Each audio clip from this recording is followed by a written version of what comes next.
Good morning, everybody.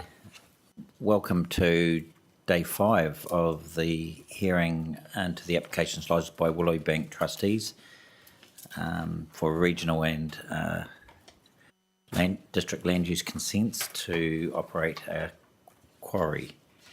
Apologies for the slight delay and start, just a few clerical issues unrelated to the hearing.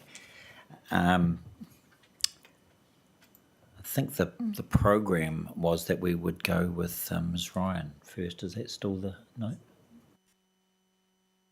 Okay, Mr. Baker. Okay. No, I'm happy to do that. You ready, Mr. Baker? Yes, ready to go. Yes. Are there any procedural matters before we proceed? No? Okay. Okay, Mr. Baker, just to give you some guidance, clearly there's been a lot of discussion on conditions, and that will be ongoing. And there will be a process that I'll talk to later today, which will involve all of the parties in ongoing development of those conditions. So to the extent that, if I can guide you in any way in terms of your presentation now, you may just want to give us a highlights package on those rather than going into considerable detail on all of the condition changes, maybe just a roadmap in terms of the key ones. Yeah, understand. Yes. I was going to briefly touch on objectives, policies and move to conditions. I was just going to mention that that's our focus really, and Commissioner Burge and I will be, and Nigel Mark Brown will have some policy questions for you. Thank you. Did we have a copy of your statement of primary evidence plus your combined statement of rebuttal and summary statement, and we have, of course, the 12th of August version of conditions in front of us too. Thank you. If I can ask, you have my primary evidence in front of you. The Yes. summary statements, we've moved on quite a bit from there, and I'll just go through and pick out some. I have both. We have both. Yep. Okay, good. Thank you. Right, we're in your hands.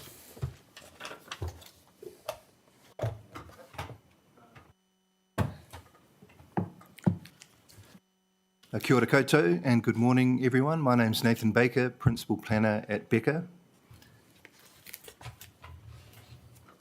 I'd just like to start by thanking the panel for allowing me to present on the last day. I've really found it quite a benefit sitting here over the last 4 days, and it's really helped me to reaffirm my position from my primary evidence and even change one of my policy positions a little bit as I've gone through the last 4 days. So I think that's a large part to the way that the panels run this hearing. I found it quite informal and inquisitive, and I think you've asked the right questions of everyone in front of you, which I found really helpful. So I'd just like to say thank you for that, and thank you to submitters and everyone that have answered those questions.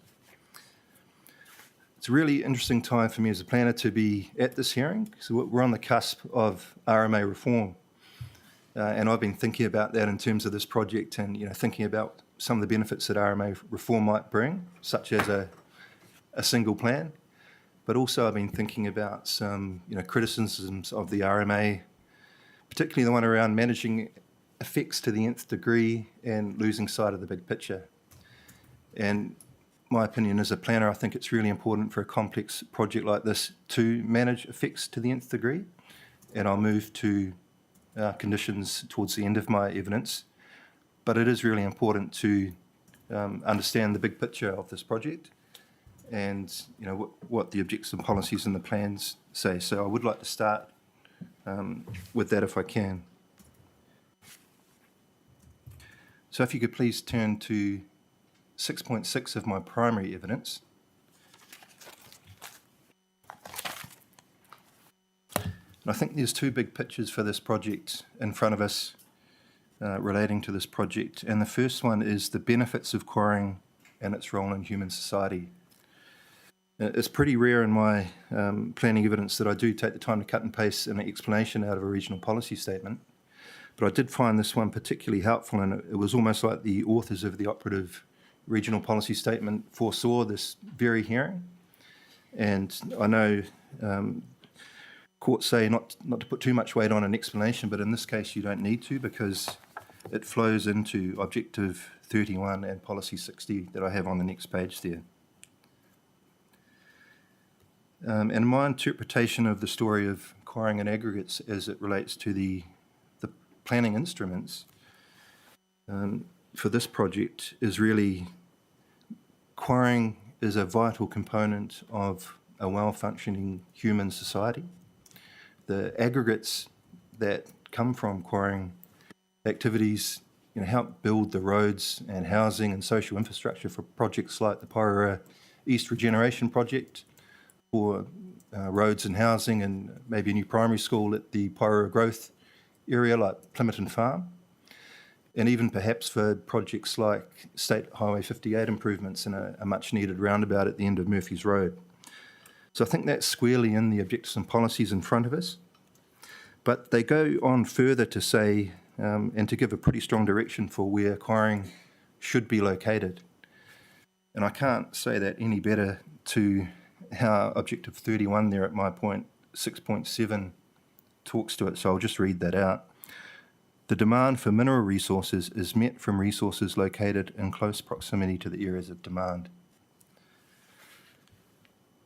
And when I look at the Willowbank farm and I think about the rural zone,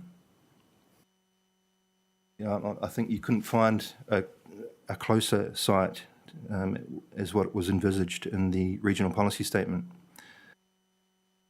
I'll just quickly move on to say I think the district plans picked that up well, and there's a clear link between the policy provided in the regional planning instruments through to the district plans, which very simply identify the rural zone as the most appropriate zone for quarrying. So that's the first big... Could I just intervene there with a question of clarification? Two questions there, Mr. Baker. The first is around the timing and relevance of the RPS today. Can you just advise the panel when the RPS was produced and became operative?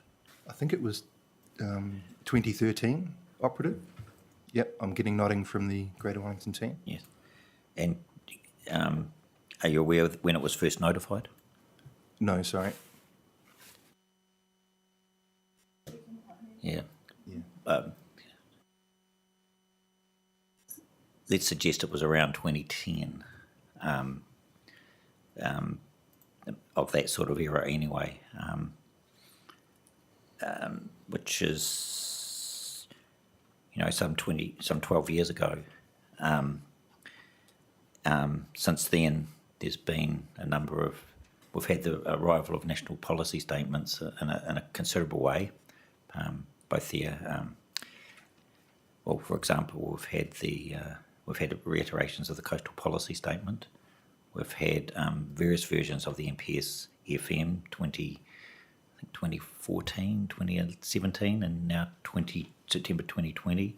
We've had the MPS UDC and the MPS UD. And I guess the question that just arises from the panel is the RPS still fit for purpose? Is it still relevant to, as a higher order document that regional and district plans have to give effect to? Yeah, good question. And I was just moving on to talk about the proposed natural resources plan. Yes. But I do think it still has some relevance. It's an operative plan. We still have a proposed plan. In terms of the proposed natural resources plan, it doesn't carry through that narrative for aggregates and quarrying to the same extent. What it does do is effectively pick up the objective around benefits for quarrying and carry that through. Okay, that was my question, because the nexus, if you like, that you'd indicated was RPS through to the district plan, and you said there was a good alignment there.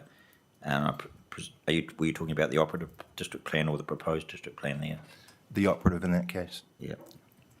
And the immediate question was, well, what about the intervening plan, the natural resources plan, and where's the nexus there between the RPS and that plan?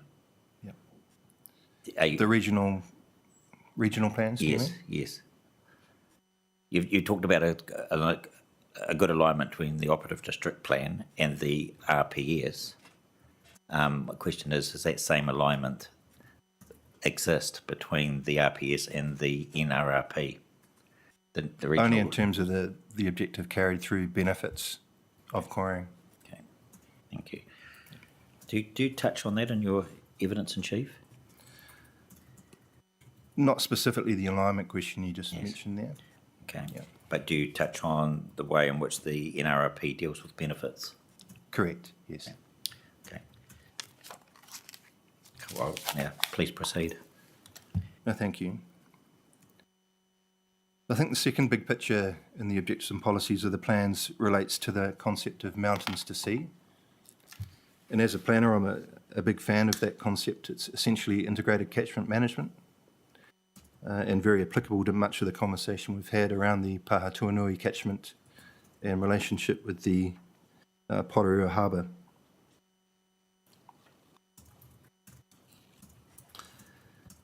I note that's not specifically listed in my primary evidence, but I thought Ms Walker covered it very well in her section, or her 42A report. And so I didn't specifically mention it other to say that I was in pretty full agreement with the way Ms Walker handled that mountains to sea part of the proposed natural resources plan. But essentially that story of aggregates must be taking place within that wider requirement, mountains to sea, that's sitting in there. So I think they're the two big pictures in front of us. We've also got a local planning matter, sort of a planning 101 if you like, around, and I think you've picked this up, Chair, as you've been asking lot sizes for the various submitters.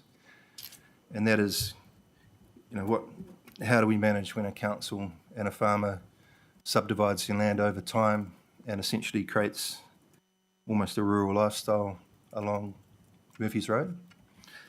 And I can see how it happens, and I don't know whether you've looked into this, Chair, but the operative district plan did have a bit of an old school subdivision rule for the rural zone. And that could be a reason. I've looked at the proposed district plan, and it has a pretty clearer subdivision rule for the rural zone at 40 hectares and lifestyle rural at 2 hectares. So I can certainly see how it happened. And as I've been listening to submitters, my observation is that they are very intelligent in terms of the two sort of processes that we're doing here. I think the property grievance matters, they are clued up on where that might go, and I think they're understanding of the matters that we're dealing with under the RMA here. And Chair, in your questions, you've been guiding that very well, I think. So I'll just leave that there.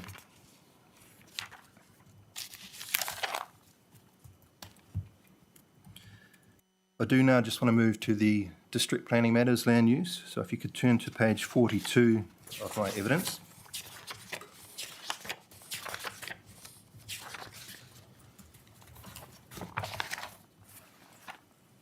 And I just wanted to quickly note policy C4.1.4 at the top of the page there. And so I think that's a really key one in the operative district plan specific to this application before you. And I won't read it out, but in my primary evidence here, I've gone through those 4 requirements that the policy sets out. And I just want to flag there the word allow, which from my view as a planner is quite a strong policy language to allow extractive industries in the rural zone where they will not significantly deplete those matters on that policy. Moving quickly to the proposed district plan. So if you can turn to my point 660.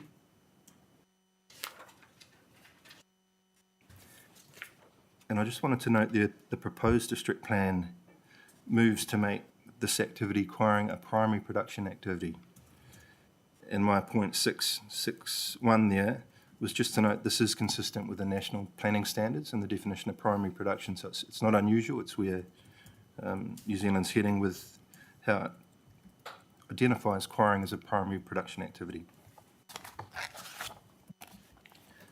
Mr. Baker, is that a definition? Is there a definition of the activity in the NPS? In the national planning standards, correct. Yes. Yep. The other NPS. Correct, yeah.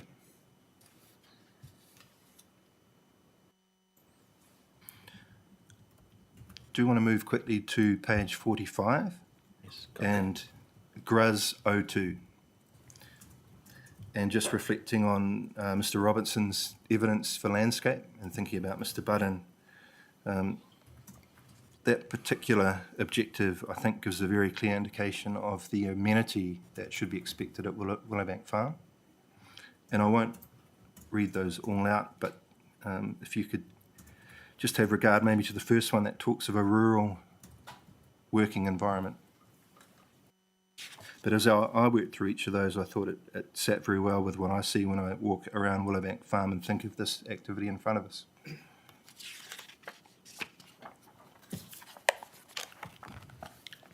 Just on that matter, Mr. Baker, is there any primacy on those matters under GRUS 02?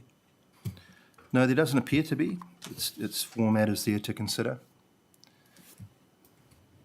Yeah, but as I work through them, I think it gives a sort of a round picture of a rural amenity.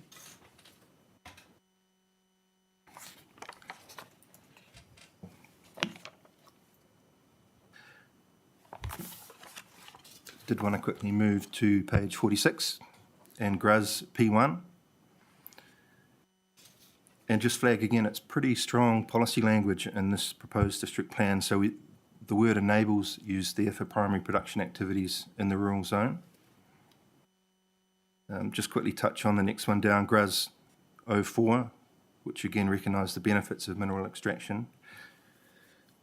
But if you were to do away with all the plans under our nose at the moment,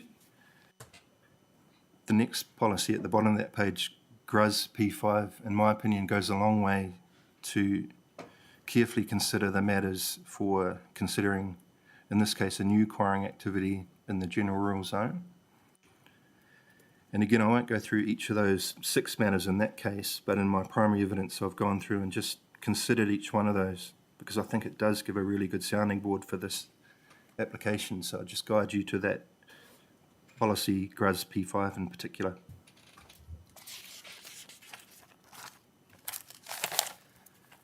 Any questions here?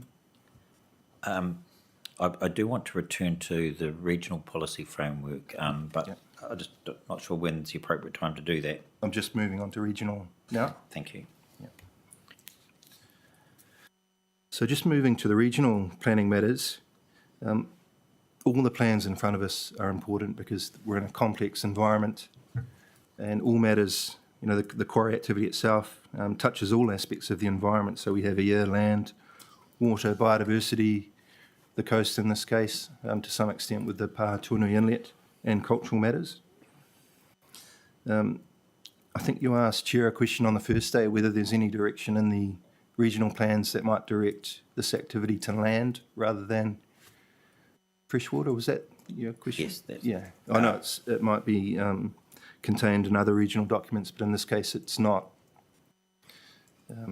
The question was around land-based extraction versus river gravel-based extraction. Yeah, so there doesn't appear to be any direction in the plans specifically regarding that. Okay. At a regional level or all levels? At a regional level, yeah. Well, it's not certainly not in the district plans either. Yes. So that's the RPS and the NRRP.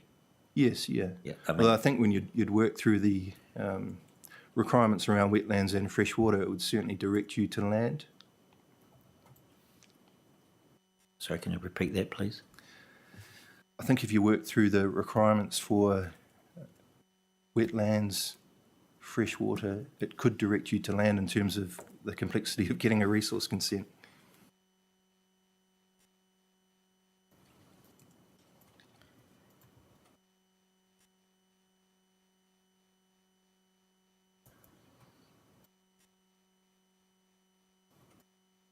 Yes, thank you. I did just want to quickly talk to the objectives and policies that I found this application was not entirely consistent with. So if you could turn to page 34 of my primary evidence. Are we going backwards? Yeah. Yeah. And so I just wanted to touch on objective 017 there. And I must admit, as I went through this the first time in my initial policy assessment, I did consider this application actually to be consistent with, and that's because this one's a bit of a convoluted wording of an objective. And when I first read it and I looked at the last bit there from inappropriate use and development, I thought in this case, a primary productive quarry in a rural zone was inappropriate use and development. But then I went back and re-looked and sort of picked this one apart, looked at the coastal marine area, the natural wetlands, rivers. It's quite a convoluted objective. And I sort of pulled back as a planner and just made the call, and I think Ms. Walker has also, that really the intent of this objective is to preserve natural character. And so when I think about the quarry and its expansion and those small streams that are being diverted, for that one, I've said that this application isn't consistent with. Stepping back from that, my overall opinion is that this application is broadly consistent with most of the objectives and policies in the operative and proposed regional plans. The one that I have changed my mind on, I don't know whether you've read in my evidence, I also mentioned policy regarding improved water quality. And I haven't been able to specifically find it, and I will for you, and I think it is quoted in Ms. Walker's evidence. But I did take a bit of a conservative view when I was doing my policy assessment to say, and perhaps I was thinking more shorter term, that it would be a stretch to say that this application would improve water quality. And it was really interesting as you were questioning Dr. Greer yesterday and Mr. McLean, and even, was it Mr. Stringer? Towards the end there, it just sort of reaffirmed what I thought in the longer term, and it helped crystallise my thinking around improving water quality. And so for fill site 2, I had thought, and the expert, Mr. Singer, did say yesterday that after 2 years for fill site 2, when the area of fill site 2 is extended, it will in fact improve water quality up there within a 2-year period. And I heard from Dr. Greer, I think, and Mr. McLean, well, at least that this application is certainly proposing best practice, adhering to what Greater Wellington considers to be best practice in their guidelines with an adaptive management approach. And so again, as I was thinking to the longer term of this project and the things playing out over time, in my mind, I came to the conclusion that we've got the evidence in front of us to say that this project will in fact improve water quality. And there's almost a correlation with the duration of consent in this one. The longer this project goes, could be that it's more of a benefit to improving water quality in a way. Including in the simple sense that the longer that all these restrictions that we put on the site through the conditions and monitoring sediment load are on the consent tagged to this property. Now, I've got some comfort as a planner that we are managing the water quality effects coming at least from that part of Willowbank Farm down. Mr. Baker, you've quoted witnesses Stringer, McLean and Greer, all from the Greater Wellington Regional Council. And presumably you're also relying on the evidence of the witnesses for the applicant also in those fields. Absolutely, yeah. Yes. So, and I only talk to applicant experts in my evidence. And I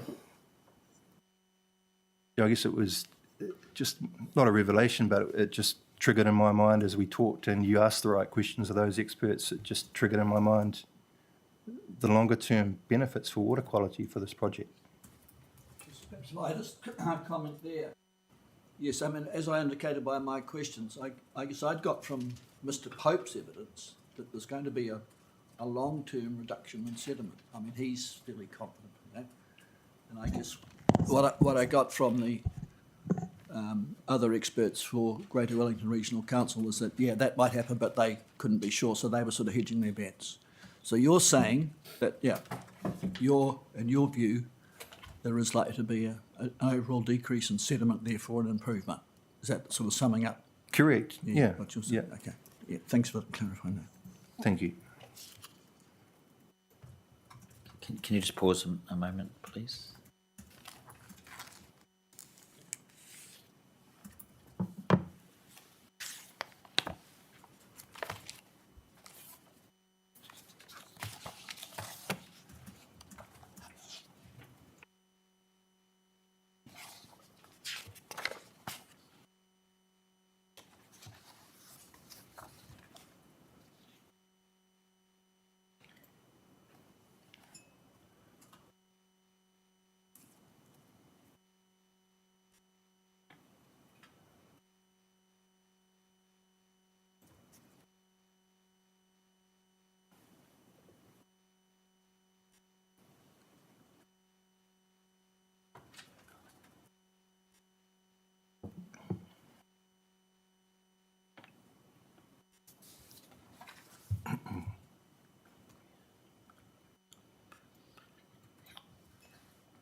Thank you.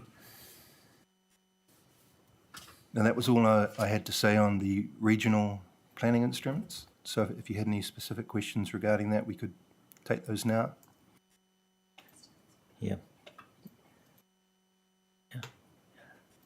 Yes, Commissioner Burge. Sorry, I was sitting here quiet, waiting till the end, but now I'm Yep. going to jump in. We can do a wrap up, Elizabeth. Yeah. I guess just on the regional consents, you said earlier on your assessment didn't cover objectives 1 to 5. Are you saying with that you agree with Ms Walker's assessment of objectives 1 to 5 of the PNRP? Yes, largely, yep. Largely, or? Well, yes. Yes. Yeah, I thought it was a good assessment of how this application stacked up against those.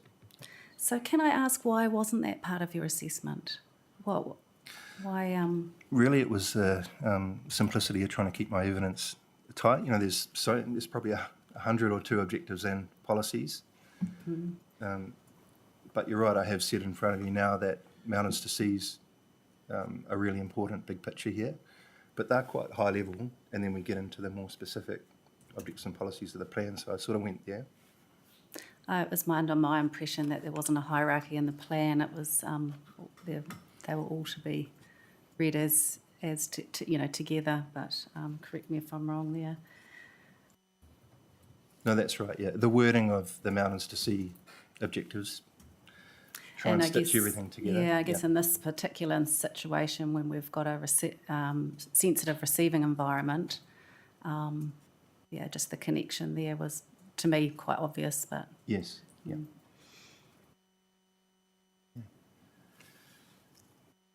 I should say I'm about to move to engagement with iwi. Sure. And I do touch back on objectives and policies for tangata whenua shortly after that. Yep. Okay, so just moving to... Oh, sorry, Mr. Baker. Yep. You've taken us through the PDP, the operative and the PDP plans quite carefully. The operative district plan, I guess, is probably best described as an effects-based plan, and the proposed district plan is, I guess, through national direction, has moved back to activities, and I guess we see that in respect to quarrying, where there's, in the ODP, I don't think quarrying as an activity per se was identified at the rule level at least. There might have been surrogate rules to control the effects, but in the PDP, I think you see it comes under the definition of primary production. What's the significance of that paradigm shift? I think it's very significant, and I've been thinking about this. I'm involved at the moment with Ministry of the Environment, with the RMA reforms, and of course the transitions effects-based to outcomes-based. And I was quite pleasantly surprised when I looked through the proposed district plan how outcomes-based focused those objectives and policies were, and how detailed they were really around this very activity. I think it gives us some good guidance. And if I think about, I directed you to the rural amenity objective, I think it was, and that's outcomes focused in a way. It sets a rural amenity. Then we move on, and the particular policy that I identified for quarrying, it stepped through 6 outcomes-based things, if you'd like to look at, to think about the future. So does that answer your question? In part.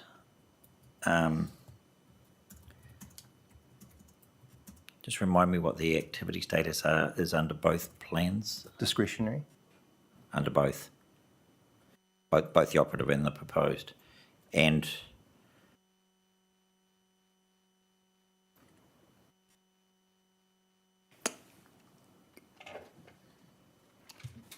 are there any rules that have legal effect that affect in the proposed plan affect this? Not when we lodged. Yeah. Not when you lodged, yes.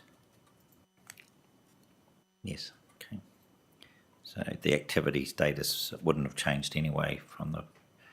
And was it easy to discern what the activity status is in the operative district plan? Yes, it's specifically an extractive activity. Okay. Yeah. Okay, so there is some activity guidance that's not purely just surrogate effect standards in the ODP. Yeah, I think that's, yeah. And are extractive industries listed as having a certain status in the ODP? Correct. Yeah, there's a specific line item for them as a discretionary activity. Okay. Okay, understood. And presumably there are other rules such as earthworks, etc., district-wide rules that could affect that activity status, but it doesn't go beyond discretionary. Is that what you're saying? Yes. Yes. Okay. Ms. Williams, have you heard anything that you disagree with so far? Just a point of clarification, the PDP provides for quarrying activities as a restricted activity. Restricted discretionary, Yes. Yeah. subject to compliance with listed performance standards? No, just the matters of discretion are simply back to the guiding provisions, policies. So just a RDA activity status. So it can't progress past that. Not for the activity. There's obviously other things that would come into account, such as Yes. high vehicle numbers and other such triggers. But Which, under a bundling approach, takes it to fully discretionary. I will double check that. My understanding is the traffic numbers are still a restricted activity. So okay. largely I think it would still remain as a restricted activity. Okay. The matters restricted, and that would be good to see what the matters of discretion are in that policy, in that rule. Sure, yes, they do just refer you back to the policies. So there's no line item matters of discretion. It's just Okay. simply referring back up to the policy. Yes, I'm familiar with that technique. Mr. Baker, primary production is listed as a line item as a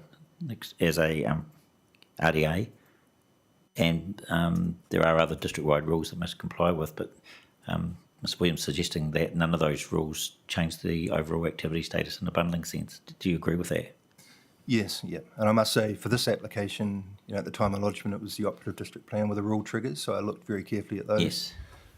Yes. But yes, I agree. Yeah. Yes, okay, but that's academic, isn't it? I guess that's the point, because at the time the application was lodged, those Yeah, that's rules- my point. Yeah, Yeah. so it will be a DA. Correct. Okay, sorry for the clumsy questioning there. That's okay. Sorry, Liz, I've got. I understand now the district regime. What I'm still having some trouble understanding the regional regime and the transition from the various regional plans, operative plans like the freshwater plan, the soils plan. I should know them all, and what sort of paradigm shift, if any, had occurred with the PNRP. Do you deal with that in your evidence in chief? And if you don't, can you address that now? All I can say is I, as a planner, found it very difficult to work out rule triggers for all the different plans for this application myself. And we spent quite a bit of time with Greater Wellington working through that and agreeing Yes. that rule set. I think it's captured very well in Ms Walker's. She has a table that lists all the different consents that we need. Yes. Okay. And so, yeah, I'd certainly direct you there. Yes. Do any of the operative regional plans still have traction in terms of rule triggers, or has the PNRP moved on to such a stage where those relevant parts are beyond appeal and the PNRP is now the dominant document? Is that a situation? I think it's almost the latter, but I don't know whether Ms Walker could give some clarification. Yeah, I would agree it's Yeah. the latter. Yes.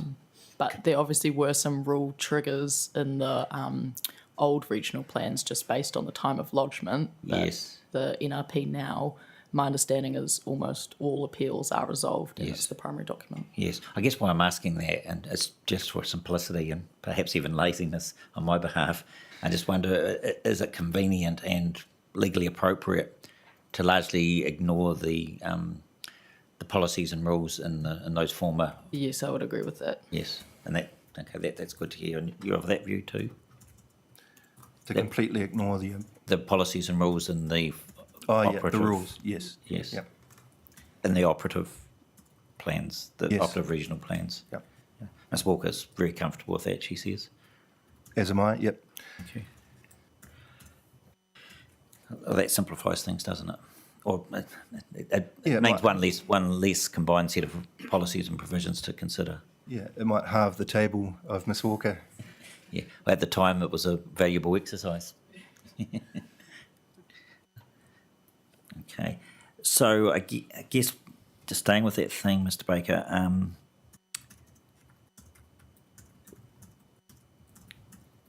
The old operative plans were very ordinance type approach. I don't know if you know understand what I mean by that, but they were fairly slim documents, weren't they? There was policy and objectives, but there was a real focus on rules and terms and definitions, that sort of thing. We don't enjoy with those plans the same sort of full policy analysis and objective analysis. They're very rote in a sense. That's my recollection, and from the presentations at the PNRP when they were talking about the transition from the old plans to the PNRP. Is that an oversimplification in your view? And I'll ask the same question to Ms Walker at the appropriate time. Yes, I think so. Yeah, it is to some degree, but if you just think of that piece that I pulled out of the operative regional policy statement, for example, or are you talking more specifically about I'm not plans? talking about the RPS. I'm talking about the plans themselves as instruments to give effect to Yes, the I think RPS so, yep. at that time. Yes, And those plans would have been, Ms Walker, those regional plans had quite a bit of legs in terms of when they were first produced, weren't they? They were 1990s? Yes, Even I don't know early- the specific date, but Yes. old. Old, yes. Older than she. Oh, yeah. I was a mere thought. Yes, I can remember the regional soils plan being a very short and simple document, lodging a certificate of compliance application for a global consent for a telco for, at the time that Saturn were doing underground earthworks and complying as a permitted activity throughout the region of Wellington. And that was a very permissive sort of plan. Yes, in 1996, I think. Yes, so things have moved on, haven't they? Yep, I think we've travelled a long way since then. Yes, and for good reason. Yes, exactly. Okay. I'm not trying to demonstrate my knowledge, I'm just trying to get an understanding of this paradigm shift at the regional level. And I mean, the policies and objectives in the regional plan and the rules are a lot more nuanced, aren't they? yes, with still the whātua to come. Yes. Okay.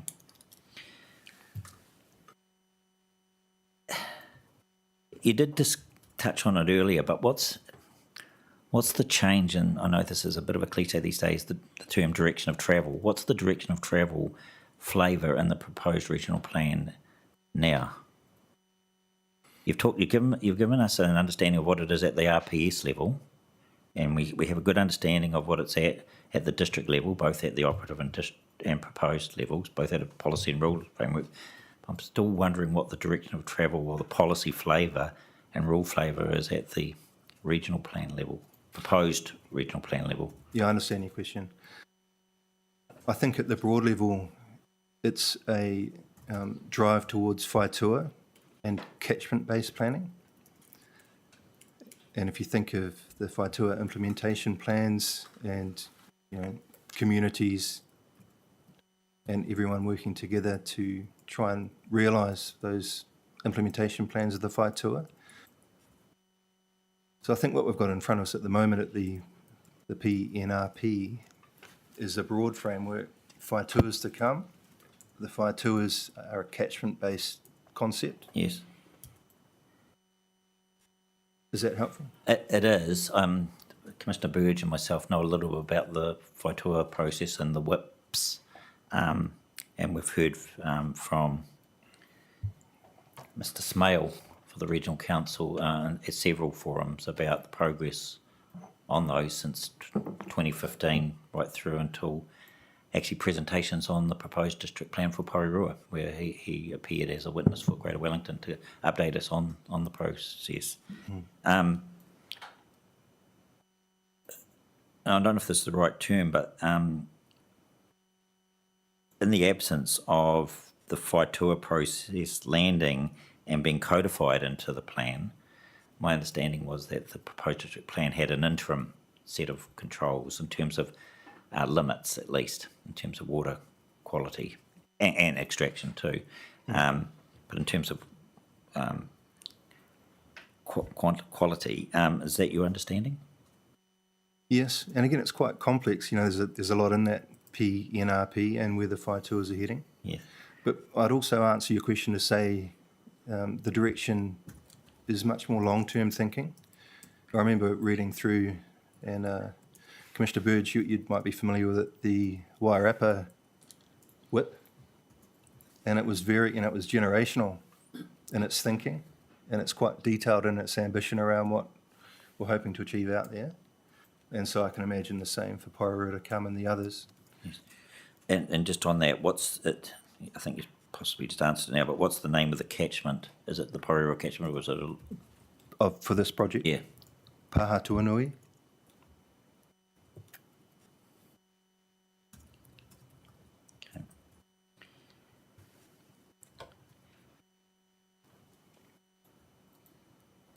Okay.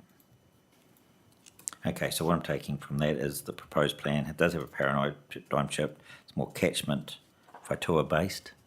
There's some interim limits until those are landed and codified into the plan. And I'll have some questions of Ms Walker about that process, because I'm also aware that, and it might have been as recent as yesterday, the Regional Council have notified a plan change to the regional plan or the RPS or both? The RPS. To the RPS, yes.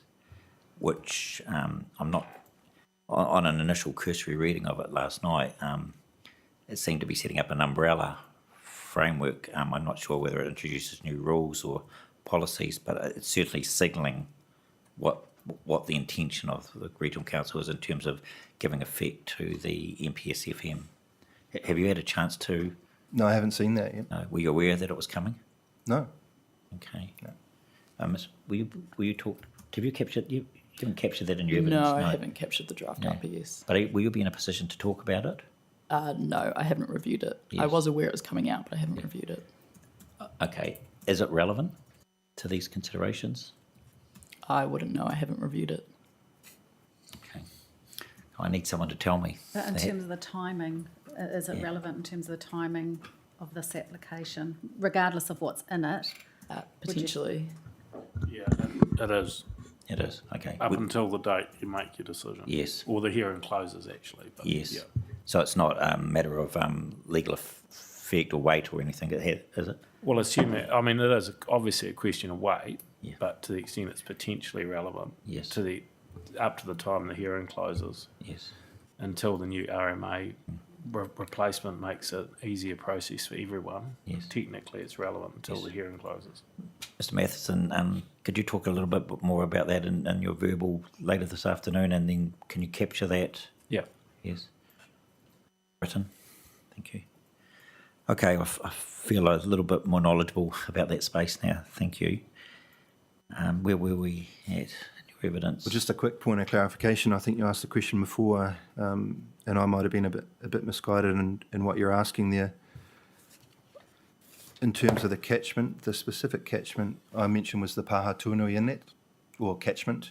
But I think just with the note in front of me, you might have asked the question around what the Whaitua catchment was. Yes. And that's broader, that's Porirua Harbour, Yes. including the Pahatuanui Inlet. Yes. So is that a catchment and sub-catchment? I think so, yeah. Okay. Thank you. So where are we at? And I'm just moving to engagement with tangata whenua now. And I'd just like to say the applicant has been purposefully respectful in what it has presented in terms of engagement with tangata whenua, and there's good reason for that because it has been a very difficult time to engage through COVID, particularly last year with lockdown and some resourcing issues that certainly Ngāti Taua had. But I did just want to quickly talk to the two pieces of engagement material that's publicly available as part of this application. And so if we can turn to page 14 of my evidence. It's definitely a forward-looking backwards approach. Yeah, I know. I'm working through some themes here. Yes, and I must say, understand. I'm almost done. Yeah. What page is that? Sorry, 14. So it's on 14. I did just want to direct you to that statement there. And so that was presented to Greater Wellington in September last year. Which after- paragraph? It's 4.6 down the bottom.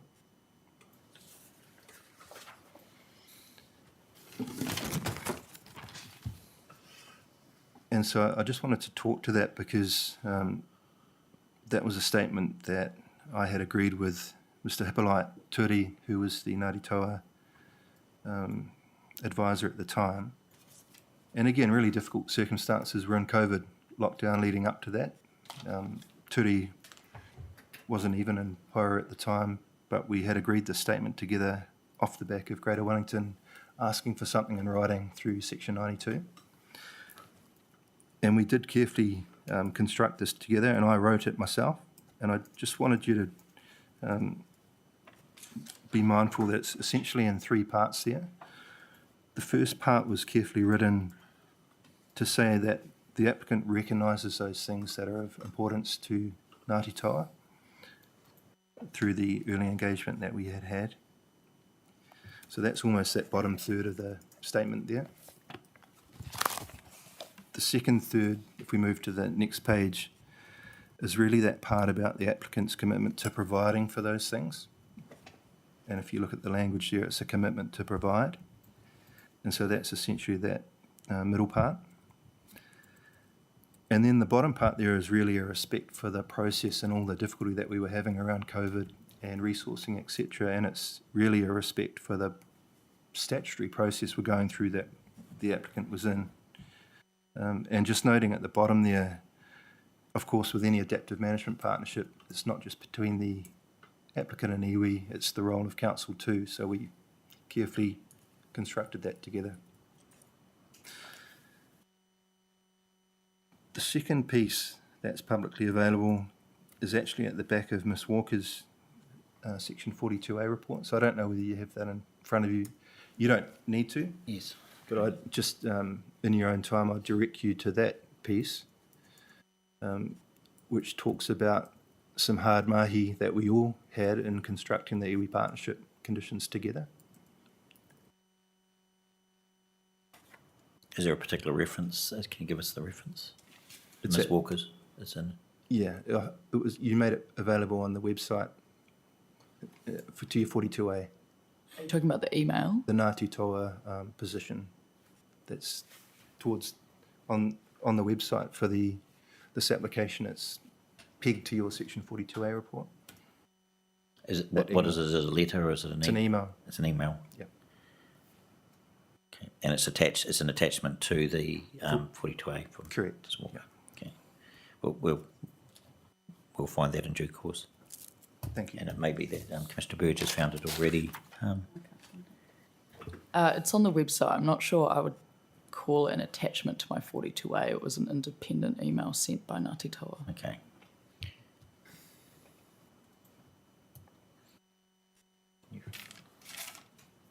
I can provide you with the link to Provide the, Ash with the link. That would be good. Sorry, and also no need to read it now. No. Just direct you to in your own What, time. what's the key? What's the key takeaway from that you want us to? Well, I'm just reflecting on the letter tabled and the comment around engagement not being authentic, and I'll just refer you to that. Oh, yes, That all right? Yes, I remember. Yeah, just in terms of when I think about hard mahi developing conditions together, from the applicant's perspective, there's some Yes. real meaning behind that. Just to be clear, is that Is that the letter dated 10th of August?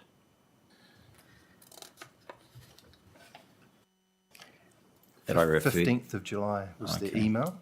Yep. Oh, it's the tabled letter, do you mean? Yes. Yes, yep. So there was an email on the 15th of July. Yeah.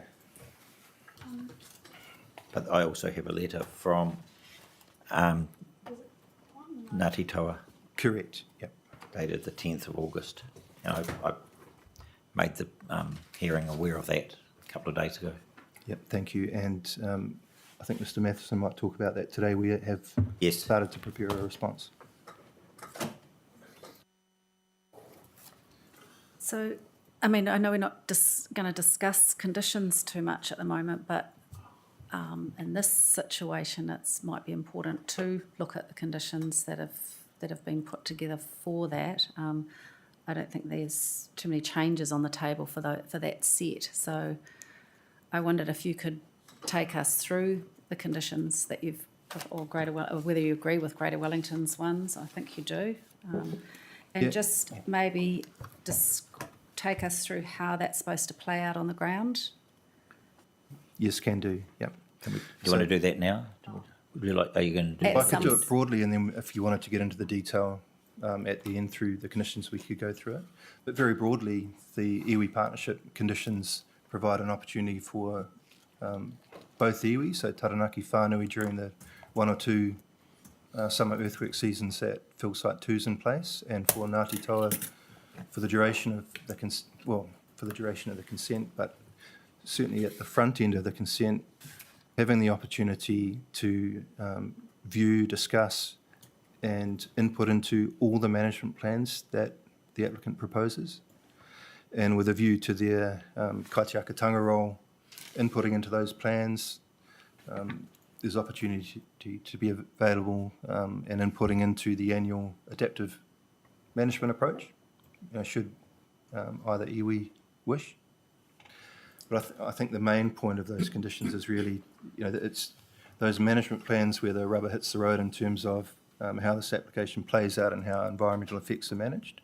And that seemed to be the focus of the discussions we had, certainly with Ngāti Toa, around wanting to be involved in the management plans and see those. And so how it would play out, we have had some discussions. I've got Mr Dale Eastham behind me, who's been really leading those with Ngāti Toa. But I think the feedback we've had from Ngāti Toa, should the application be successful, is to do it in a collaborative hui way, where we're not just sending in a transactional way a management plan 30 working days out. The preference is to get perhaps all management plans together, to do it in a sit-down hui, and we're talking through the plans. Again, Dale, I imagine, from Fulton Hogan would lead that. A workshop approach rather than a mailbox Or approach. an ad hoc approach where all management plans are flicked in an ad hoc way. So that's how I envisaged that condition playing out.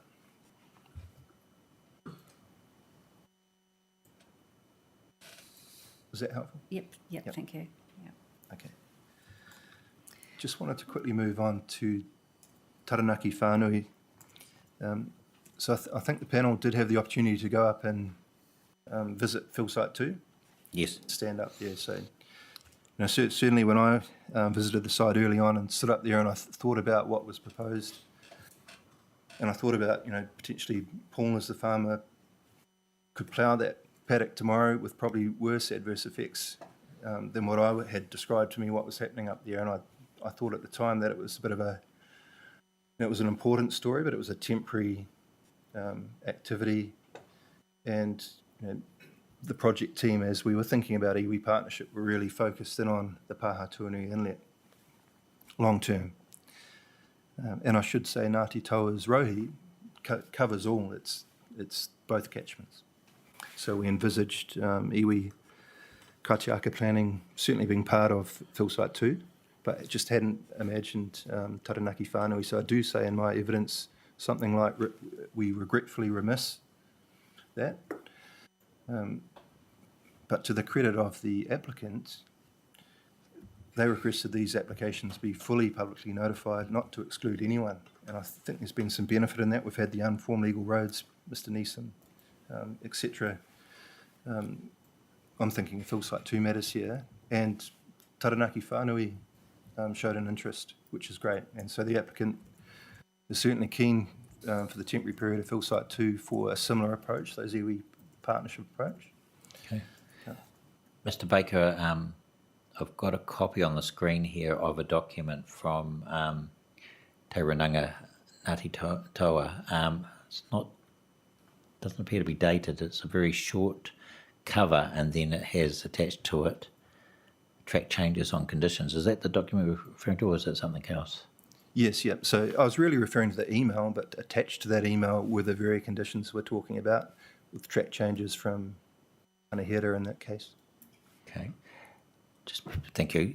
Secondly, and completely unrelated, but going back to full Site 2, yes, the panel did go up there. In fact, we actually went above that and right to the crest, I think, didn't we? It was incredibly windy that day.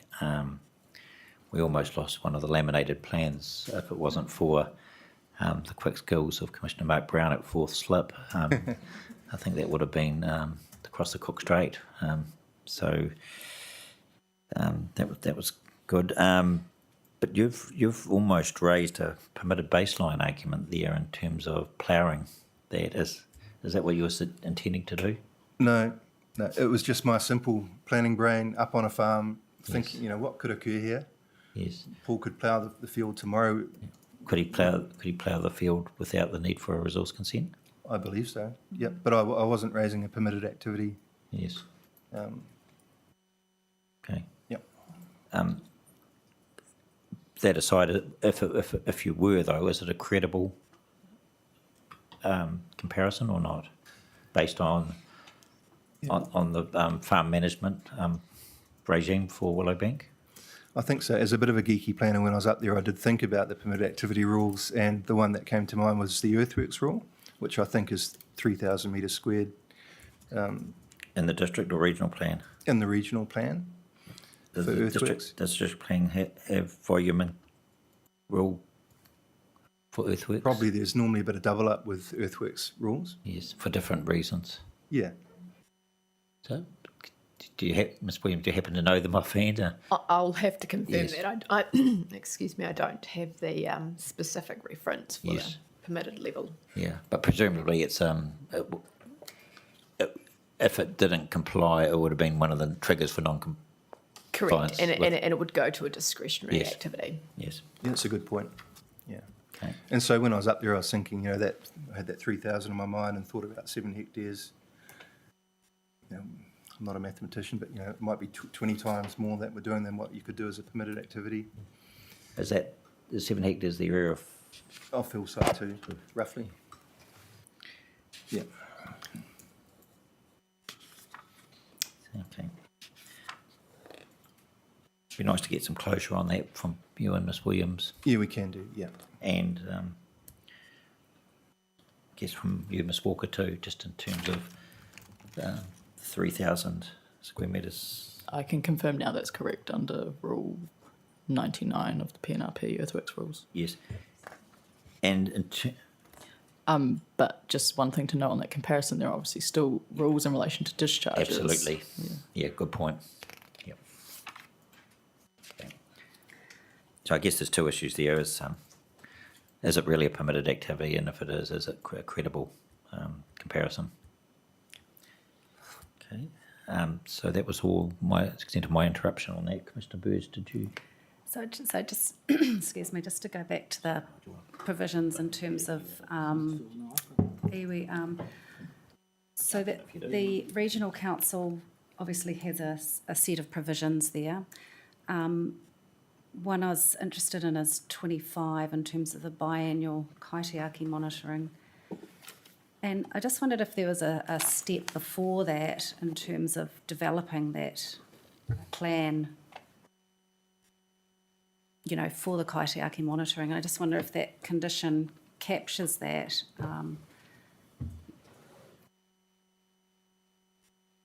And whether or not that's an important phase to be included. in that. Yeah, I see what you mean, a process for Yeah, facilitating and making. As I see it, there's going to be monitoring, and that's great. I just wondered if the Runanga wanted a phase before that, an ability to develop a monitoring plan, or whether that's inherent in that wording. I just think, to me, it's not clear, so perhaps to others it's not quite clear either. Yeah, it's a good point. And I think probably as we're constructing the iwi partnership conditions, we thought those discussions would take place in the management plans, but you're right, there needs to be a clear link to this one. Yeah, Yep. yeah. And just the other, I looked to the PCC conditions for both the short and long, and they're quite different in their structure, apart from the discovery of artefacts. But is there a link? I mean, the QMP is, I assume, the same for both Greater Wellington and PCC. Is the idea that they, iwi have an overview under the Greater Wellington consents, but PCC consents, there's no link there to looking at the QMP and the other Yeah. management plans that may or may not be relevant to them? I think you picked it up before, the QMP sits at both councils and yeah. covers a lot of those management plans in there. The intent is that either iwi can be involved in any of the management plans. Is that your question? Yes, around? but I'm Yeah. wondering, should there be a link in the PCC conditions that connects that as well? Obviously, it's in the Yeah. Greater Wellington ones, but I'm just asking you, do you think there should be a link in the PCC ones as well? When I looked through the Greater Wellington one, I thought it covered all those plans that iwi might want to have an input into. Mm-hmm. So I don't think there needs to be a specific link in the Porirua City. Even for the Council plan. QMP? Yes, correct. Okay.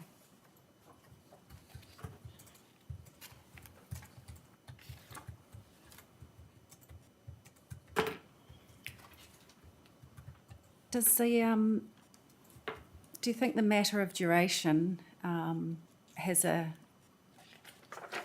relates to the iwi partnership approach? Potentially, I note Ngāti Toa's position, and I have been reflecting on this quite a lot. And to me, when I think about this project and the Whaitua process we were heading, it's long term. And, we've talked about water quality improvement for this application, and that appears to have a long-term component to it, almost where the longer we see this application play out, water quality should improve. And I think the longer we have the conditions pegged to this Willowbank farm site that's carefully controlling sediment control and all the hundreds of conditions tagged to this site that can only help improve water quality. So when I think of those things, in my mind, that's how I'm thinking about duration of consent for this application. Does it? Yeah. Yeah, I guess, so what you're saying is the 35 years, and, at the end of that, your experts are saying there's likely to be an improvement in the catchment from that activity. But that's not realised in the beginning, is it? Yeah. So I guess I'm wondering too, is the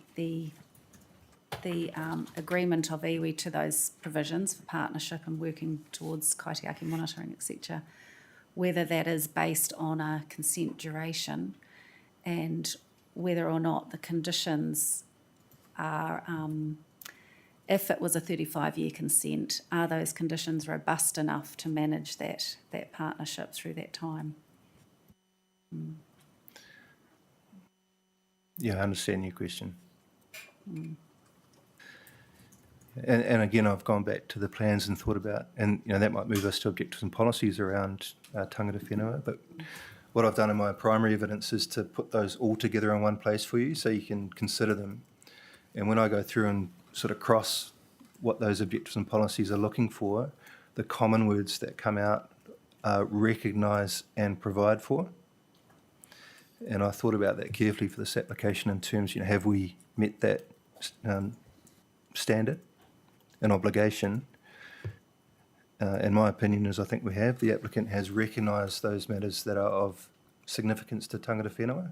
They're really clearly articulated in the regional plans, in particular when you look at Schedule B and the significant taonga of Porirua Harbour, and for the temporary fill site to Hutt River. So it's very well articulated. So I think the applicant has recognised what is of importance to tangata whenua, and then the second step, as I read it in the policies and objectives, is to provide for that.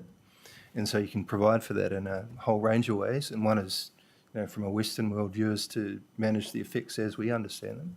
But it's that important other bit, through my experience of working with tangata whenua, is providing them with an opportunity to be involved in the decision-making, management plans.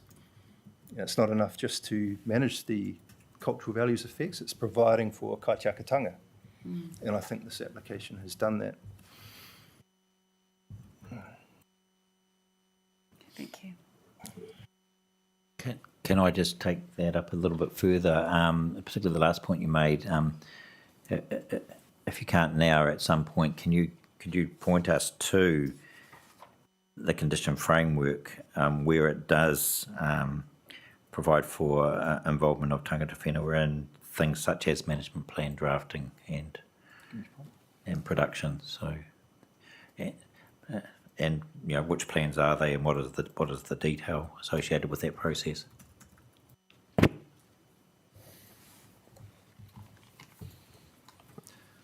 So it's condition 23.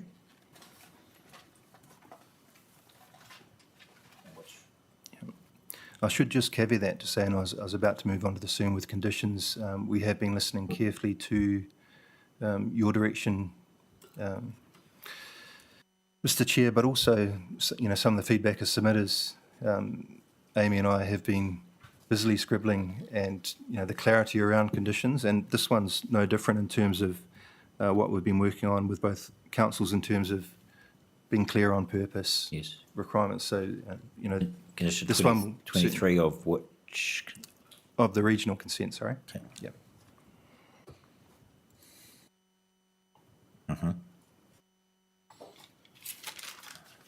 So if I go to the 12th of August version? Correct, yeah, it starts under the heading up the top there, partnership with iwi on management plans, site auditing and annual reporting. So it starts at 22 Yes. and moves through 24 is relevant too. 25 is relevant. Yeah, so all under that heading.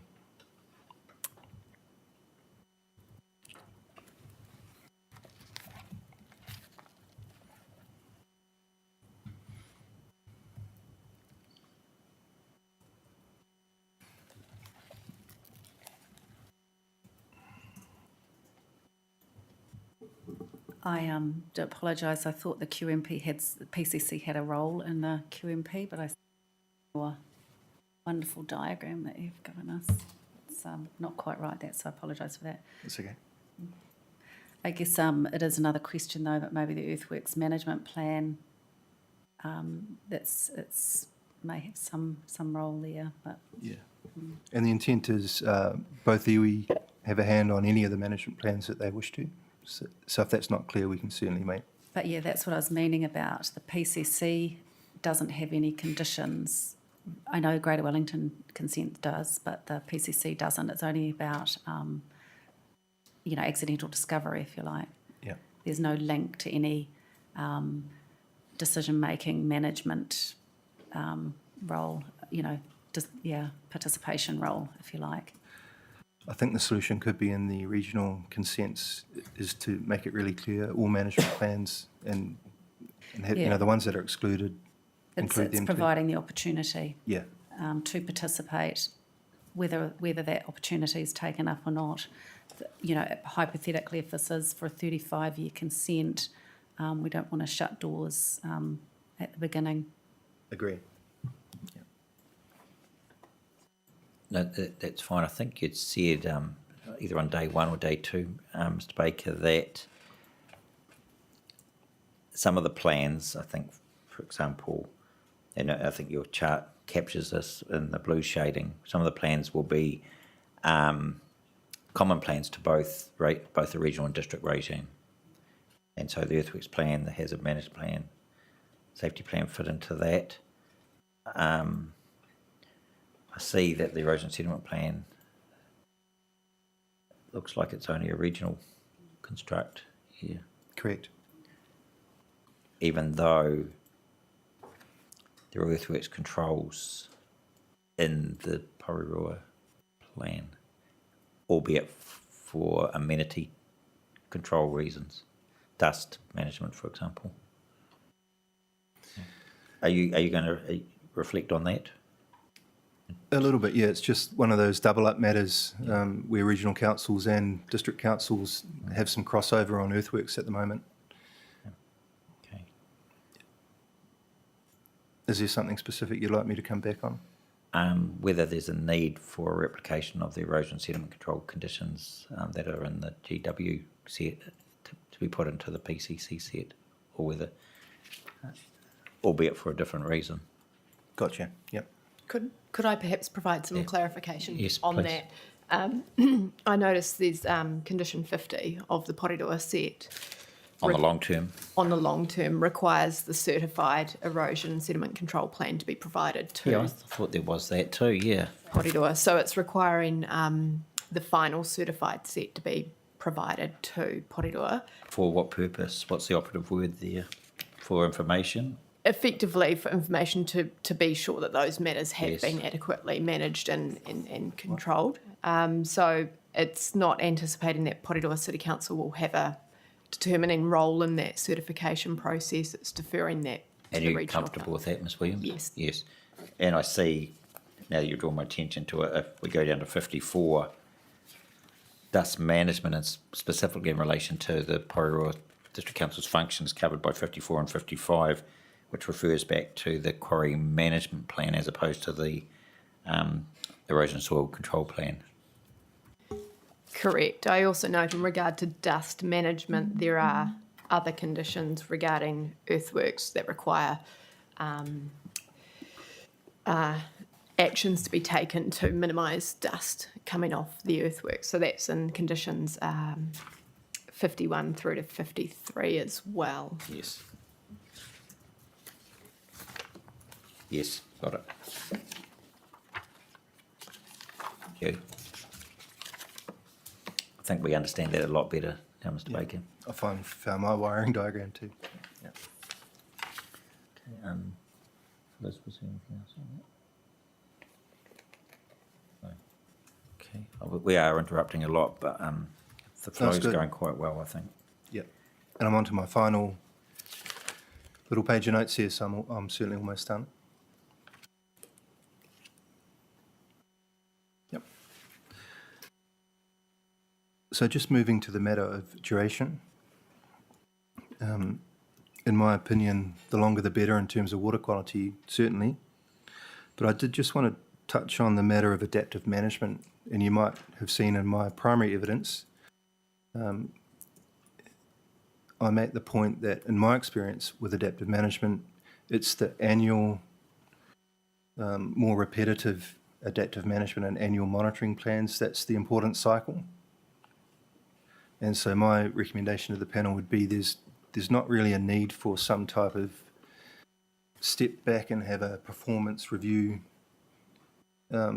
milestone condition in this application if you're doing that annual adaptive management plan stuff really well. The benefit of a yep. Can you just point us to those particular annual review conditions in the plan? Condition 14. 14 on the GW, yes. Correct. Okay.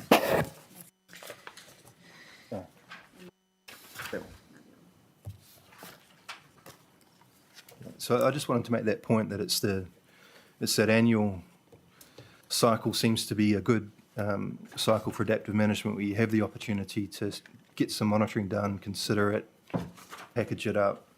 It's the annual that I've found most important. There could be some benefit to step back out of that annual cycle and do some type of a performance review at a milestone mark. And I'm sure you'll be aware we have been considering, certainly with Greater Wellington, the benefit of that, and we're drafting and considering. But I just want to give you my opinion around, that if you're doing the annual adaptive management right, there's not a great benefit in my mind to having a milestone review. Would there be different things you'd look at though in a milestone? I think so.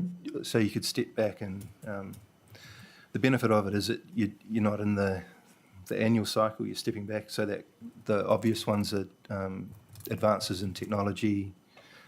We've been talking a lot with Greater Wellington around the regulatory change coming and the idea that rather than have that hidden in a Section 128 condition, we could have something quite specific around whaitua and regulation. And so we are considering that separate to a 128. And so it could be something quite tailored, to your point around, what are we actually stepping back and looking at rather, and it probably isn't technology because you'd capture that in annual adaptive management. But what I'm hearing from Greater Wellington, and I'm sure you'll talk about it soon, is that regulatory piece in the whaitua, if I'm understanding it correctly. So there could be something quite specific there.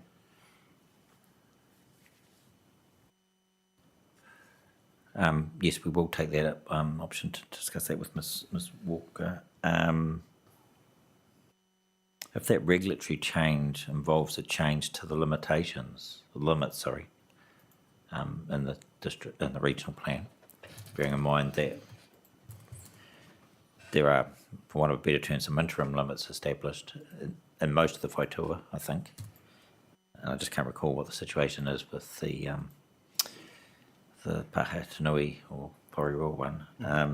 But if they are, how, and if those limits are more stringent, then either in the interim guidance or interim plan or set in the conditions of consent, is that a potential problem? I've been thinking a lot about this because it's come up over the last few days. And my recommendation, the best place to handle that would be a review of the erosion sediment control plan and the adaptive monitoring plan. Because if you think of those conditions and the process you need to go through for reviewing them, and the more flexible approach to reviewing management plans, I think if you had something very clearly in the erosion sediment control plan that talked to that, and the adaptive monitoring plan was picking it up, that could be a very good way of dealing with that type of change.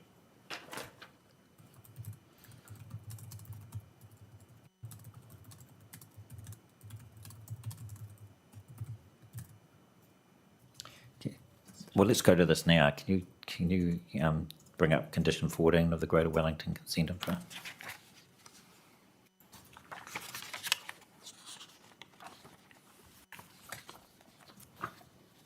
Yes, got it in front of me. Yeah, so the first sentence talks about being reviewed. This is the AMP review process annually or as required. So the updates shall take into consideration monitoring results, practical experience gained from the site, and improvements and innovations in erosion control practice. So that's the technology. It doesn't reference any regulatory change, does it? Yeah, good point. That could be clearly added in there.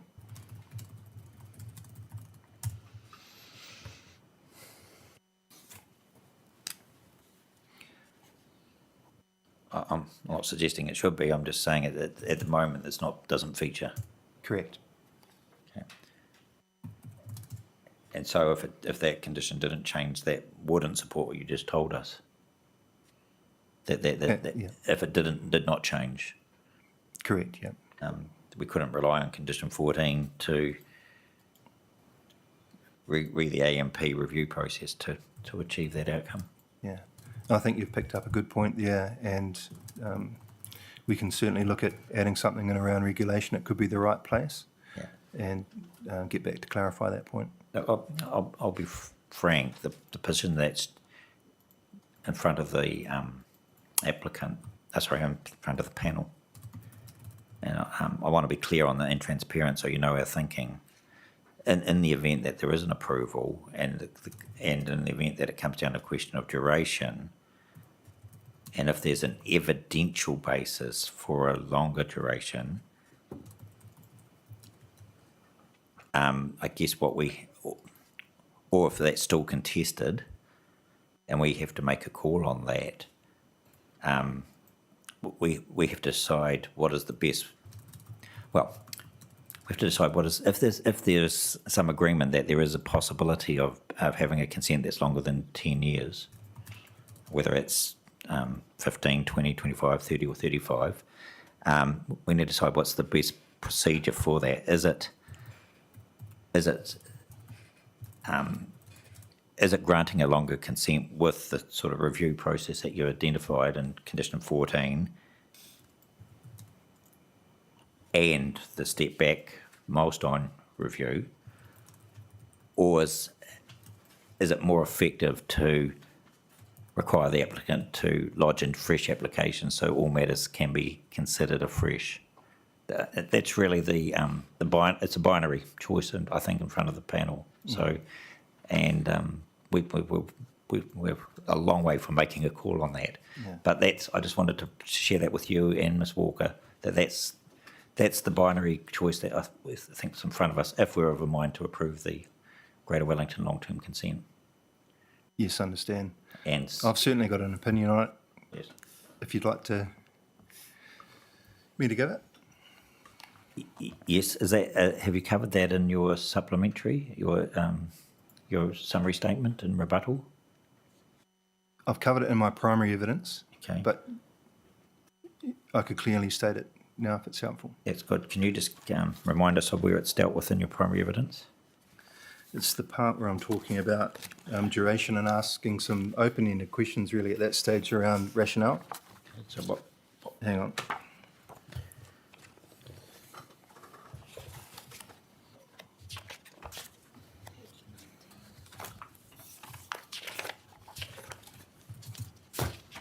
Starts at page 19, and I'll try and find the point.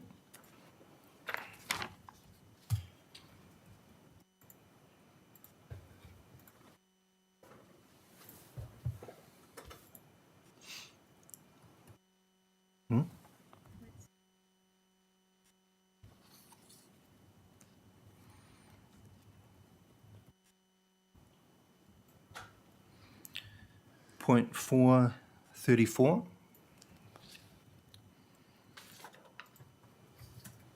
Then what I'm really saying there is based on my understanding of what I knew at the time around the rationale for a cease of duration, just purely as a planning mechanism and thinking about it as a planner, it felt like the cease duration was being used to review the performance of an application. And in my simple thinking, why wouldn't you use a really clear review mechanism to do that and stipulate it very clearly?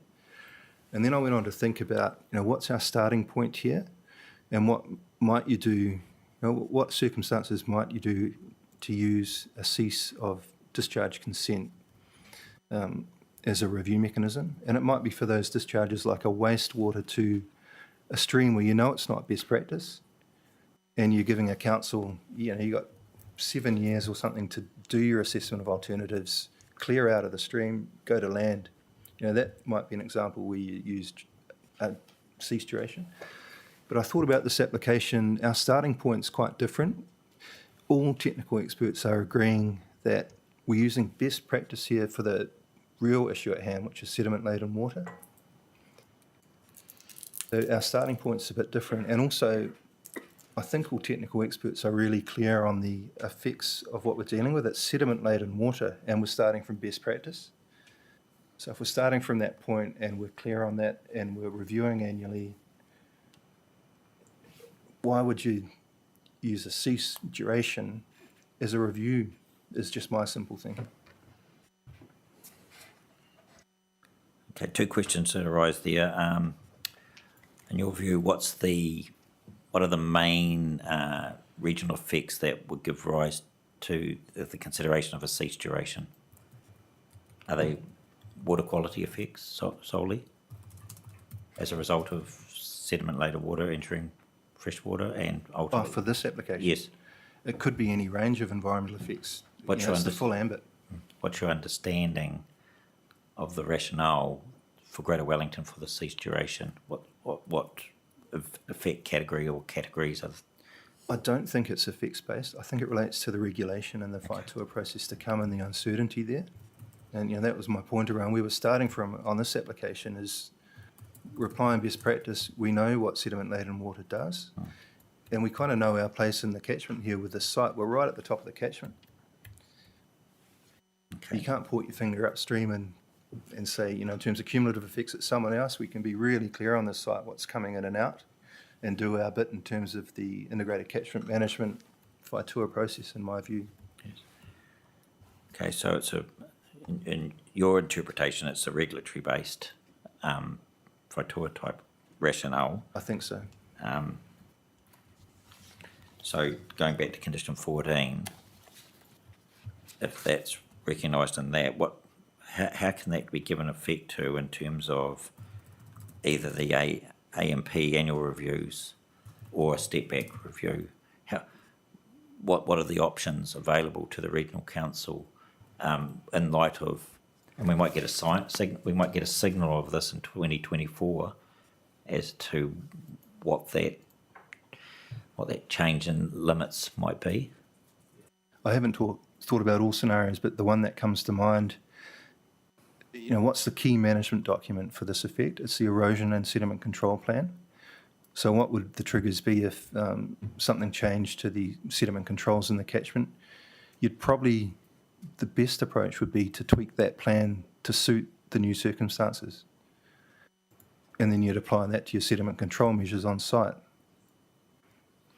The new circumstances being potential changes in limits, Correct. a regulatory change. Yes. Yeah, I think how that would play out for this application would be in the erosion sediment control plan primarily, and maybe some thinking around the adaptive monitoring plan. What does that mean going forward? What can we do to get ahead of the game based on this regulation? And what direction would those changes on the ground take? I'm not entirely sure. It's not my area of expertise, but it's probably some of the things that Mr. Pope talked about earlier. Yes, so I didn't phrase that very well. I mean, when I said direction, what I meant to say is, might that involve a reduction in earthworking, a reduction in the amount of potential sediment that is produced, which might that have an effect on the longevity of the quarry? Potentially, yeah. I'm thinking longer term, though. By the time you get to stage 4, you're into hard rock. And, I'm just trying to think what some of the improvements you could do, but... Yes. Just, Mr. Walsh, Mr. Walsh, just remind me, I did ask you this question. What sort of year do we get to stage 4? I was suitably vague in my response, Yes. I recollect, because it is determined by sales, which Yeah. of course are largely unknown, Yeah. both of overburden and of rock. Yeah. But we would anticipate it's sort of within 10 years. Yeah, that's my recollection. Okay. So at that time, would most of the activity be in the quarry floor?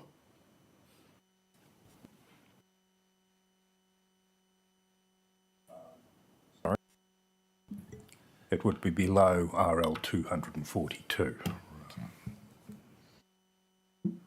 Yes. And what was that? Was it RL 182, the maximum? 182 was the bottom of the pit, yes. Okay. What a memory. Okay. Okay. Okay. Anything further you want to add on that? Not on duration. No. Yep. Okay. Anyone? No? You finished? Just the final questions now? Sorry. No. No, sorry, I've got to... Yes, I know. I And know you at the end. and you're being very patient. That's right. Appreciate it. No, nothing more. Anything further on duration? No, Joyce. No, I'm just on to my final points. I'll just check But, with yeah. Commissioner Burge if there's any wrap up on that. No. Thank you. So just quickly moving to conditions, and I just wanted to give some assurance to any submitters that are beaming in online that we have been carefully listening to points raised, and also your very hot topic, Chair, around making sure the conditions are very clear and purposeful. And just to give submitters assurance that when you see, or certainly those that wanted to see the draft condition set, they should see some of their real lived experience and wishes in the conditions coming through in the new draft condition set. I can assure submitters that there have been quite a few changes based on this hearing process. And then I just wanted to give the panel some assurance that we have been very busy working on conditions. We've looked at the Naronga to Petone condition set and thought about how we can be more purposeful in how we're setting out the conditions. I do think one of the differences to this application is that really in response to Department of Conservation, the applicant went to the trouble of drafting a lot of those management plans up front, all but the noise management plan. And that was the reason we didn't have purpose clearly stated in the conditions and those types of things. It was already there. But I think there's no harm in having it really clearly in the conditions too. So we are working on that, and we do have a renewed condition set that is a bit more user-friendly in terms of finding conditions relating to the same thing. Yes.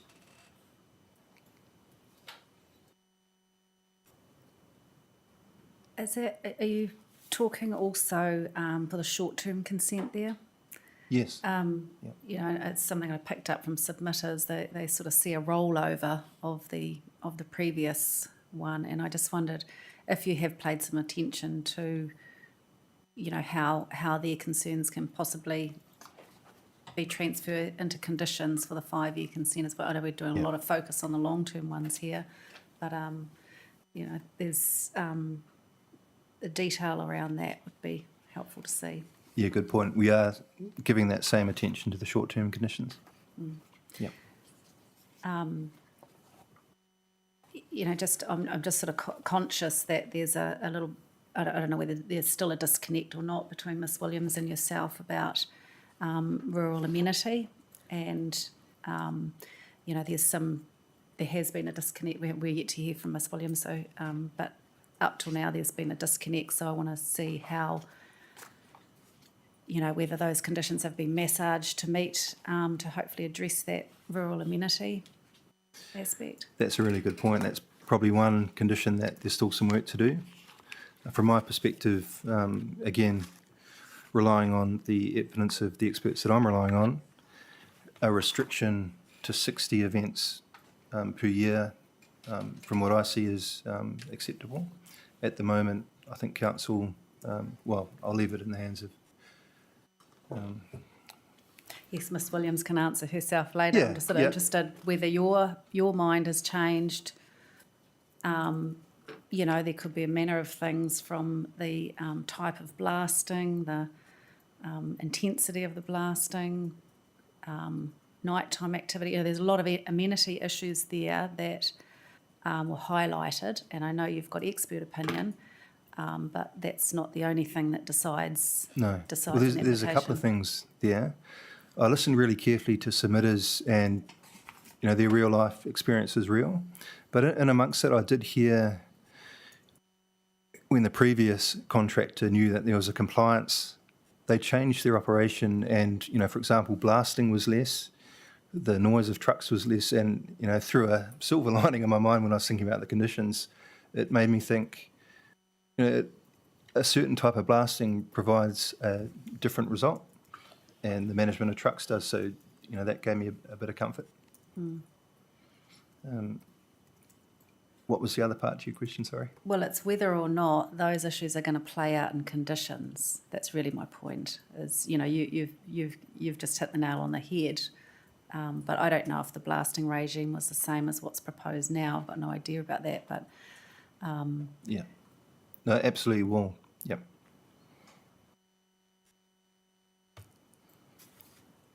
is the applicant looking at a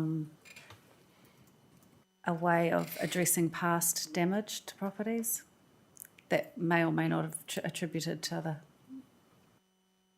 I might pass that one to Mr Matheson. I'm not sure myself at the moment. Well, just before we come to Mr. Matheson, that just leads on to other questions, if you don't mind. I know there's legal implications here, and Mr. Matheson will have his turn to reply. But so, if we put that to the side, is the applicant looking at a process or a methodology or a way to, if there is a complaint, or to put a mark in the sand, before the complaint? Have you looked at some sort of way of packaging how you might address, I guess, if there was an effect, whether there was a way to attribute that or not to the operations of the quarry? Is there a condition framework, or if that's going to be handled outside an RMA process? Are you talking specifically to vibration and Yes. damage to buildings? Yes, we are, and we're talking specifically about the commencement of this consent, if it's granted. We'll let Mr. Matheson answer the question about the 2018 remedy. Yeah. Not that I'm aware of at this stage. Okay. I haven't seen it coming through in the conditions, a specific process for what you've just described. Yes, as a planner, sorry Liz, as a planner, is that topic, which is property damage, whether it's structures or land or stock, as potential property damage, is that a live issue for an RMA consideration in planning terms, in your view as a planner? I think it probably is in terms of geotechnical effects, which need to be considered. Okay, I need some clarification on that. When you say geotechnical, what are you? Well, land stability, it's Yeah, an effect of the environment, yes, and I guess the environment includes property, would be a simple view. yes. I haven't had much experience myself in crafting conditions relating to this matter, and Yes. I'm not particularly familiar with it. I know I have carefully listened to the discussions, and I guess the tricky thing under an RMA condition is attributing how that effect arises, because there's earthquakes, there's a whole range of things, and I think that's might be the hesitancy of putting something in a condition under an RMA when it's quite hard to determine how that effect plays out. Yes. So, I have very carefully listened to that. It's not really something that I've had much experience with. So is it fair to say that it's potentially in the tent, but there are some problems in delivering a condition framework? Yeah, that's where I've sort of landed. Yeah, and I'm not even sure if there's other legal mechanisms through the Building Act or something. I just don't know. Well, Mr. Matheson can comment on that, but we're just focusing on the RMA at the moment. Yeah. Just strikes me, based on Commissioner Bird's questions, that there's two issues in drafting or not two issues, two matters that a condition framework would have to grapple with. Firstly, a baseline and nominating what that is, and secondly, some sort of process to attribute damage, and that could be damage to the land or the stock that are on it, or the buildings that are on that land as a result of instability or vibration. Yeah, I think you're right. Yeah, it's in the tent. Those types of things you just mentioned to be considered. Okay. Mr. Matheson, do you want to answer now or later on that legal matter? Just before you do, and just for the benefit of Ms. Ryan and Ms. Walker, we will be going straight to you before the morning tea adjournment, so we won't take the morning tea adjournment until after you're presented. I understand you need to be on the road shortly before 11 o'clock, so we'll make sure that happens. Ms. Ryan's just gone to move her car briefly, but she's there in person. Thank you. I'll address that at the end. Okay, Be thank easier. you. Liz and then Nigel, anything? Mr. Baker, Commissioner Brown's very anxious to ask some questions, but is there anything further you want to say before he does? Just a couple of last points, please. Yes. just one matter that I'd like to draw your attention to, and I've spoken to Ms Walker regarding this, and I think I'll just leave it to her to clarify.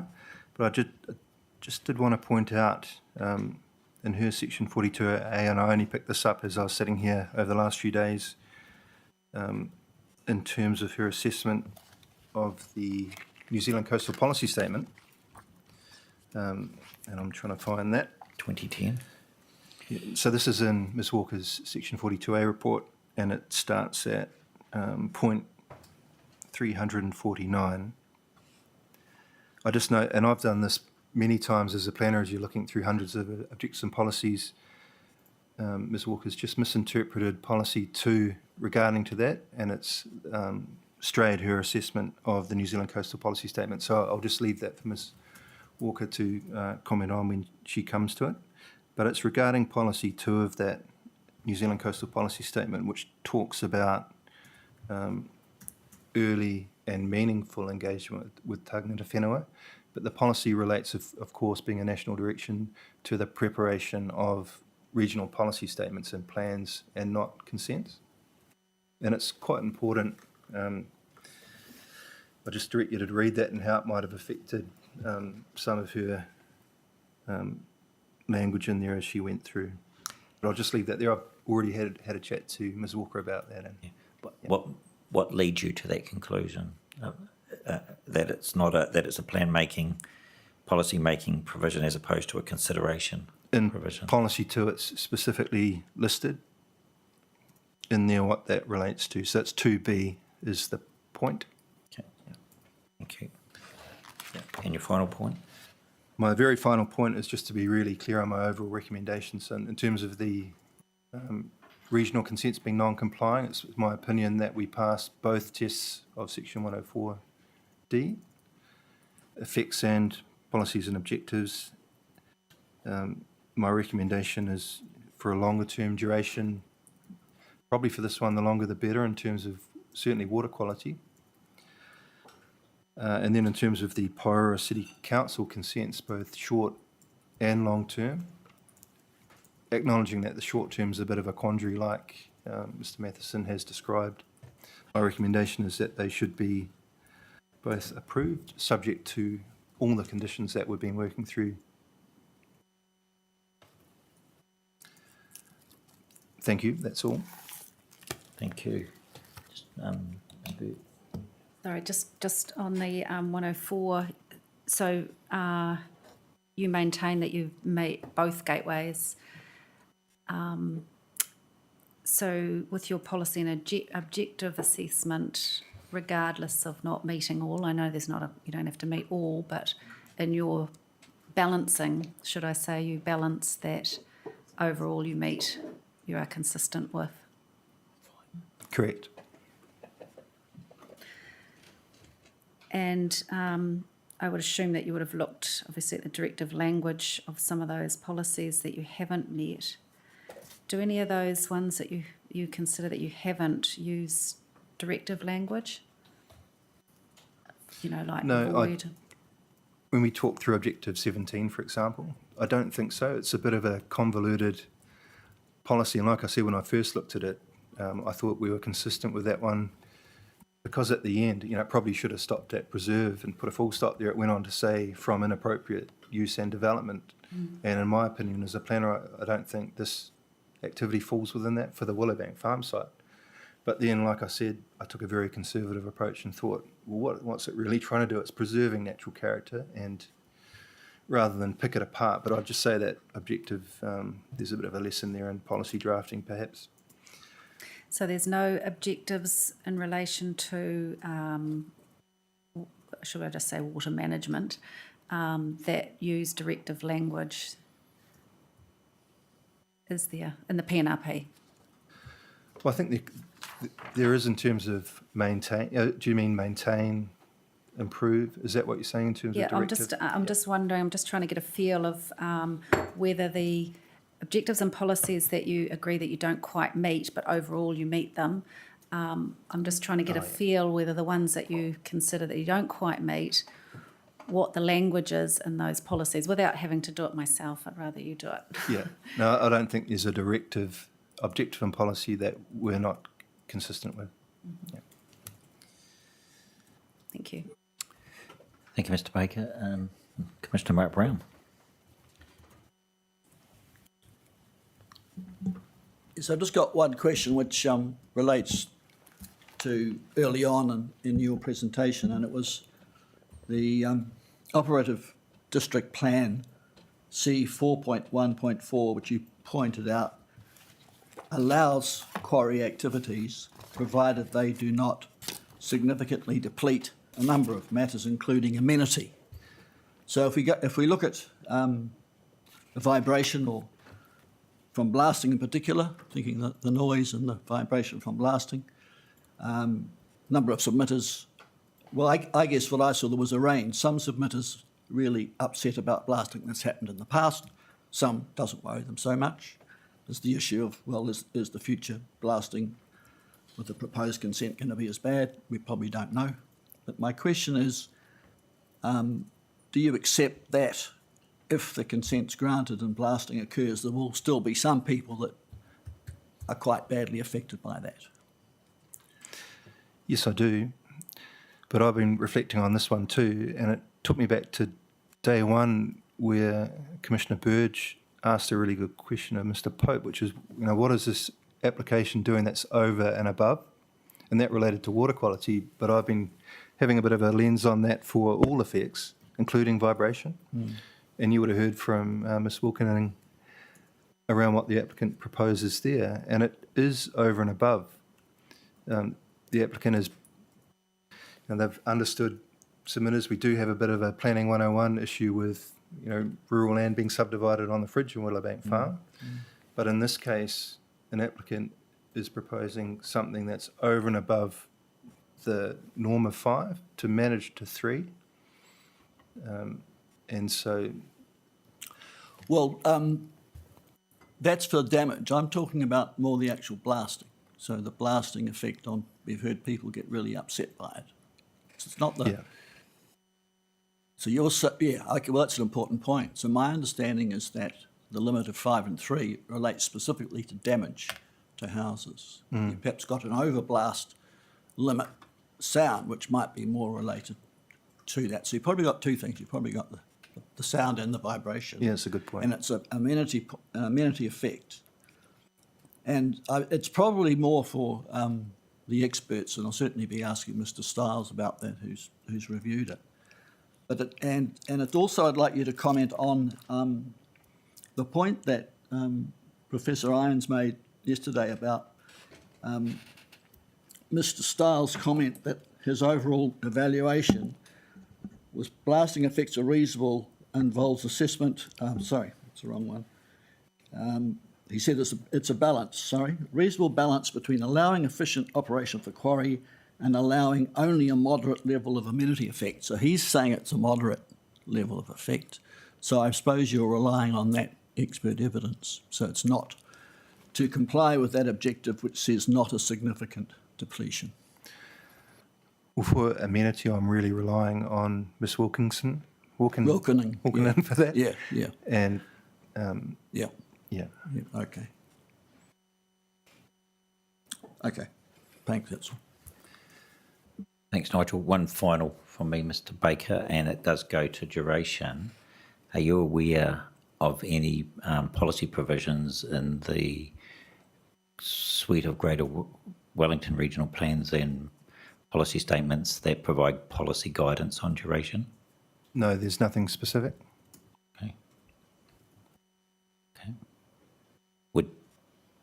Have you, in other jurisdictions, come across such guidance?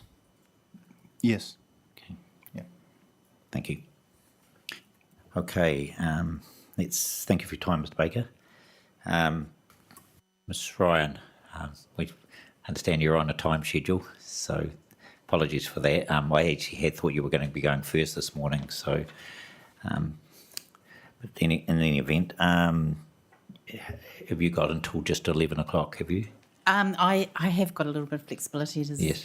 does happen to be a social engagement, so that if I'm late. Yeah, it's that's fine. okay. But you're happy to push on now? Oh, yes, Good. absolutely, yes. Just give us 30 seconds to get our papers in order. So we've got your evidence in chief and your summary. Yeah, sure. Actually, while we're doing that, let's just take a 2-minute break to stretch our legs and have a comfort stop.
everybody. Thanks for your patience, Ms. Ryan.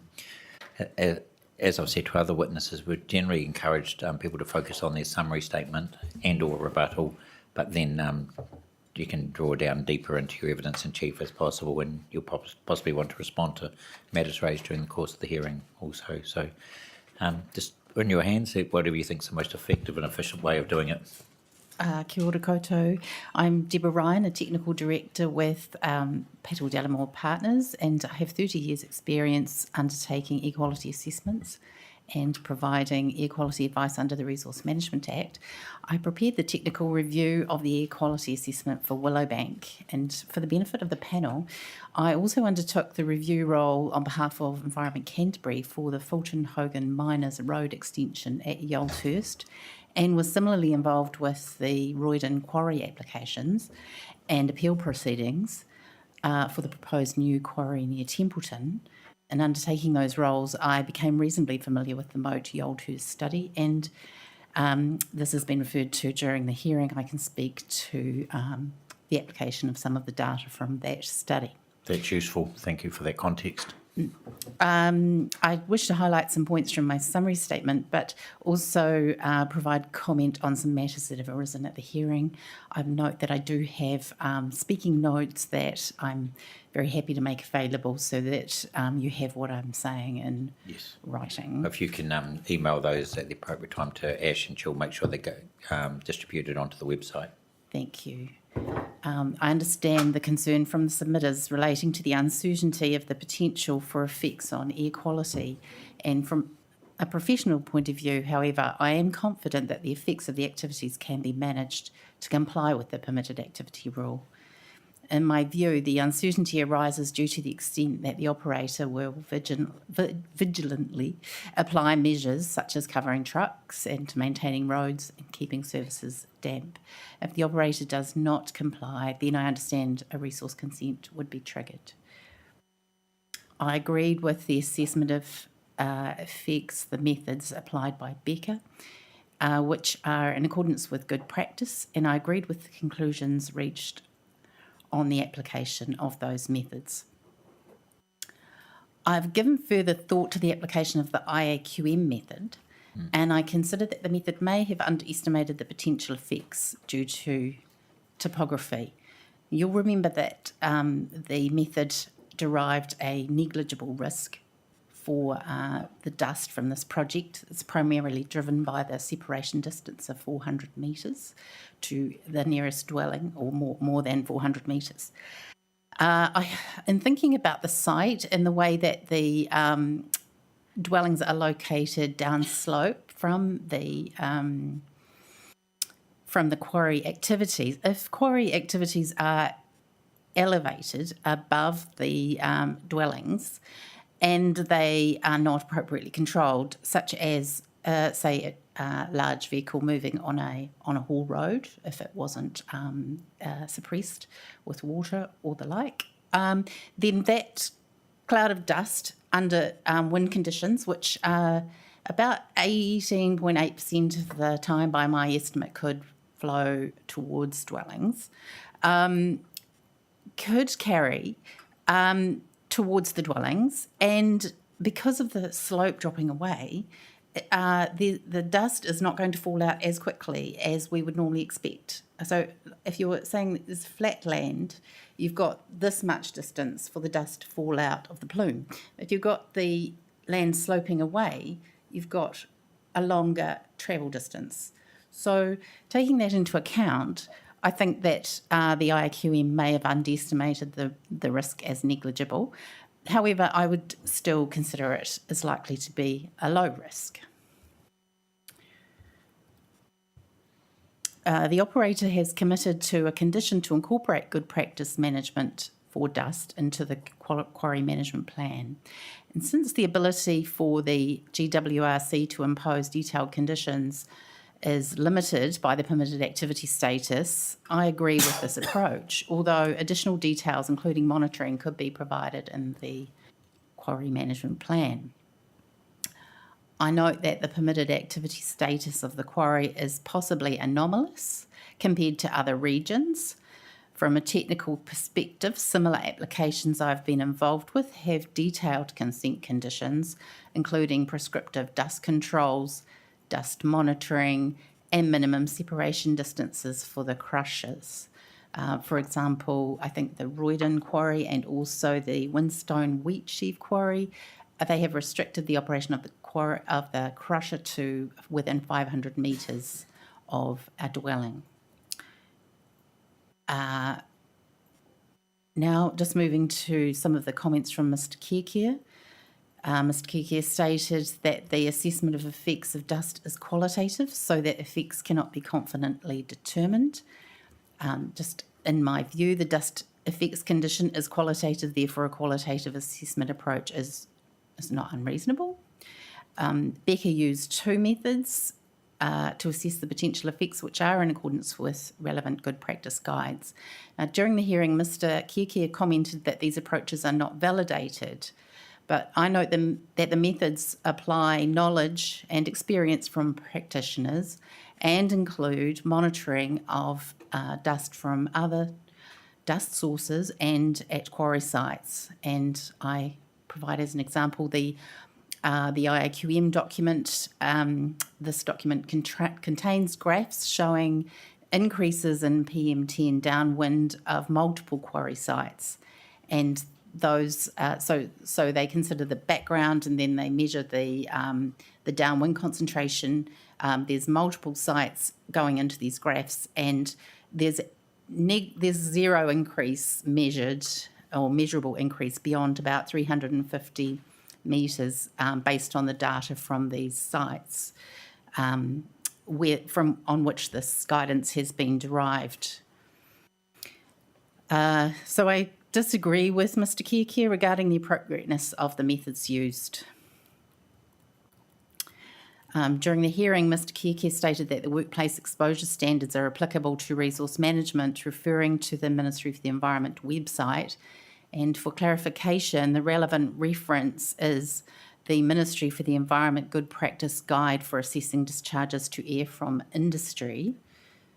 Within this guide, there is a hierarchy of criteria for applying to assessments, the first of which being the National Environmental Standards for Air Quality, and the last of these being workplace exposure standards. When applying the Ministry for the Environment hierarchy, the appropriate criteria for RCS, or respirable crystalline silica, is the Office of Environmental Health Hazard Assessment criteria, which is 3 micrograms per cubic metre as an annual average. If the workplace exposure standards, as I say, are included in the hierarchy, but only as the last resort, and they are to be adjusted by a factor of 50 to 100% for general population exposure. Sorry, what does that mean? It means that you take the time-weighted average 8-hour criteria and divide it by a safety factor of 50 to 100 to account for the differences Mr. Noonan was talking about in the health of the population, the worker health that we might expect a healthy individual of working age to be exposed versus children or infirm people in the population. Yes. And yeah. I'm guessing the answer's not 42. It's well, no, actually, there is a reference to 42. Is there? Yeah. That is the answer to life, the universe, and Yeah. everything. Yeah. Okay. Yeah. But I mean, all joking aside, you talked about 3 microns per cubic metre, I think, was it? 3 micrograms per cubic metre as an annual average. Now that's for RCS, which is as PM4.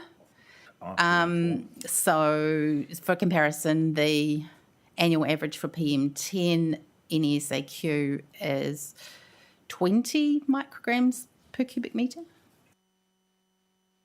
When I might have misunderstanding what you're saying, but if you're adjusting those figures for another purpose, do you get an actual number, or is it? Yes. like 42. Well, yes, you take whatever the time-weighted average value is for the 8-hour exposure or workplace exposure standard, and you just simply divide it. Okay. But as I say, it's the last resort in the hierarchy of assessment criteria. Then it's not a recommended, it's not a highly recommended method. No, but Yeah. you're semi-agreeing with Mr. Cougar that it does have some Can application. be applied, Yes. yeah, when there's no other criteria. So you go through the criteria, go through the hierarchy, Yes. you see what's available out of all the other sources that are recommended. Nothing, workplace exposure Sure. standard. Okay. No, that's good to know that. Thank you. Mr. Kierkegaard also presented data for the PM10 monitoring for the Yoldhurst. It was a little graph that had some spikes and for different distances downwind. In my view, he failed to consider the background air quality. So that data was just what was measured at a particular point in time. It's not necessarily what was attributable from the quarry itself, although there would be a component of PM10 potentially carried down that distance. The actual study concluded that there was no measurable impact on PM10 due to quarries beyond 160 metres once you take into account the 24-hour averaging period of the NSAQ. So the data that, that's the, National Environmental Standards for Air Quality, the data that Mr. Kierkegaard presented was 1 minute average data. So it doesn't have any basis in terms of health effects. So the appropriate criteria is really the 24-hour average PM10 in terms of health. And there was, no, as I say, no measurable impact beyond 160 metres for PM10 24-hour average. Mr. Kierkegaard and submitters are concerned about respirable crystalline silica at the exposure at Willowbank because there is an absence of data. And I consider that the Yoldhurst study is a useful reference to consider the likelihood that RCS might be an issue. There were 2 samples out of 20 taken in the study that had detectable RCS. So these 2 samples were 50 metres from the edge of the quarries, and the rest were below the limit of detection. In my view, the study is conservative relative to Willowbank because the quarry area at Yoldhurst is large in scale, multiple quarries over 230 hectares, multiple crushers and screens. So I consider that the risks from RCS are negligible because it is unlikely to be present downwind in sufficient quantities for a sufficient length of time to exceed the assessment criteria, although to provide further assurance, the relative silica contents of Willowbank material compared to the Yoldhurst material could be undertaken. Mr. Kierkegaard stated that there was no data to say what particle sizes were present in quarry dust, and I refer again to the Yoldhurst study. This study measured both the PM2.5 fraction and the PM10 fraction concurrently at that site that was 50 metres downwind. And the study concluded that the PM2.5, therefore the finer fractions, PM2.5 and below, the PM1s, the PM.1s that Mr. Kierkegaard was talking about, the study concluded these were a minor component of PM10 in terms of what was coming off a quarry. Mr. Kierkegaard also raised the toxic contaminants present in vehicle exhaust, and I agree with Mr. Noonan's application of the Wakakotahi screening model to demonstrate low levels of impacts from traffic emissions from the quarry access road compared to the relevant assessment criteria. In my view, if equality monitoring is to be undertaken, it should be done in the vicinity of the boundary with 327 and 328 Murphy's Road. A suitable instrument would be a light scattering instrument. These can continuously measure particulate matter as PM10 and PM2.5, and this provides an indicator of dust leaving the site, and it can be used to inform the dust management procedures on site. So I note that monitoring of this type is increasingly common requirement for quarries. In particular, Environment Canterbury adopted an informal policy that they require PM10 monitoring on all quarry sites where there's a dwelling within 500 metres. If the applicant could offer a condition on monitoring, I consider this would be helpful.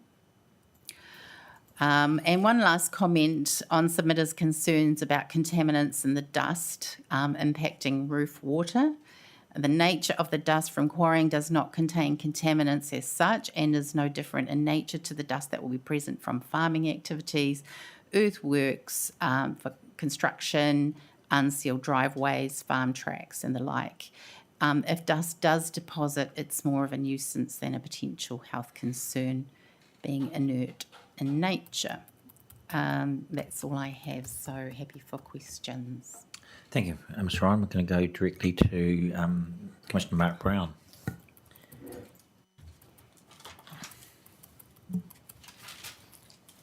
Good morning, Ms. Ryan. Thanks for that presentation.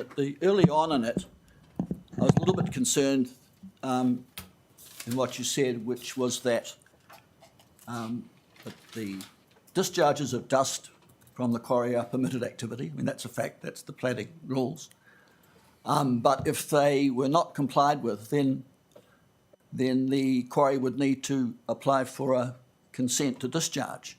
I mean, that, when we're talking about all the concerns of the neighbours and that sort of thing, would you not agree that that's not a particularly helpful sort of, not criticising you, but I'm just thinking that it's, to me, that's not particularly useful. It's not an easy course, no. No. No. Okay. No. Yeah, okay. So moving on from that, very useful comments that you made. I guess with the silica, you said that, and one point that sort of struck me is that we don't know how much silica in the aggregate here compared with the Yoldhurst ones. You were saying that could be done. Are you saying that it should be? Oh, I mean, I think it would provide assurance to the neighbours. I mean, I think that there is a level of conservatism in applying the Yoldhurst data to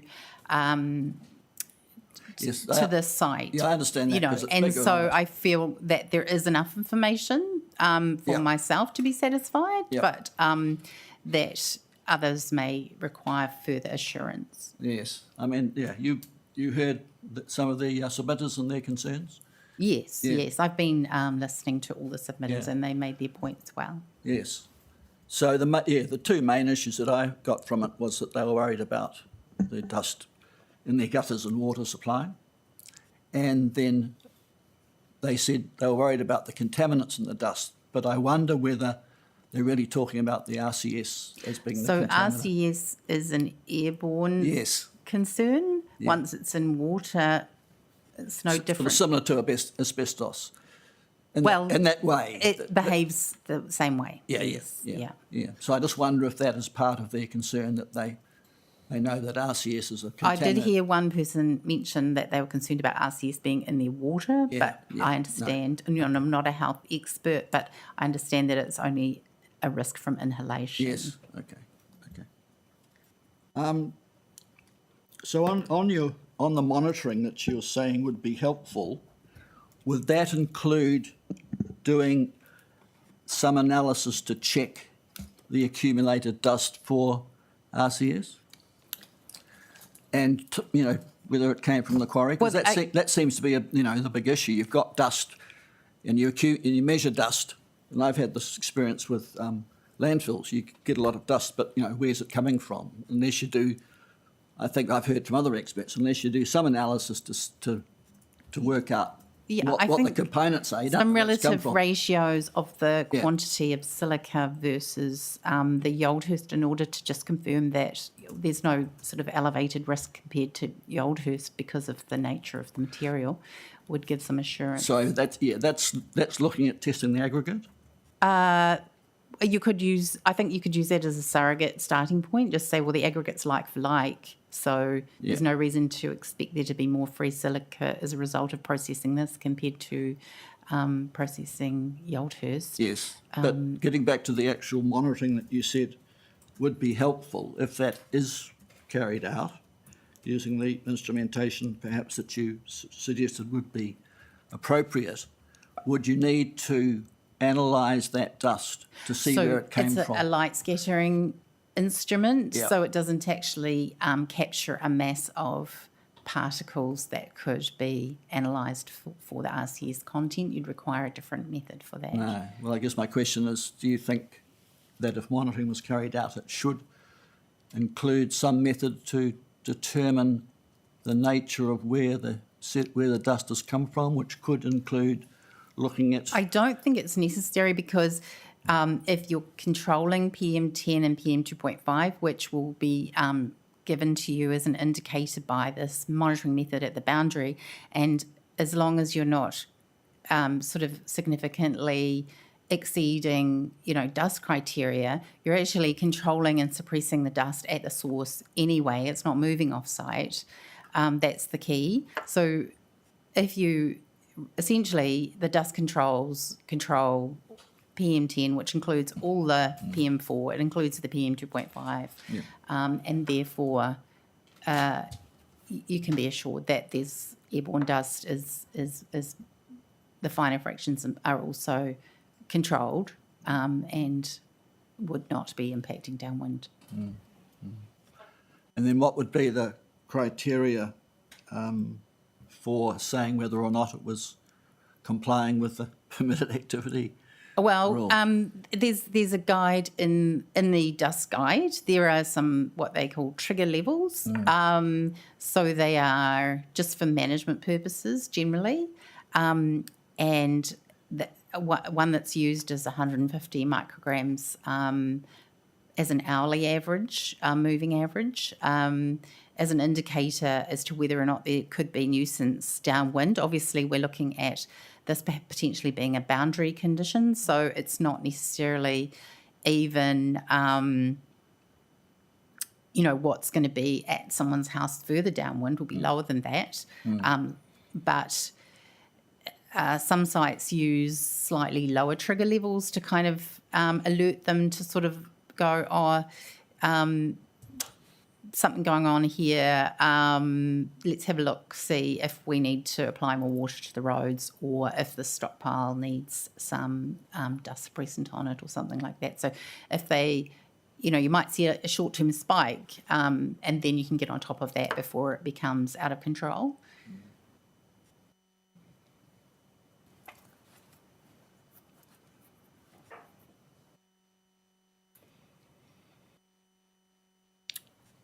Thank you. I think that's all I have for now. If you have some more, I might come back. Commissioner Birch, do you have anything? Okay. Yeah, I've just got a couple, Ms. Ryan. Just sorry if we're going over some ground here. So you're not saying that monitoring is necessary. You're saying that if the panel thinks it's necessary, then we could do some boundary monitoring. Is that what you're saying? Oh, well, I have said is that it is actually becoming increasingly typical for these types of sites to have monitoring. Most of the ones I've been involved in, say, 4 recent examples, but they all had dwellings within 100 metres of the boundary, and they required very active management of their dust in order to proactively control conditions on site. They had cease quarrying if certain wind speeds and directions were triggered in order to protect those downwind houses. So it's a very adaptive and responsive type of approach because of the nearby dwellings, and so it was very relies on monitoring. I think monitoring is helpful because it's a permitted activity in this case.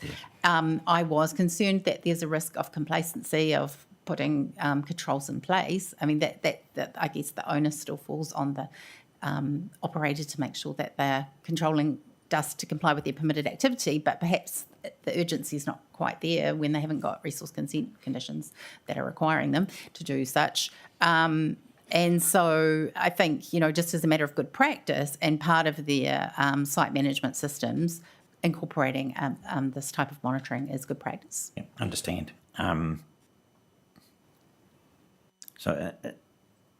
In the first instance, it's really to test compliance in a sense, isn't it? Well, it does at the Yes. end of the day, yes. Yeah. Yeah, and that's why it's at the boundary. Yeah. Probably a simple answer, and I think I know it, but why have you selected 327, 328 as the nearest properties. they are the yeah. nearest? Yeah. Yes. Taking account of wind and Yes, and also that direction of exposure travel. that you can they're kind of down the valley Yes. directly from where the quarry is. Yes. So if it's a boundary condition to check compliance, is there and you've talked about the different metrics that are used, the 150 microns, etc. Is there any guidance in the Greater Wellington Regional Plan on that in terms of the acceptable trigger to determine what's objectionable, etc.? I think the criteria in the plan in terms of the it's a subjective Yes. judgment, There's which usually requires on the frequency, intensity, duration, offensiveness, Yes, FIDO. location factors to kind of say is this an adverse effect or not? Okay, so there's no metric stipulated in the plan. It's a judgment call. Yeah, You've subjective. drawn our attention to other jurisdictions that use some metrics. 150, was that the ECAN example? That is actually the Ministry for the Environment guidance. ECANs, depending on the site and depending on where they actually locate the monitor, I guess, and the type of monitor being used, there has been sort of variable levels of Yes. trigger applied, but 150 would be sort of the bottom line. And some of them have got sort of, as I say, triggers that kind of alert them to do something a bit sooner than that. Okay. In terms of your role in helping the panel, what would your advice be if we were to proceed with a monitoring condition? Should that also include reference to a trigger level, and if so, what should that be? Trigger levels are quite helpful to have in management plans because then they can be adapted, but as needed. And I think that in this case, 150, given that there's still reasonable separation to the dwelling downwind, is not an unreasonable condition at the boundary. Yes. I guess, was the Roydon Quarry more recent than the Miners Road one that you...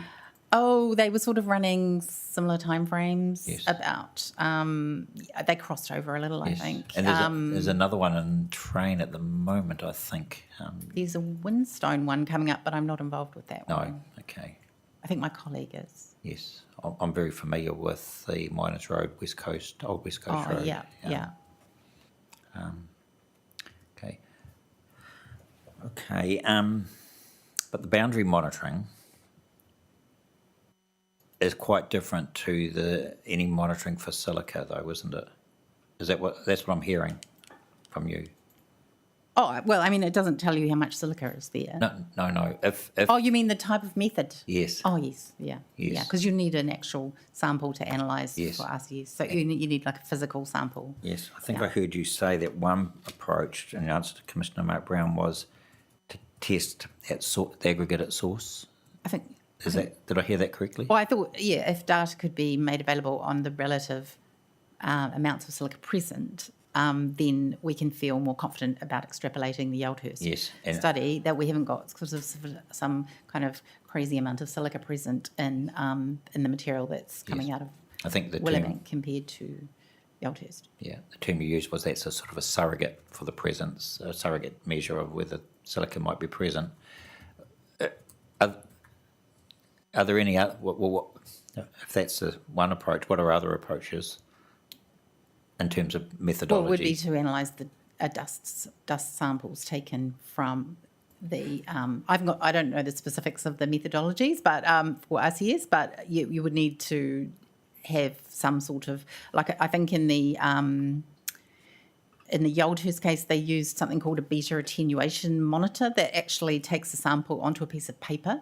Yes. And then I think they were able to analyse that. Yes. But I haven't kind of looked at the detail In this of context, where would that be located? Presumably in a different location to the boundary monitor, that. No, they're generally co-located. are they? But a different technique for collecting. One's that light scattering approach, which detects. Yes, it can measure the sample. It can measure. It measures the mass of. Like they measure the same thing, but just they measure it differently. Yes. Does one take a sample and the other take a reading? Is that the Yes, difference? yeah. Yes. Yeah. Okay. Okay. What would happen if? Sorry. What would be the situation if there was a monitor in place to take a sample, co-located with the light scattering monitor, and it detected levels that were of a trigger point for silica?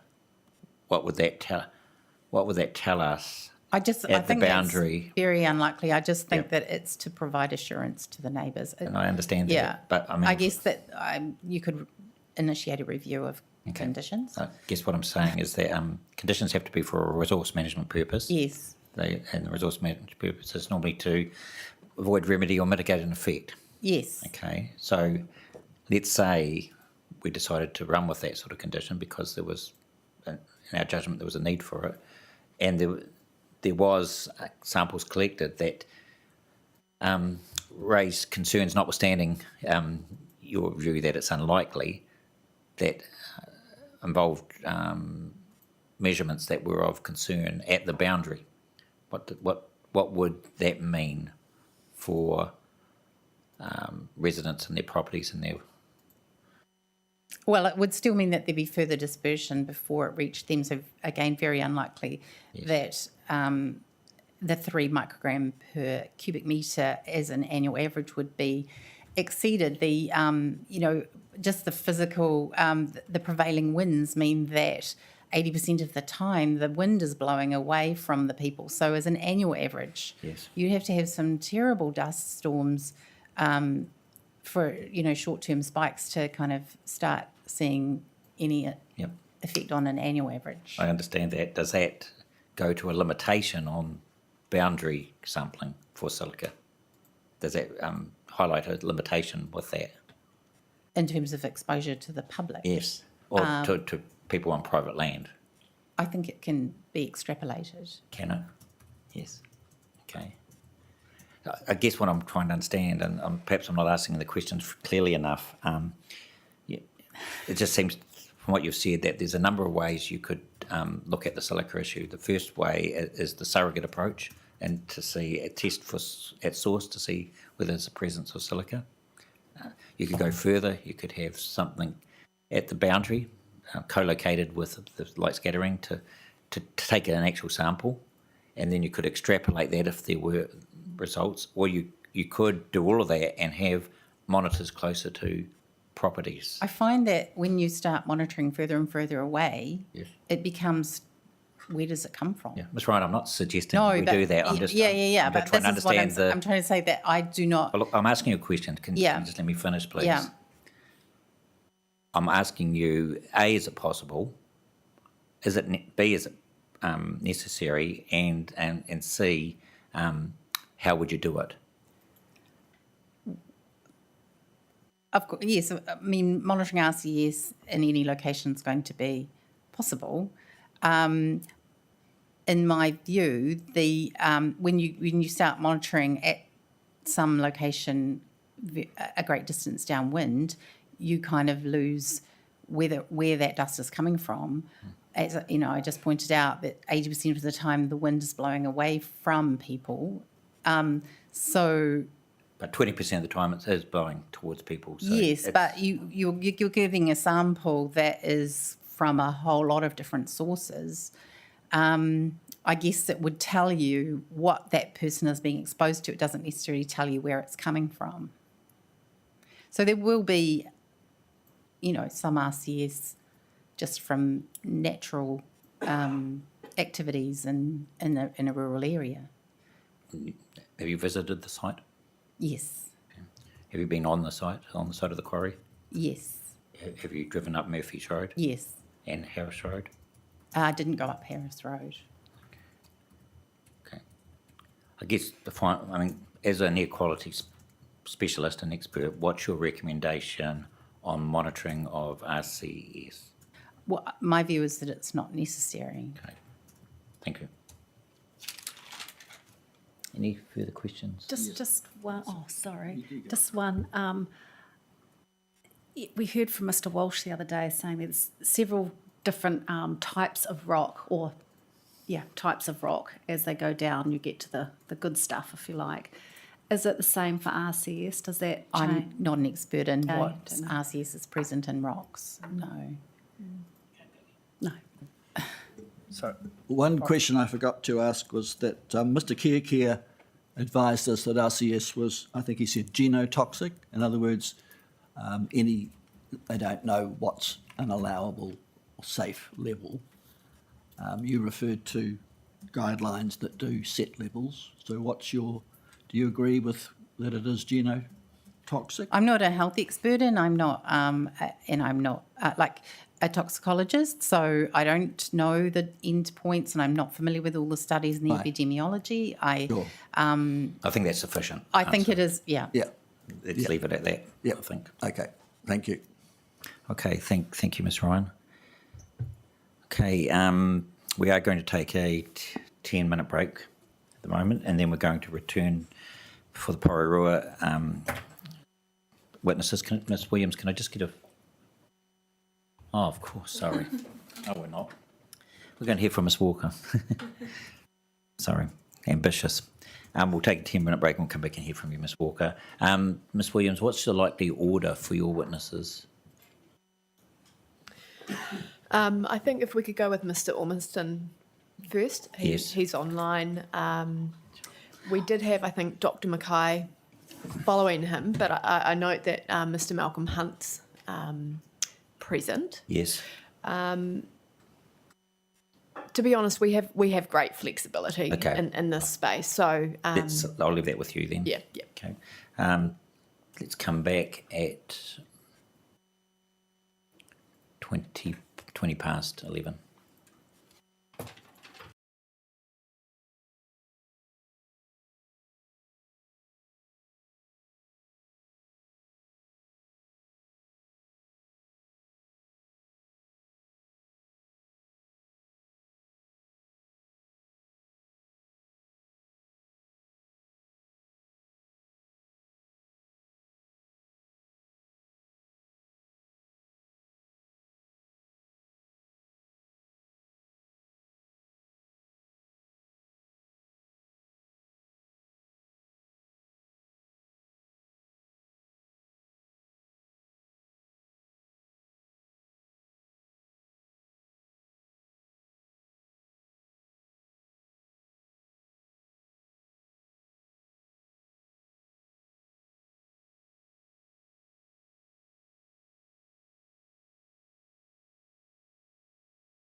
and welcome in particular, Ms Walker. We have in front of us 3 documents. We have the 42A report. We've got the summary statement dated 12th of August and the rebuttal evidence dated 12th of August. Are there any other documents we should have close by? No, those are the 3 you have to date. I do know that I do have some speaking notes to talk to that I will provide to Ash just based on the direction of some matters to address that you've directed through the hearing. That's appreciated. Okay, we're in your hands. Okay, excellent. Yeah, if the way I'd probably like to start is to run through those matters first, just as I note they're probably the main matters of contention. So in that light, for the benefit of the panel and from direction of the chair, I would like to provide a response on the term of the 35-year discharge consent in relation to the review condition put forward by the applicant and to confirm the position of Greater Wellington in relation to consent term. I do note that agreement has been reached for the duration of all consents sought, with the exception of the 35-year discharge permit of sediment-laden water to the Pāotahinui catchment. Under direction of the panel, I would like to respond to paragraphs 4.27 to 4.29 of Mr Matheson's evidence. I do note I can only comment from a planning perspective, not a legal one. I do not consider section 1131B of the RMA the starting point for a discussion of the appropriate term. This section simply records the requirement that if the decision maker chooses to impose a shorter period than what an applicant asks for, it must provide reasons for the shorter duration. I consider I have provided these reasons in my section 42A. In my view, the key section of the RMA is section 123, which provides that consents of this type can be granted for a period not exceeding 35 years. That is a maximum term, not a default, and the council is able to set shorter durations in appropriate circumstances. In terms of paragraph 4.29, I cannot comment on the principles set out there. As well, the applicant states they are from the Environment Court. I'm unclear what cases are being relied on. If the panel wishes an analysis of case law, this would be better coming from council's legal advisors. In response to the matters in paragraph 6.29 onwards, in addition to the reasons set out in my section 42A for a shorter duration, I would like to make the additional comments. While the applicant takes the view that a review condition is sufficient and will address any issues that arise, this overlooks the fact that the RMA anticipates that durations of less than 35 years may be imposed, even though review powers exist. In my view, while the review power is a mechanism that is available to decision makers under section 128 of the RMA, review conditions are limited in effect. They are a mechanism by which a consent authority can amend existing conditions to ensure they do not become outdated, irrelevant, or inadequate. It is not a mechanism that enables a consent authority to impose new conditions outside the scope of the original consent application or amend conditions in a way that prevents the activity for which consent was sought.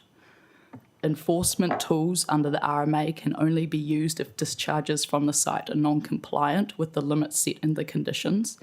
I note for this application it's largely the total suspended solids cap, but not if the receiving environment is in a poor state which is unable to withstand further discharges.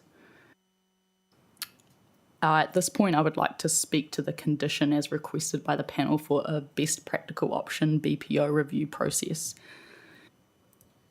One of my main concerns with this BPO review condition proposed by the applicant, especially as it's currently drafted, is the cumulative effects of discharges to the Pāotahinui Inlet, particularly where the catchment is over-allocated and any additional effect, no matter how small, may be of significance. I am also unclear about how the activity will be able to achieve greater alignment with the policy and regulatory framework that is in place at the time through the BPO process. Another concern with the imposition of a long consent duration is the inability of council to seize the activity in consideration of the state of the receiving environment. The main effect to control here is sediment-laden discharges.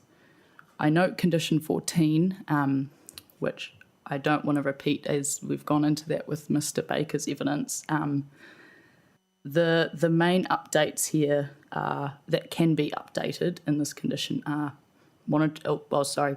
updates shall take into consideration monitoring results, practical experience gained from the site, and improvements in technology. I do consider that this annual review should be a process of the applicant taking a step back and reviewing all of these things. And I also would presume that this process would happen anyway, as they do have to prepare this report to submit to council. And I don't understand how you could prepare this report without stepping back and taking into account everything that's happened over the site in that annual period. So I consider the BPO condition, drafted condition A, which I appreciate you don't have yet, lists matters which should be undertaken in this review process anyway. In terms of the Ngāti Toa opposition, it is not for the council to explain the position of Ngāti Toa. However, it is reasonable to take their view into account when determining duration as mana whenua and kaitiaki of the receiving environment. If the panel is of a mind to approve a longer duration, we suggest, particularly for Ngāti Toa, that they be given the opportunity to comment on this matter, including on the potential inclusion of their role in the BPO condition. I note that the condition that the applicant has currently drafted for the BPO include two separate provisions for Ngāti Toa, and one of them include Ngāti Toa providing the applicant with a report.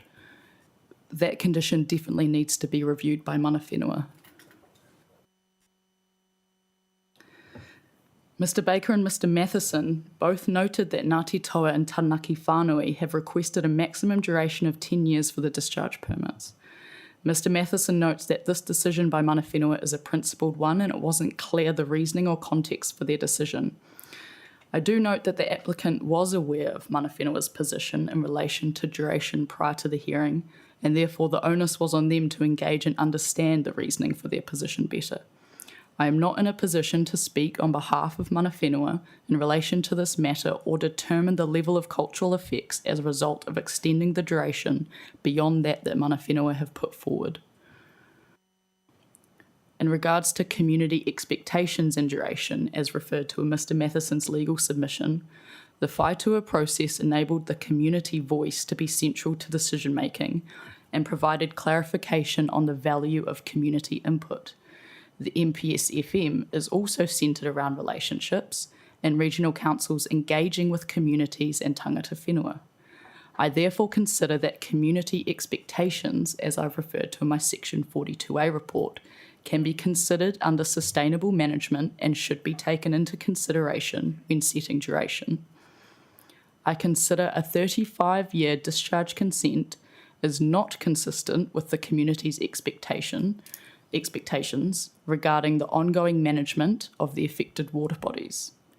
This position is supported by the 12 submitters who have opposed the application and raised duration as a matter of concern, and with the Department of Conservation and mana whenua's opposition to a duration exceeding 10 years.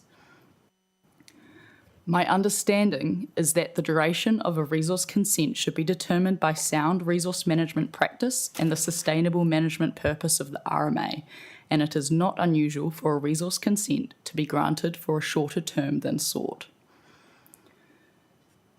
Given freshwater planning and management are subject to significant change, and the likely direction of that change is captured in the whaitua implementation program report for the whaitua, my view is it is sound resource management practice to allow a full reassessment of activities once these new frameworks are in place and once there is a clear understanding of how the discharge is operating, particularly when the receiving environment is the Pāwatahanui stream and inlet, which are recognised as ecologically and culturally significant water bodies.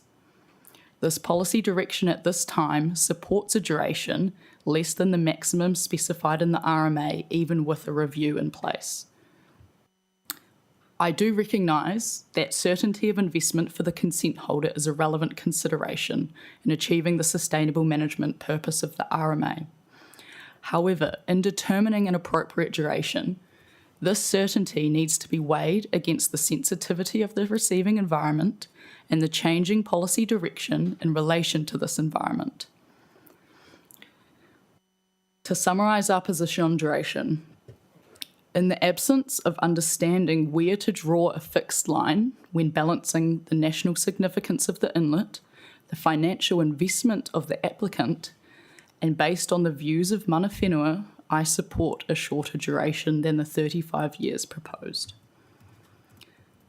If the panel were of a mind to grant a longer duration, I would request that this not exceed 20 years with the provision of a robust BPO condition, more robust than that which is currently drafted, to specifically allow for reviews to include consideration of the state of the receiving environment as assessed by both ecological and erosion and sediment control experts.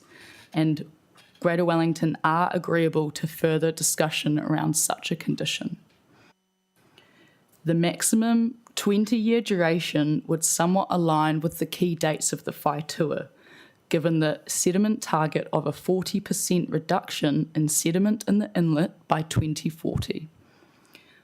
I would also like to note Policy 6, which states a common expiry or review date will be imposed on resource consents within a whaitua or sub-catchment if A, the affected resource is fully allocated or over-allocated, or B, the exercise of the resource consent may impede the ability to implement an integrated approach to manage water quality, quantity or habitat within that whaitua. I consider under B, the 35-year consent would impede the ability to implement an integrated approach to manage water quality within this whaitua. A common expiry date of 2042, 20 years from now, for discharges in this whaitua would align with the direction of the whip. I could stop now and ask, I understand that was a lot of information. No, that's fine. It would have been really useful having that in front of us. Yes. So in future, I think, try and do that. A lot of information. I tried to capture it over 4 pages. Can I just ask you to read the first paragraph, please? Yes.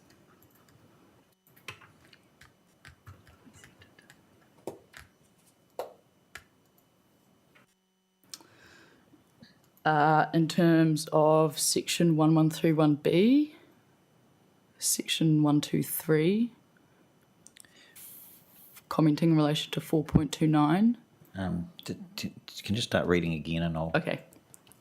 Agreement has been reached for the duration of all consents sought with the exception of the 35-year discharge permit of sediment-laden water, the Pāotahinui catchment. Under the direction of the panel, I would like to respond to paragraphs 4.27 to 4.29 of Mr Matheson's evidence. Yes. I can only comment from a planning, not legal perspective. Yes. I do not consider section 1131B of the RMA the starting point for discussions of the appropriate term.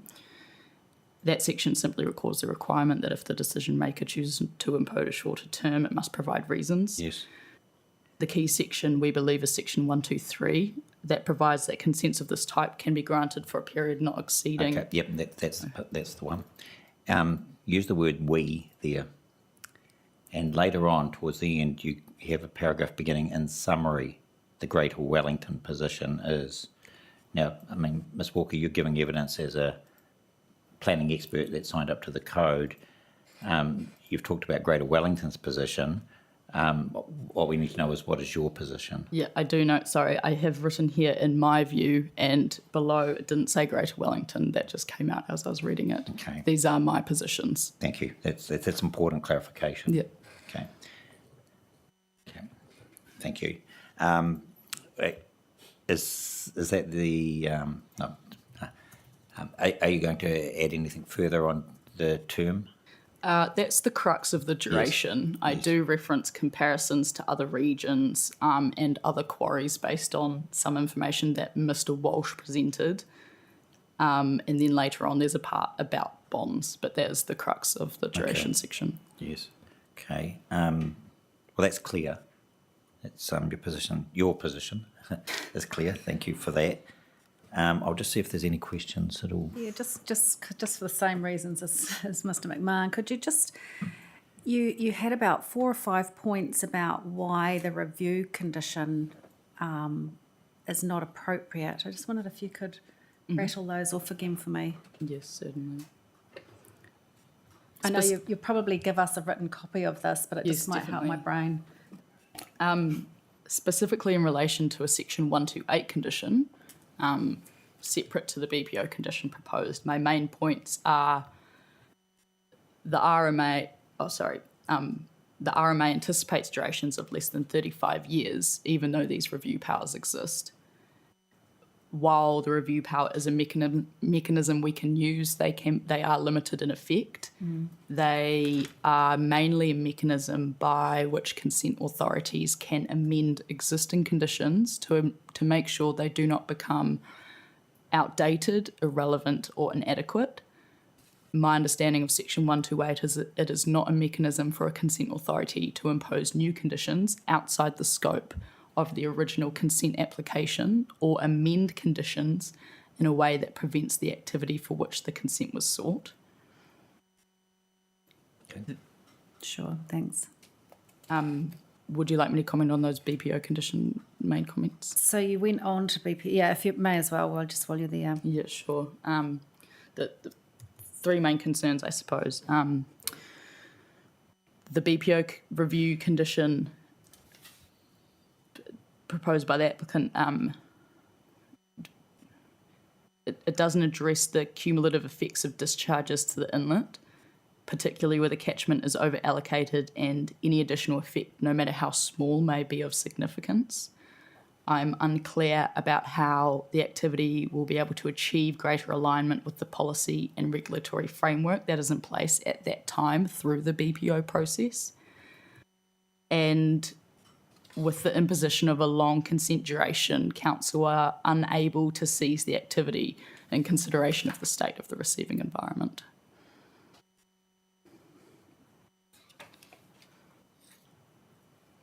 Thank you. I didn't do too badly. I just missed a couple of things, so thank you. I guess I don't want to protract this because your position's clear, and I'm not seeking to dissuade you at all from your position. That's your prerogative, but I just need to test a couple of elements of it. And you made some important points there about the 35 years, and that it's a maximum, but it's not. It doesn't mean that should be undertaken in all circumstances. It's based on, I guess, a case by case analysis. But the two things I took from you is that I wrote it down. Terminology was that what's reasonable in the circumstances and what's appropriate in the circumstances. So in this case, you've very usefully indicated that the effects that are giving rise to this are primarily in relation to sediment laden stormwater entering into the waterways. Correct. And into the streams and ultimately into the receiving environment, Correct. being the inlet. Correct. And onto the Porirua Harbour. And so, okay, thank you for confirming that. That was my first question. And the second issue was any policy guidance that's in the statutory documents, and I'll come back to that in a moment, but that's how I understood the two sort of factors that you're focused on. Yep. Yeah, Would agree. and that seems reasonable. In terms of the effects, we heard yesterday from Dr. Greer, and I've just got his evidence in front of me, and we questioned him quite extensively on this. He came to a less than minor effect on the three topics that he had in the summary. Obviously, that was the first two being squarely on the matter of sedimentation, third one being fish passage, and then he addressed helpfully at the end cumulative impacts. And he said that, in his opinion, the cumulative effects on the stream diversions are unlikely to be more than minor. But then at paragraph 17, he looked at sediment discharges and the cumulative impact on the state of the inlet. And he said, based on the sediment loss assessment provided with the application, there is a low risk of the proposed expansion and continuation of the quarry resulting in a more than minor increases in the activity's long-term contribution to cumulative effects. And I think we asked him what he meant and what his recommendation was in terms of duration, and he said he didn't want to be in a position to talk specifically about term. He would leave that to you, and I accept that's quite appropriate. But that's largely uncontested evidence between himself and Dr. Milling and Mr. Pipe. Yes, so yes, I guess there's a combination of Mr. McGregor and Dr. Greer and Dr. Milling and Mr. Pope. They seem to be reasonably aligned in that position. So from the effects limb of the analysis, why are you uncomfortable with that? Why have you not adopted that position, particularly on cumulative impact, for considering a term different to 10 years? Because our focus on duration has come from the policy framework. Okay, thank you. That's useful. Good to know that. And then the policy framework, you talked about policy 6. I just wasn't sure which document you were talking about. Oh, sorry, policy 6 of the NRP. NRP, okay. Okay. And you were talking quite rapidly, but I think I got it. I talked about 2 criteria. If something was fully allocated or close to being allocated, I think you called that factor A. And secondly, if it would impede an integrated approach to catchment management was... Yeah, I suppose I was saying we're unclear about how this activity will achieve great alignment with the policy and regulatory framework in place at that time. Particularly 6B. Is that what you're saying? So policy 6. Oh, you talked about policy 6 being in 2 tranches, that there should be common lapse. Was it a common lapse date or a common? What was the terminology? Yes. The terminology was policy 6. Why don't you just read policy 6 Okay. out? So right in front of us. A common expiry or review date will be imposed on resource consents within a whaitua or sub-catchment. If, and noting there's a brackets there, unless it relates to regionally significant infrastructure. That's why I left that out. If A, the affected resource is fully allocated or over-allocated, Yes. or B, the exercise of of the resource consent may impede the ability to implement an integrated approach to manage water quality, Yes. quantity or habitat within that whaitua. Yes. Okay. So that's talking to a future state.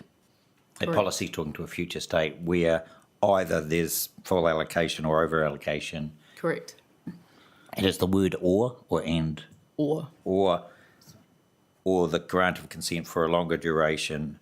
If I note that with the appeals, A does actually state the affected resource is fully allocated. Crossed out is or over allocated. yes, and then after the end of that clause, before you get to B, is it an or and? Or. Okay. And is there any change to B in the consent order? No. Okay.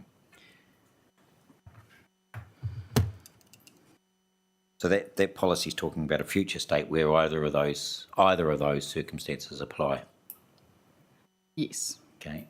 And what do we know about either of those circumstances at this point? We know that we know that there is a key date in the whaitua for sediment reduction, and that is 2040, and that the sediment reduction target is 40%. In terms of clause A, do we know whether there is over allocation at this point? I'd probably like to clarify that with Dr. Greer, the allocation. Yeah. Just read the consent order version again, the clause A. A, the affected resource is fully allocated. Fully allocated. Or B. B. So the term over allocation has been deleted. Yeah. Okay. So we would like to know at this point in time what's the situation regarding allocation of the resource being the inlet, presumably. Okay. And We can get that information. Yes. Okay. And then secondly, and so I guess that goes to an effects type assessment, doesn't it? That Yes, clause it A, does. Yes. whereas clause B is more about being, if the function of the resource consent itself, I suppose, the exercise of the resource consent may impede the ability to implement an integrated catchment management approach for water quality. Yeah. The chapeau, that's a term I've just come across, so I try to use it a lot now.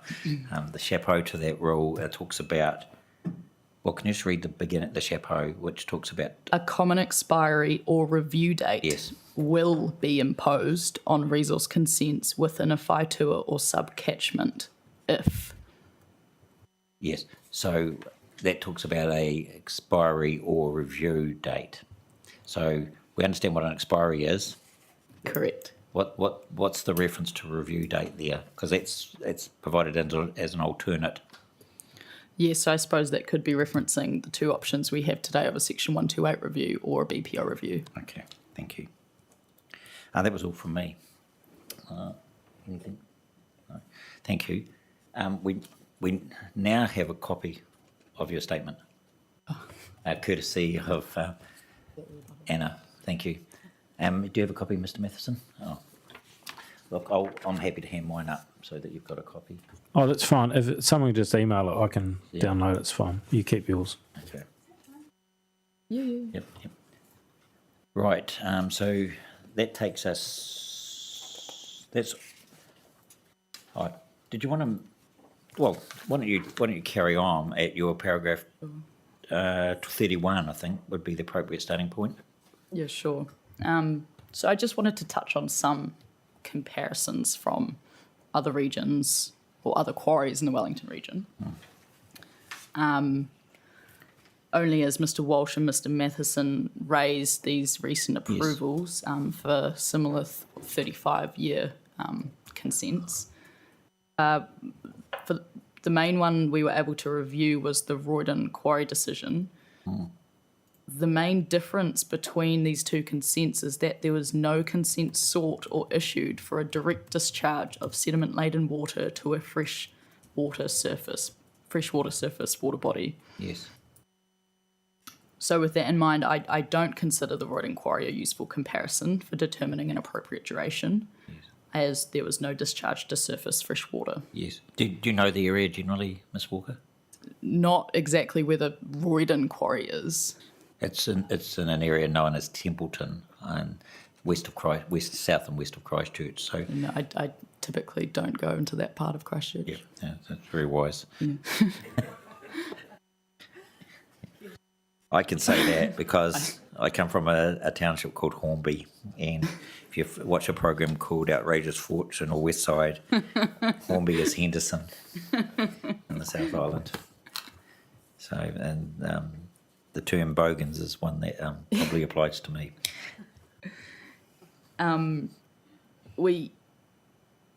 The other example they gave was for the Matawai Quarry in Gisborne. Yes.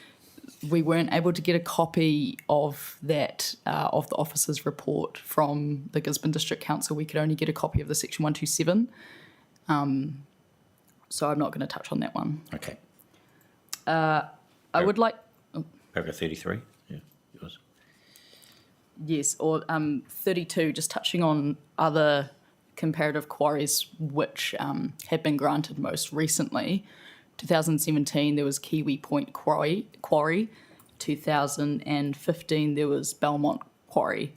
The main difference between these consents, and I know both were granted for a duration of 25 years, is that they discharge to a much less sensitive receiving environment. Yes, and I think Kiwi Point also benefited from a plan change notified by the Wellington City Council around that 2017 point, I think, also, which probably enabled it as a permitted activity too, from a land use. Right. Yeah, from a land use point of view. Yeah. Yes. I also note, obviously, the substantive shift in policy direction surrounding freshwater use and management since these consents were granted.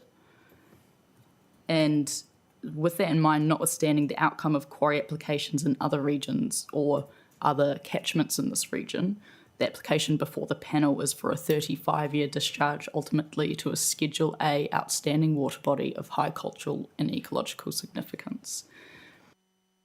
The Pawatanui stream is classed as State D when benchmarked against the National Objectives Framework, NOF, that's in the MPSFM, Guidelines for Water Clarity and Deposited Fine Sediment. It is known that this water body is below the national bottom line for water clarity and deposited fine sediment. Again, I note the significant policy and planning changes which have recently occurred in the freshwater planning space, largely the recent PNRP, Whaitua Implementation Program, NESF 2020 and MPSFM 2020. With this in mind, I consider it reasonable to consider this current and future policy direction when determining an appropriate duration.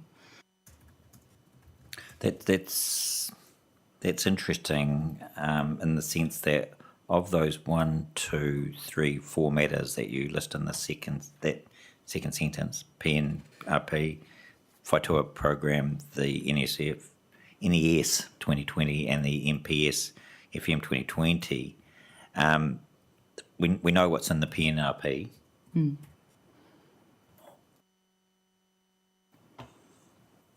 I guess someone knows what's in the Whaitua Program.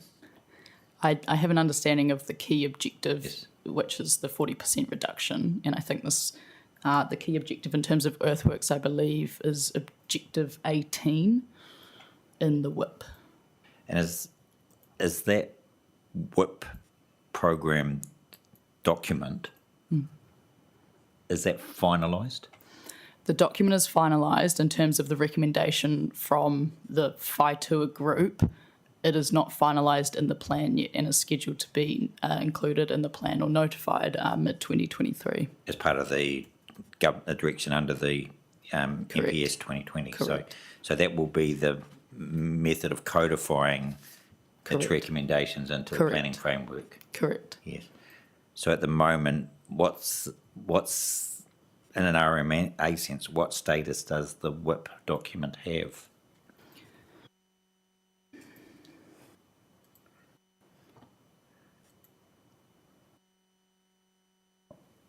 I mean, I'm asking the witness. Sorry. I mean, well, it's directed under the MPSFM. Is it? Is it? Yes. Yes. Specifically. 2014. No. What status does the WIP implementation program it's a process and a document, isn't it? It's a process. Yes. Yeah. So I think it has some relevant weighting under Section 104C as another matter to consider. Okay, 104 is 1C, is it? 104C. Yeah, 1C. Yes, as another matter. Okay. Thank you. We know, and obviously, I shouldn't say that. Once it's codified and proposed as part of the 2024, will that have immediate legal effect? Do you know? I don't know the answer to that question. Okay, someone else might answer that. But presumably the freshwater decision-making process will kick in, and there's freshwater commissioners appointed around the country. I think has a Targo. Yeah, there's target attribute states. Yes. And there's another one receiving environmental state or something along those lines. But it'll go through its own bespoke process under the freshwater. Correct. Yeah. Yes. And has Otago Regional Council started that process already? Have they? Was that the? I'm not sure on the status. They had a slight High Court difficulty. Yes, that's what I'm referring to. But yes, they're now trying to work out which bits are freshwater and which bits aren't. Yes, the Wellington City have found themselves in a similar position, or in relation to the MPSUD, and they wanted to notify the entire plan through the ASP positions, and lost that on the casting vote of the mayor. So it's going through two different processes, but maybe that casting vote saved them some issues. That was prior to that court decision coming out. What was the name of that decision, Mr. Matheson? I can get it. It was an application for a declaration. Yes. So, and it would, I can get you the reference. I've got it here. So, Ms. Walker, that was just a process decision about whether Otago Regional Council had acted appropriately in terms of notifying their entire regional plan or having it go through the freshwater proposals. And Right. I think the declaration said no cigar. Well, probably a legal term other than that. Yeah. Okay. So, and then just for completeness, we know what the NES FM 2020 does and the process it sets out and the concept of Te Mana o Te Wai and the partnership approach with iwi. What about the NES FM 2020, the NES itself? Is that really more of a regulation than opposed Yes, to? more of a regulation. Obviously, it is of relevance to this proposal because it included much more stringent rules in relation to wetlands. Yeah. But that doesn't go, that's not influencing your decision on No. term or duration, is it? No. No. Okay. So it's what's in the plan, proposed plan, which is virtually operative. It's the guidance in the WIP document, programming document, and as a 1041C matter. And it's the direction in the FM and having to give effect to that through a future plan. Correct. And your view is that it's unreasonable to consider the current and future policy direction when determining an appropriate. It is reasonable to consider. Yeah. Okay. Okay. Okay. I guess the obvious. I mean, I talked about those binary options earlier. You know, either have it as a term or duration, or have it as have a longer consent with a review. Effectively, what are you saying that one's more capable than the other of giving effect to those matters? Yes, that you're- 100%. A revisit with a cease of consent duration and a new consent. This allows for a complete revisit of all matters, including the state of the receiving environment and the cumulative effects at that point of time. Yeah. In relation to effects from sediment-laden Correct. water going into the waterways and ultimately into the inlet. Correct. Yes, no other matter. You're ring fencing that as the you've always ring fenced that as the reason. Yes, I do believe the MPS FM in that direction is the overarching guide to this this shorter duration. Yeah. The imposition of the 10 years was only to take into account the views of mana whenua. Yes.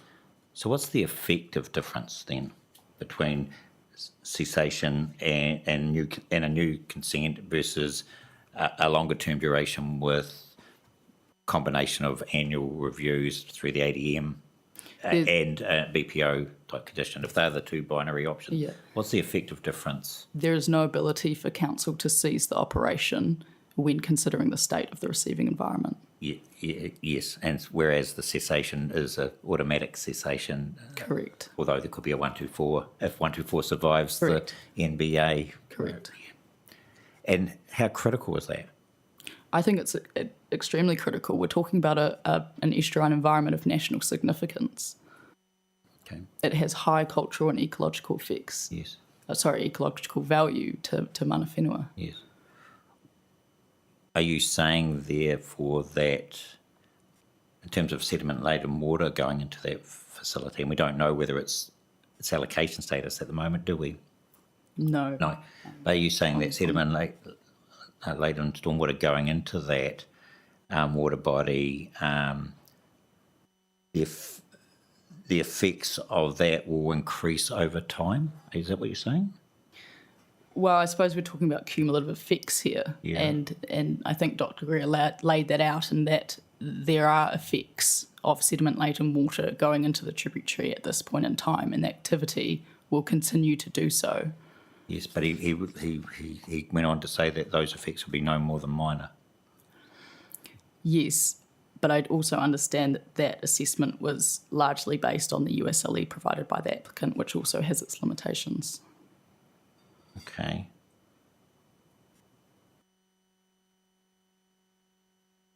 It's not okay.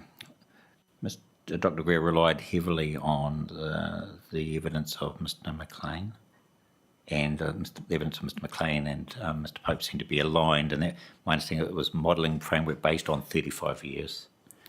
Yes, Dr. Greer based most of his assessment, I believe, on the EIA rather than the ESCP. That wasn't I asked him questions about his involvement and his involvement in terms of RFIs and Section 92 responses. Yes. He did say he had looked at the ESCP.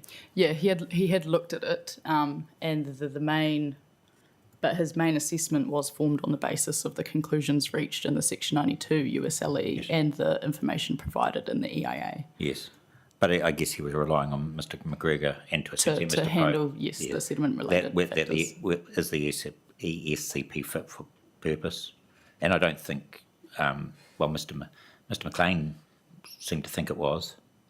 Yes, I do think the ESCP is fit for purpose. I think, So given that it's been modelled on 35 years, why can't we have some confidence on that?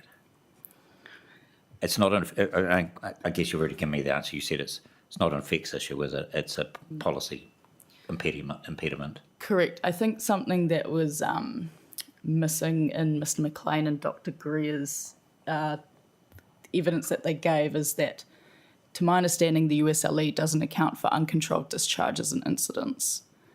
And we know that there will be uncontrolled discharges and incidents, and no matter how effective the ESCP and AMP approach is, for example, having this continuous turb monitoring is excellent, and that allows us more oversight on the effects to the tributary.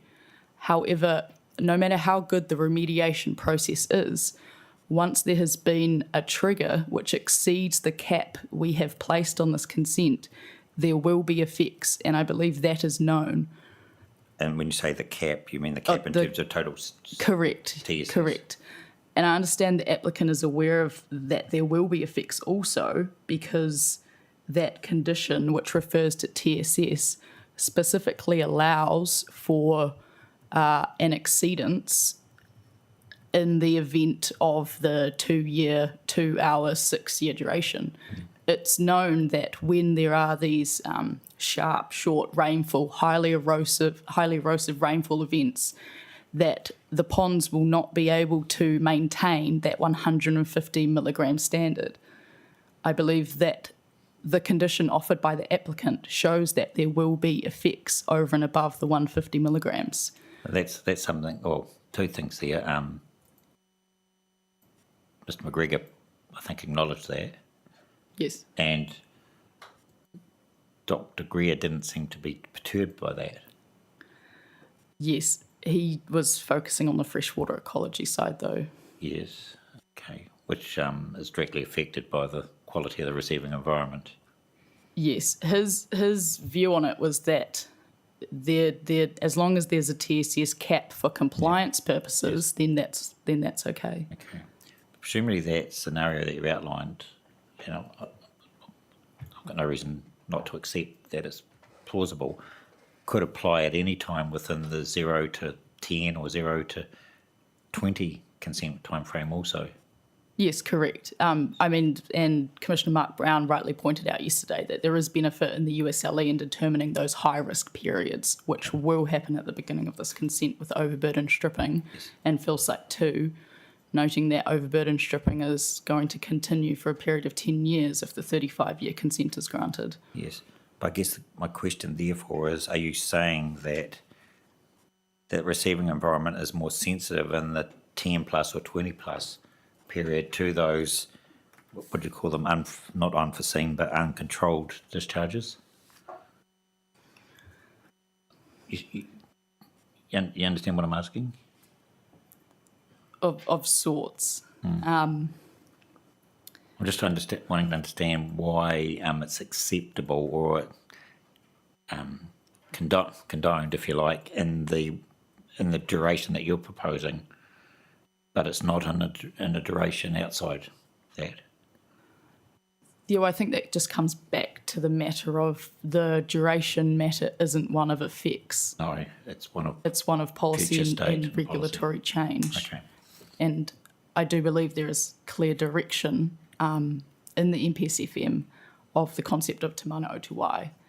And this is a fundamental shift in terms of balancing or managing fresh water as its number one purpose, before number 3 point, the economic, social, cultural effects. Okay, no, that's been useful.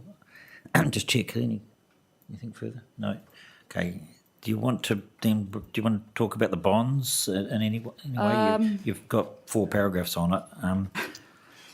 Yeah, I suppose we only drew that to your attention because it was raised by Yes. the panel. And the compliance bond was raised by a submitter. I can speak to it. Well, I guess let me just ask you a question. What's your recommendation in terms of a bond? We are happy to provide a draft condition if the panel considers a bond necessary. I personally do not consider a bond necessary because the ecological offset will be happening at the very beginning of the proposal, and that's purely to offset the stream reclamation. One change on point 37 is, and this is a change to the condition, is I do agree with the approach put forward by Ms Williams in the Porirua City Council condition set, condition 96 for the Quarry rehabilitation plan. And in the updated set of conditions I've provided to the applicant, I have adopted this consent because it allows, it addresses some of the financial implications of providing for a quarry closure. And I believe that condition states... 96, was it? 96. It 96, there's Roman numeral 9.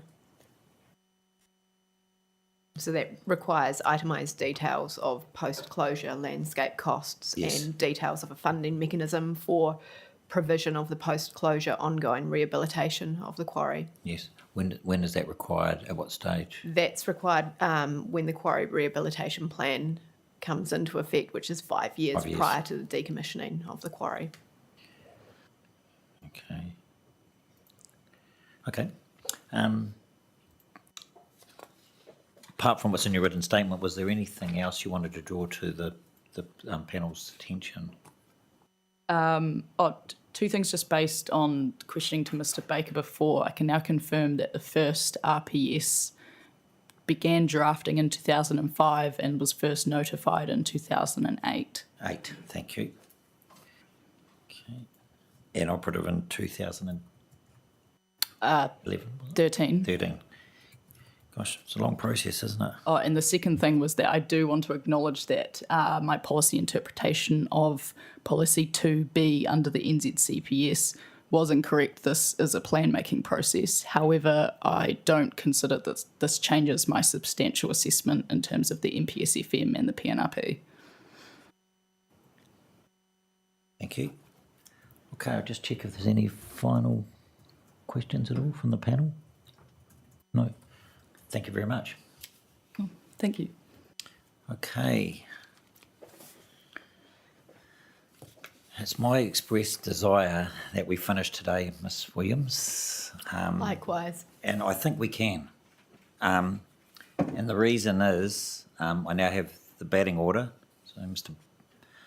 Button's going to open from the south end. We thought what would stack the front end with hopefully some of the more refined issues, so those experts aren't having to linger while the more extensive matters are traversed further on. Okay. What I would encourage your witnesses to do is to start with the agreed position and don't dwell on it unless there's a particular issue raised by, say, submitters that challenges that agreed position in some way, they feel obliged to comment on it. Sure. Then to identify the matters that still remain in contention and explain what they are, and we'll focus our questioning on the latter. Sure. I've given similar direction Good. already, so that should hopefully... Okay. Well, I think we should start the innings now. And then we'll see how far we get through, and then we'll take a break. So Great. I see we've got Mr Button on camera. welcome, Mr. Button. Can you hear us okay? Yes, We loud can and clear. Thank you. Yourselves? Yes, Can you hear me? and we can see you online too. So I'm just going to grab your summary statement. It's in a file that I haven't touched. It's over here. I'll grab it for you. There's also this closing comments as well. Oh, it's an updated. Okay. So some of your witnesses do have updated summaries. Where there have been conversations occurring between experts That's good. from the applicant's team and the council's team, experts have generally produced a revised statement just to narrow those issues. Thank you.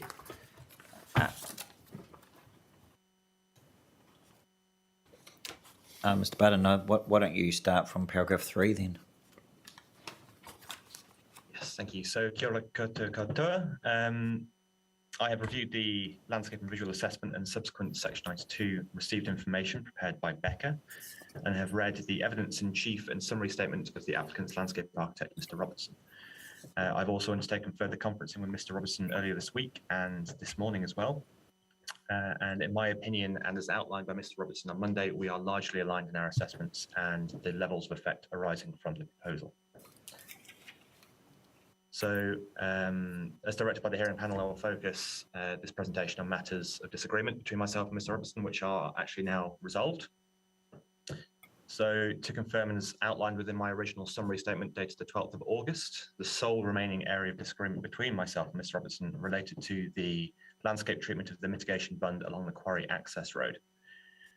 I've spoken with Mr. Robertson, and it's my understanding that we have reached a shared conclusion on this matter. Having reviewed the sections through the Quarry access track and bund included in the landscape and visual mitigation plan prepared by Becca, dated June 2022, Mr. Robertson has confirmed that there is sufficient space between the toe of the proposed bund and the edge of the Quarry access road to ensure a combination of both retained planting and replacement planting where required. Following a conversation with Mr. Robertson this morning, it's my understanding that the applicant intends to confirm this position during the legal right of reply and provide an appropriately worded condition relating to the retention and provision of replacement planting. It's my understanding that a revised plan set of sections through the bund will also be provided. Should planting be retained and replacement planting be provided where it is required, then in my opinion, the proposed bund will result in low moderate effects on the perceptual attributes of landscape character. In my opinion, a low moderate effect is acceptable. Yes.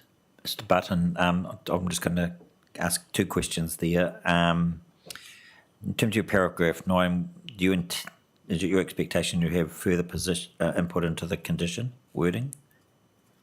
It would be good to review the wording of the condition just to make sure it does achieve the sort of what myself and Mr. Robertson have agreed. But it's my understanding that this can be appropriately sort of dealt with via a condition. Yes. Okay. Thank you. We will afford that opportunity for review through Ms. Williams. The second question was just on your paragraph 9. I think you probably heard me ask Mr. Robertson the same question, and that's these ratings, and they come from the industry body for landscape architects, don't they? Yes. Yes. And I see in your evidence in chief you've helpfully listed those out, and with attempted to put what they mean in RMA speak alongside them. Is that your interpretation of what they mean, or is that generally accepted by the Institute of Architects also? It's generally accepted by the practice. It is a general rule of thumb. So confirming that low, moderate, and low is a minor level of effect, in my opinion, in RMA terms. There is some discrepancy as to whether or not low is considered very minor or minor. I think that's open to professional sort of opinion and can be argued either way. But my opinion at the moment is that low is minor, as is low moderate. Thank you. We may come back to some matters there, particularly as they relate to landscape character, but let's just push on with full area 2. Yeah, so the next 2 points just cover off and sort of reiterate my position outlined in my summary statement, which are matters of broad agreement. So fill area 2, I've confirmed that I have received a copy of the Google Earth 3D model dated 16th of August from the applicant via Mr. Robertson. This model is useful to further understand the effects arising from the fill area. I maintain my position that the fill area will result in low effects on the perceptual attributes of landscape character, reducing to very low once the proposed hydroseeding has established. In my opinion, a very low effect is acceptable. Just reiterating, that is a less than minor effect. When considering nighttime truck movements along the access track, Mr. Robertson has confirmed that restrictions will be put in place for flashing lights and the use of full beams. This is reflected in the draft conditions of consent dated 12th of August. This restriction, in combination with the reduction in movement along the access track from 45 movements, which was the original application, to 24 movements per hour during the nighttime hours, will, in my opinion, result in a low moderate effect. Mr. Robertson identifies a low effect. I do not think that this difference in opinion is a significant one, and in my opinion, a low moderate effect is acceptable, and just confirming those are both minor effects. So to conclude, in my opinion, should planting be provided along the toe of the quarry, toe of the quarry access road, bund, then the proposal is supportable from a landscape and visual perspective, with effects reducing to an acceptable level. Sorry, thank you, Mr. Button. Mr. Burge, any questions of this witness? I'm sure Mr. Nation will be very pleased with the retention of his trees there where possible. So essentially, that was those three aspects you've outlined were where you had areas of disagreement. The 3D model, I viewed that too the other day when we got it. It was quite helpful in looking at an overall picture and how that might look in the future. Mr. Robertson talked about the front of that fill area being the most important in terms of ensuring that it fitted into the landscape. Would you agree with that? I would say that is probably the most prominent face of the bund. Just to confirm, we're talking about the face fronting Belmont Regional Park, so the southern face. Equally as important, in my opinion, is the overall form and the sort of how the contouring is proposed to ensure that the bund is a naturalistic, or as far as possible, seen as a naturalistic landform within the wider landscape setting. Sure. And you've obviously had input into the conditions for these consents? Yes, I have, yes. You would have heard discussions over the course of the last few days that we'll and as Commissioner McMahon just alluded to anyway, that we'll have a further opportunity for that. So that's really all I had, thank you. It's good to see the agreement reached. Thank you, Mr. Button. That seems like that exhausted our questions, so thank you for your input today. Perfect. Thank you very much. Ms. Williams, that takes us, is it Dr. Mackay? Yes, correct. So Dr. Mackay is our ecological expert. Welcome, Dr. Mackay. We can see you. Can you hear us okay? Yep, I can hear you. Can you hear me? Yes, we can. We're out of interest. Where are you zooming in from today? I'm in Auckland. Okay, yeah. How's the weather up there? Wet, windy and miserable. Yes, that's probably par for the course around the country, I think, at the moment. Yes. Dr. Mackay, we don't have... There is no updated statement from Dr. Mackay. Okay. There was. Okay. I sent one through on dated the 17th.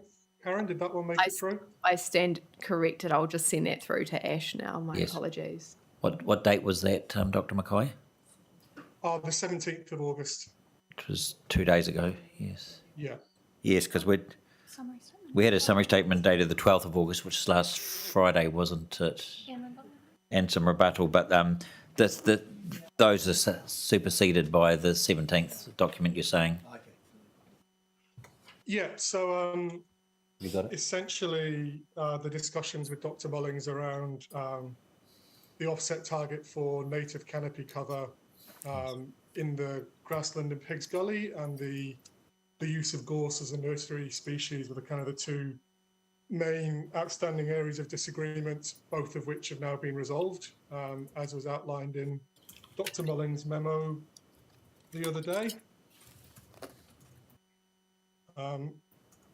So essentially the updated summary statement was outlining that there's now no real areas of disagreement remaining between myself and the applicants. Okay. My colleagues have a copy of your statement. Oh, you don't? Okay.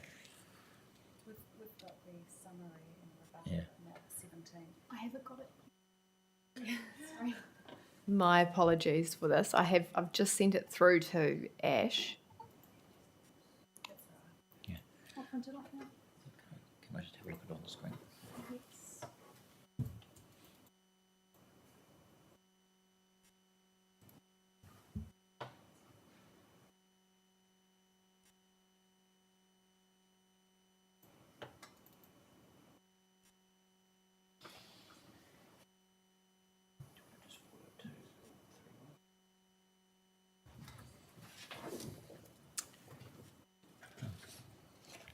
Thanks for your patience, Dr. Mackay. We'll just be a moment longer.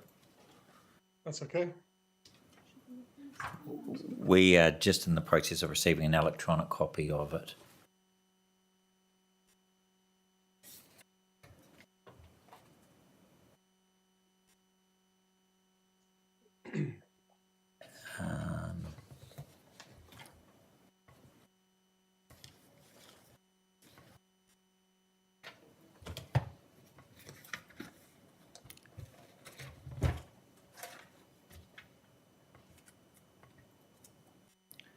Okay, that's just come through now. Okay. Got it.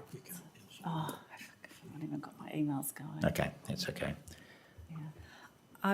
I've got Dr. Mulling's letter of the 16th of August, and that would be what your summary is based on, I'm assuming, Mr. Mackay? Yes, it is. Yeah, so sorry, I don't have your thing in front of me yet, but we can talk to that, it would be saying the same things. So he's saying there that you both agree that the removal of the use of gorse as a nursery plant within the grassland area, and the inclusion of gorse into the list of pest species subject to pest management. Yep, so that was one of the main concerns I had regarding the effectiveness of regeneration. My concern was that gorse would very quickly form an impenetrable thickets, which would actually inhibit indigenous plants growing and make it very difficult to manage. I know that Mr. Nation had agreed with that, which is why the applicant changed their mind. Yeah. And the other aspect was the 10-year target for native canopy cover, and what's agreed now is the 50% in relation to the grassland regeneration area. Yes. So that I think that 50, I mean, it'd be a higher proportion would always be better, but I recognise that the applicant is offering a larger area, excuse me, of restoration with less intensive methods. So I think 50% is a good compromise, and I would have thought that provided they keep on top of the pest plants, that will establish quite well, and then that will progress into a full indigenous forest over a reasonable amount of time.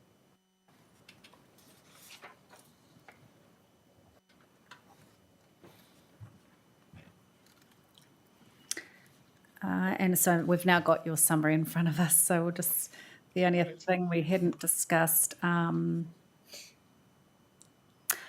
you maintain the position that a BAT survey is not considered to be necessary in light of past assessment or surveys within an area.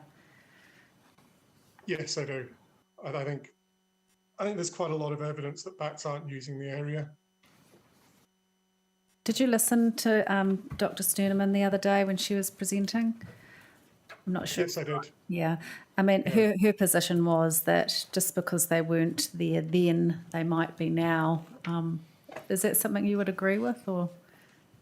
I mean, I made some notes during her evidence, and I know she sort of talked about, you know, we're having populations turn up, which is true, but they're generally turning up in places where you'd expect them to be, but there's not been much survey effort. So in this case, we've got an area where there's been quite a lot of survey effort, and the bats haven't been found. Habitats at the quarry aren't really particularly great for long-tailed bats. It's not. It's a generally an agricultural area. There are patches of forest, but it's quite distant from known populations of bats. So that was sort of, I did my own review of the DOC database, looked at the site. I'm a certified bat ecologist, and I would definitely have pushed for a bat survey if I thought it was necessary. Sure.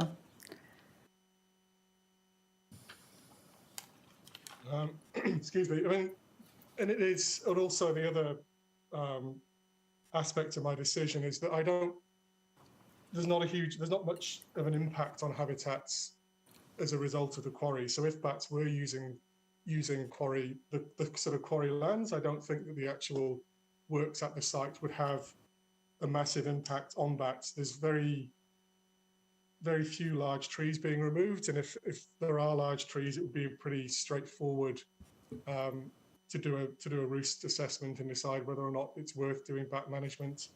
For roosts, bats, I've done acoustic monitoring around quarries before and detected quite high levels of bat activity around an active quarry. So and that's indigenous forest right up to the quarry edge. So I don't think that works during the day are going to have too much of an impact. I realised when I did my assessment, I didn't particularly consider night works. I missed that. But I'm assuming unless there's blasting going on at night, the level of disturbance probably wouldn't cause too much of an impact in the unlikely event that bats are using the site. Yeah, I understand that the blasting is to take place during daytime hours, 11 to 3 or 10 to 3 or something like that, maybe. Can I just ask? Sure. Just on that matter, I think Dr. Sterneman had suggested that in addition to noise effects, there could be lighting effects on the bat population in the event that it is present. Do you have any comment on that? Yes, certainly if there was light spill into areas used for roosting or sort of commuting routes or foraging areas, then that would definitely be a concern. But you'd sort of be looking there at continuous lighting all through the night, all the time. I've radio tracked bats to roosts quite close to busy roads, which are lit, so bats are quite adaptable. And I think the sort of lighting disturbance we'd see at the quarry would be quite temporary in nature. It's not sort of like there would be a continuous light source shining into foraging areas or roosting areas. Are bats seasonal creatures? Do they, presumably they're nocturnal in particular, but does their activity differ between seasons? So they go into a state of torpor, which is a very low activity. It's not quite hibernation, but so in winter or when the temperatures are down below about 10 degrees Celsius, they don't fly around as much. So certainly works in winter. They're going to be hopefully stashed away in a nice warm roost somewhere. Yes.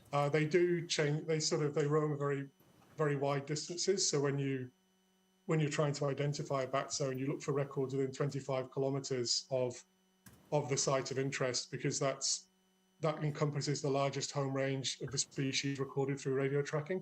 So they move around frequently. They use a large area, and it's very likely that their use of habitat changes seasonally as different food sources become available or different roost areas become more attractive because of the thermal properties. Yes. What was the term you used? You said it's not quite hibernation, it was another term. Oh, torpor, Torpor. POR, okay. Thank you.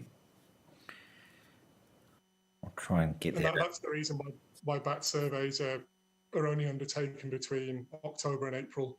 And there is if you're using a bat survey, using acoustic monitors to make a statement regarding presence and absence, the temperatures have to remain above 10 degrees Celsius Yes. at dusk for the entire period. Then I think Dr. Sturman said that's a 2-week period, is it? Minimum. Yeah, you aim for 14 valid nights. That's 14 nights without rain, without too much wind, Yes. and temperature above 10 degrees Celsius. Okay. Thank you. I'm sorry, Liz. It seems like we've now exhausted our questions. So unless there's anything else you want to draw our attention to, Dr. McCoy? Mine was a sort of a small point around the conditions, which is Yes. it would be, to my mind, it would be helpful to have the offset targets stated in a table in the conditions, and potentially the figure showing the offset areas. Just I would, if I was the one implementing the conditions, I would find it handy to have those things expressly stated in the condition set rather than having to refer back to the management plan. Yes. But that's something for the planners to Sure. figure out, as I'm an ecologist. Yes. Ms. Williams is nodding. Yes, we've passed those refinements on Yes. to the applicant for consideration. Yes. And other than that, anything further, Dr. McCoy? No, that's covered everything I had. Thank you. Thank you for your time. You're free to go and enjoy your weekend. Yeah, thank you. You too. Cheers. Cool. Bye.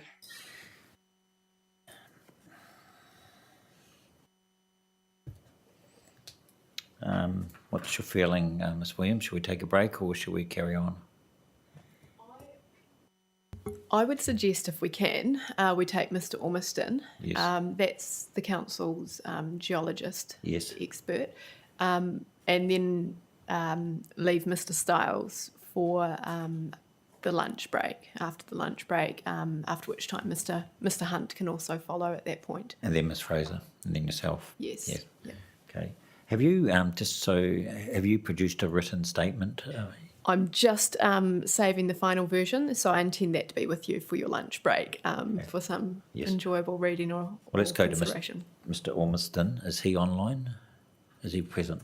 Is he? I hope you can hear me. We can not only hear you, we can see you, Mr. Ormiston. How's Aren't we it? lucky? Yeah. And obviously the fact that you're responding means you can hear us too. I can. So I have to apologise. I'm just recovering from COVID, so if I start coughing, I'll get over it. Mr. Ormiston, do you have a updated summary, or how are you going to approach this? Well, I've got my summary statement of evidence. That's the one of 12th of August? That's correct. Yes. Do you want me to read from the primary focus within my original assessment, or just the conclusions? Just bear with me a minute while I get a copy of it. There's only 2 conclusions.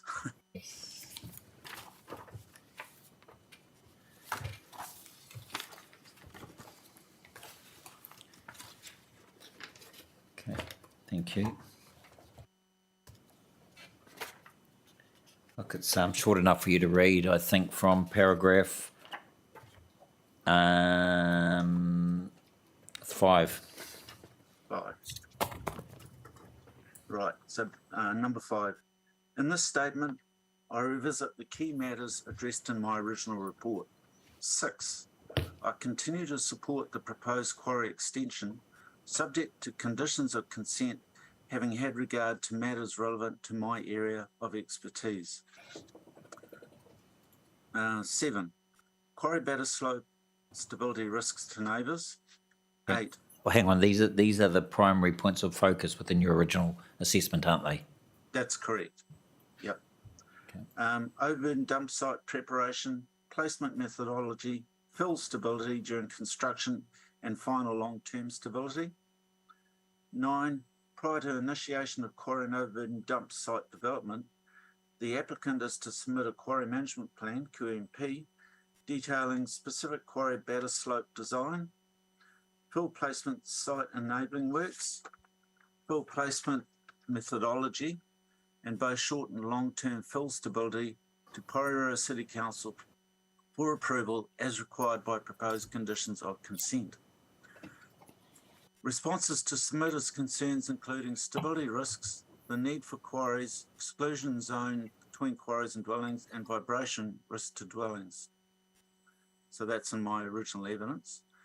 And consideration of expert evidence and any update to original recommendations. Number 11, no update to my original recommendations are proposed. And finally, conclusions. Number 12, in my professional opinion, I conclude that specific quarry batter slope design and overburden dump design can be part of a quarry management plan in terms of geology and engineering geology to be submitted to Porirua City Council for approval prior to works being initiated. 13, there are no outstanding matters and I support the proposal. Thank you, Mr. Ormiston. Just before I go to Commissioner Mark Brown, can I just ask you one question, and that's the role of your input into this assessment.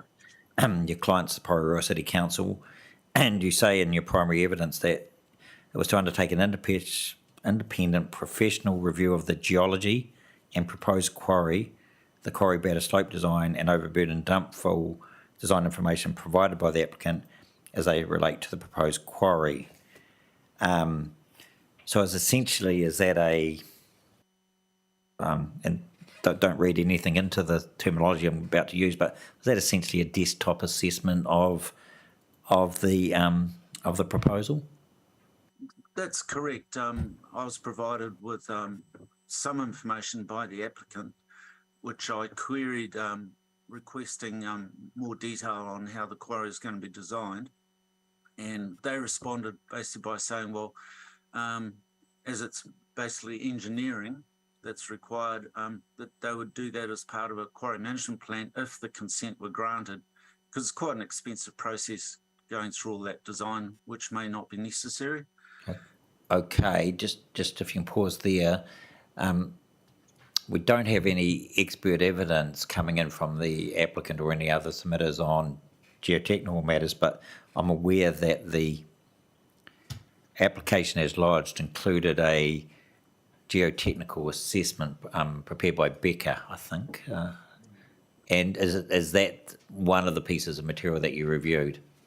I reviewed the Becker material and a geological report by RDC, I think it was the consultant. But basically there was nothing specific on quarry batter slope design. Could I just clarify yes. that report?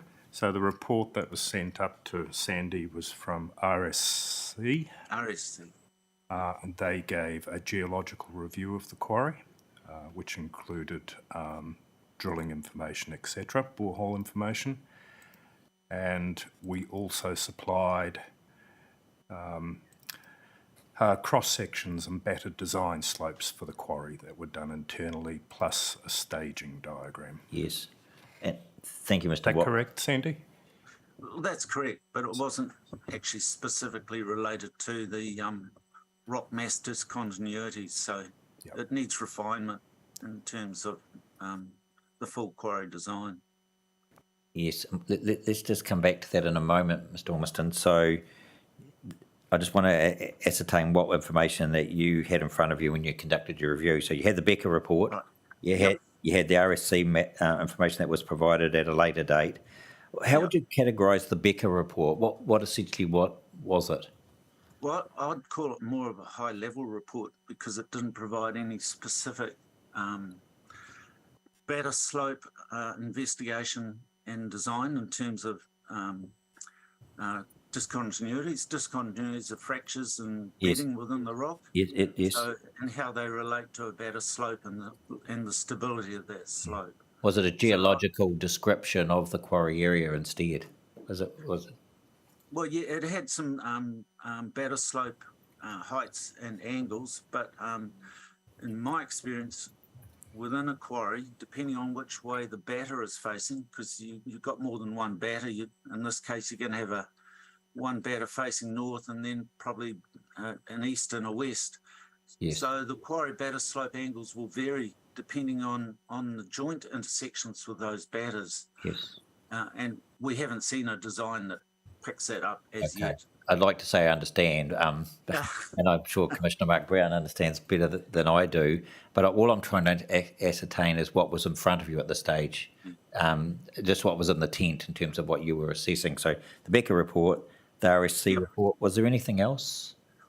I don't think there was anything else that was specific to the quarry design. When you received the documentation, particularly the Becker report, Yeah. did you ask for some further information? And if so, was that the RSC information that you received?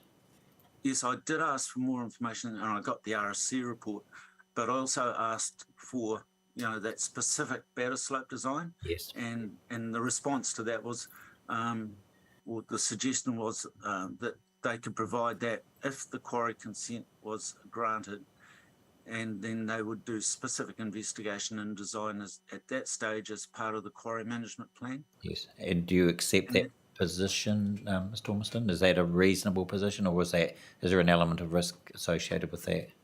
No, I think it's entirely reasonable.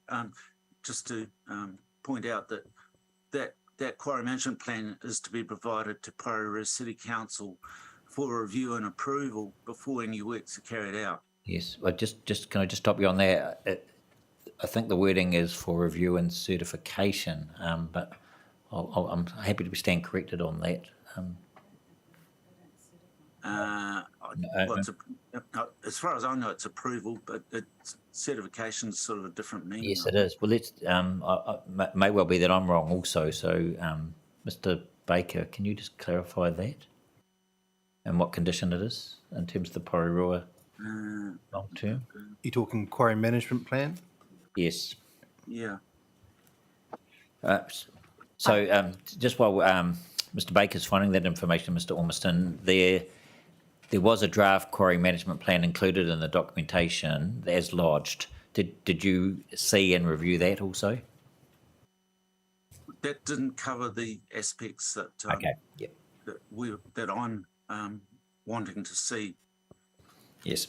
So you're really wanting to see some specific engineering design, aren't you? Exactly. Yes. And my question to you is, can that be effectively achieved through the condition framework relating to the management plans and particularly the quarry management plan? Yes, it can. And this is similar. I'm a consultant for Kiwi Point Quarry, and with the plan change for the Southern Ridge there, it was exactly the same process in that it was a specific design was to be provided at a later date before any work started. Yes. Yes, okay. And presumably that's critical that that's received and signed off in some form before the works are undertaken. Exactly. Yes. Exactly. Mr. Baker's. Yep. Condition 13, and it's for certification. Thank you. Could I also add there's additional conditions specific to this matter just to strengthen that as well? So the quarry management plan has a line item, which Mr. Baker's referred you to. Condition 45, which is specific to the quarry design, requires geotechnical designs to be provided in addition to that QMP. Yes. And what's the operative wording in that condition, Ms. Williams, 45? What's the flavour of it? It doesn't require certification. It's simply that the designs need to be provided by a qualified geotechnical engineer. So is it sort of self-certification? Essentially, yes. Okay. Either Mr. Ormiston or Ms. Williams, I'm aware with earth dams, for example, there's a code on those, high dams and low dams. Is there a code of practice, or is there a need for a building consent in terms of the quarry, in terms of its slope batters and engineering aspects? It's not a building consent issue as far as I'm aware. Right. But you're aware of the regional building consents for earth dams and high dams? There are guideline documents for that. Yes. These matters are more addressed, I guess, by WorkSafe and their safe practices for alluvial and hard rock quarries. Thank you. Okay. I'm going to... Excuse me. Sandy is quite correct on that, and the quarry design also gets submitted to WorkSafe prior to us undertaking quarrying. Yes. Thank you. Okay. I was just going to hand over to Commissioner Mark Brown at this point, Mr. Ormiston, to see if he had any questions. Good afternoon, Mr. Ormiston. Good afternoon. My question relates to concerns by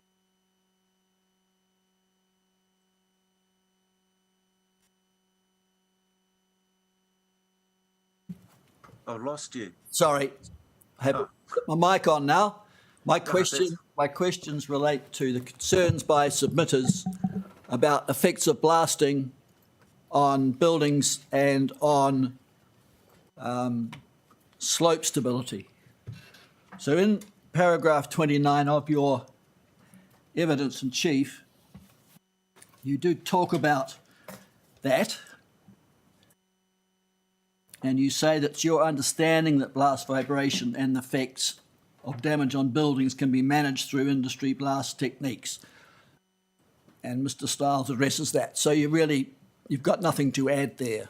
You're relying on, you're saying that those limiting the vibration is Mr. Stiles is saying that will limit the damage to buildings and houses, and you have no expertise or experience that is relevant there or to add anything to that. Well, I'm not a blast design expert, so that's outside my field. But I can talk about my experiences with blasting and earthquake impacts at the Kiwi Point Quarry, if that would be of assistance. Yes, please.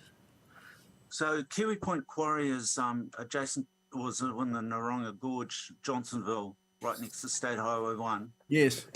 And there's an existing very high batter slope, a high wall as we call it there. It's about 70, 80 metres high. You can see it from the motorway, can't you? That's the one. Yeah. And I didn't design that, so... it's in Greywacky as well.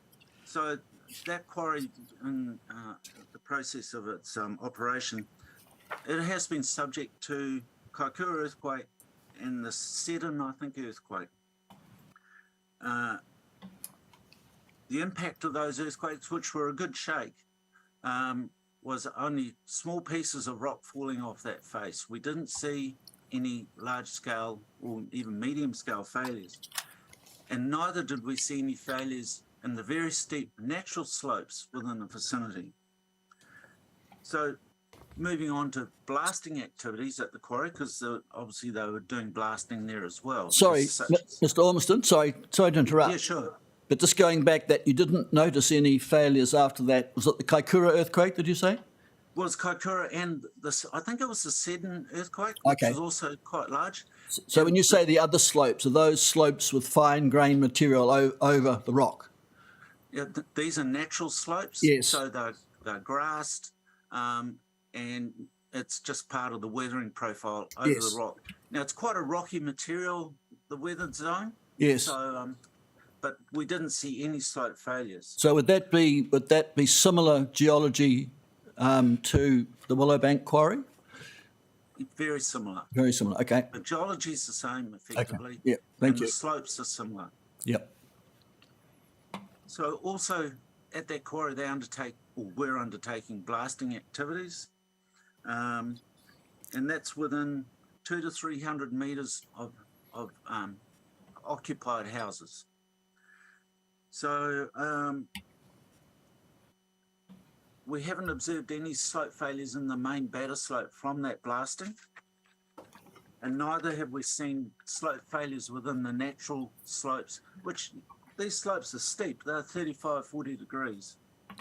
We haven't seen any failures within those slopes either, which is quite interesting. the neighbours' we haven't seen any impacts on the neighbours, or we're unaware of impacts on neighbours' houses' foundations either. So the neighbours' main concerns was from blast overpressure, such that Wholesome, who was my client there, Wholesome New Zealand Limited, would send a representative to, there was at least one resident's house, to sit with them during each blast to make sure they're okay, because they were afraid of it. But basically those are the effects that we've had from blasting. So just to the houses, how close were they, did you say? Well, within 200 to 300 metres of the blast. They're actually close to the edge of the quarry, but from the area that was being blasted. Yep. So close proximity. So if we talk about slope failures, and we're back at Willowbank, in my opinion, slope failures are more likely to result from soil desiccation over summer and cracking and opening up, followed by high intensity rainstorms or long term, like a lot of rain over a month, such as we've been having lately, which results in the soil saturation. And that's when we tend to see slope failures. But even at Kiwi Point Quarry, we weren't seeing those sorts of failures in the slopes around the quarry during rain events. So the cause of those failures, I haven't seen them. The ones that the neighbours are talking about at Willowbank. So it's a little bit difficult for me to make a strong statement on what the actual cause is. Yes, I understand. Do you want me to talk about foundations for those houses and their cracking? Well, just perhaps on the slope stability. Yeah. So, I mean, could it be, I understand what you're saying about the slopes and it's drying out and then the water getting in winter. Yeah. That's when most slope failures occur. And I think that's probably well known to most engineers and geologists. But I guess the question is, if you had that slope all loaded up, could it be that a blasting, quarry blasting actually was enough to trigger that? Well, I can only compare it, if you like, to Kiwi Point Quarry, where we didn't see that happening. You didn't see that. Okay, now that's useful. So you haven't seen that triggering. No, I haven't. Okay. Doesn't mean it doesn't happen, but we didn't see that at Kiwi Point, which is a similar situation. And there's no published information or knowledge that you know of that does suggest that that's likely to happen. Yes, I'm unaware of that. Obviously, if you're very, very close to the blast, there may be a risk, but we don't even see that in the quarry batter slopes. We don't see failures resulting from the blasting. Okay. The batter slopes are right at the blast. Yeah. Thanks for that. That's very useful. So, yeah, if you could talk about house foundations, that would be good. So, the submitters talked about a lot of damage to their houses, which they've attributed to vibration from blasting. So, why do foundations move? What happens to houses to make foundations move? So there are a number of factors that can influence it. So one is under design of the foundations for the loads imposed by the house. I suspect that's very unlikely in this case because I've been through building consent and subject to multiple checks. A big one in the Auckland area, and I'm not sure if it is the case around the Wellington area, but it's expansive soils and seasonal shrink swell due to moisture content changes, so dry in the summer, wet in the winter. And that can break foundations and break concrete slab floors. So it can move a lot. I don't know if that's happening there in this situation or not. We can get differential settlement across a building platform through perhaps a building being partly on natural ground, partly on fill, partly on cut, that sort of thing. Whether that's the reason, I don't know. We can get earthquake shaking, which can crack foundations, and if you're close enough, I assume perhaps vibration from blasting. Foundations also or concrete slabs for the floor can also be broken due to ground movement or slope failure, and a larger type slope failure rather than just something that's very localised. But we haven't done any work on the specific houses in Murphy's Road, which was outside my brief to assess, to be honest. Yes. So what the actual causes are, it's uncertain. And that's about all I can actually say on that. Mr. Ormiston, could I ask a dumb question? No question's dumb. This one is. So if foundations move for any one of those reasons that you've outlined, what happens to the house? What could happen to the house? If foundations, or if the soil that the foundations are into moves and drag the foundations with them, then that can distort the floor. So, things like doors and windows won't open and shut properly, and we can have cracking of the concrete slab, so it breaks. And would that also perhaps mean that plaster could crack, your lintels, all those sorts of other cosmetic things could also occur? That's correct. That's all part of the twisting or differential movement across that concrete floor slab, if it is a concrete floor slab.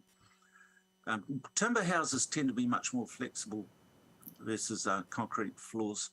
Sure. So if they're pile driven, they're likely to maybe sway a little bit more? If you've got deep piles, it should be a lot more stable and less prone to impact from shrink, swell, expansive soils, or other movement. It's shallow foundations that are most prone to shrink, swell, movement of the soil. So shallow foundations and concrete foundations. Yeah, well, shallow foundations, just to get into perspective, 300 to 400 millimetres deep versus a deep foundation which 600 millimetres or more. And when you say deep piles, what sort of depth would they be driven, do you think? Well, that depends on the specific site, but Yeah, sometimes they're a metre or they could be 5 metres. So 1 to 5 metres. Yeah, so it just depends on the site. I wouldn't expect you to need a 5 metre deep. Well, you might in grey soil if the house is at the crest of a very steep slope, so you're worried about slope movements.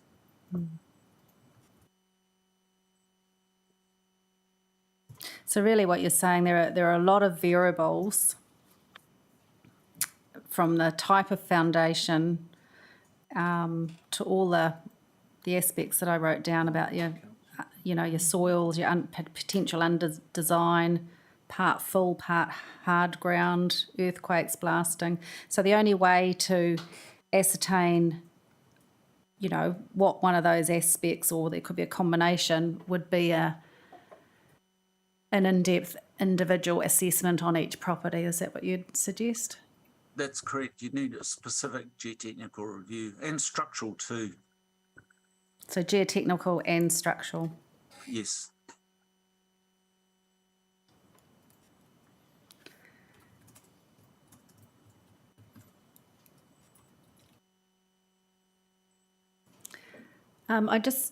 Sorry, I've sort of butted in a little bit here now. I noticed in your paragraph 30, just towards the end there, you say you would also recommend that the vibration monitoring and review plan incorporate monitoring at critical locations for every blast. I just wondered what is a critical location? Well, I would rate that as properties that have stated that they're experiencing excessive vibration that they've felt, or that where they consider there has been damage caused by blasting vibration. And it may be that that is just short-term monitoring, or it might be long term if it's shown that there are excessive particle velocities measured in those areas.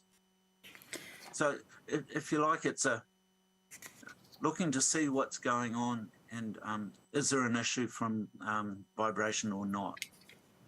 Are blasts achieving the maximum or under the maximum that they say they're going to achieve? And that is maybe another dumb question, but is that where they would put some sort of monitoring equipment on the foundation of the house?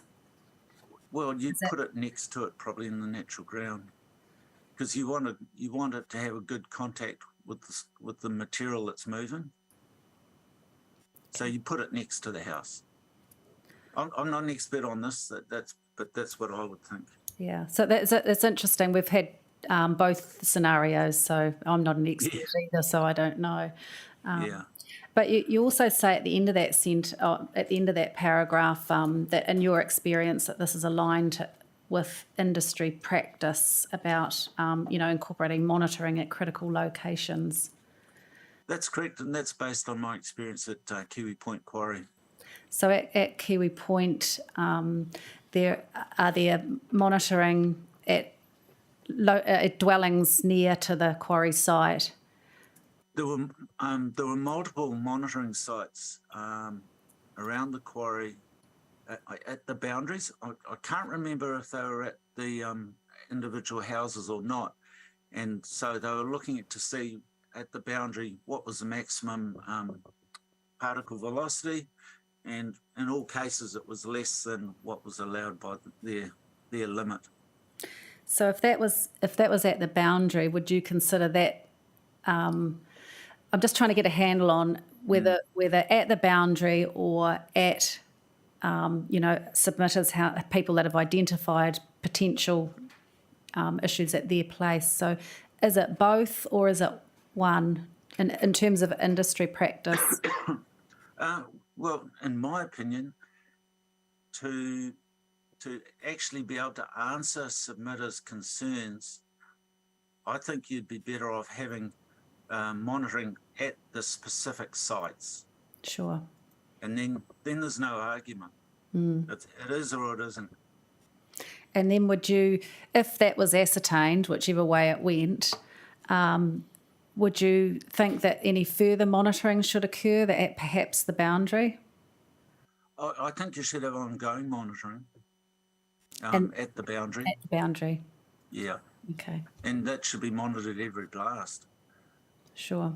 Because sometimes things happen that are unexpected. Yeah, I think, I could have got this wrong, but the monitoring has been done at a Manuka point in the past, which is not far from the quarry site, certainly not at the boundary. So in your opinion, at the boundary would be more appropriate? I think so, yes. Yeah. If I may, I do note Mr. Stiles will be coming in after Mr. Ormiston, and this is his area of expertise, perhaps more so than Mr. Ormiston. Sure, I understand that. I'm just taking directly from his evidence in chief, so that was why I was questioning. Thank you. That was all I had. That was helpful. Thank you.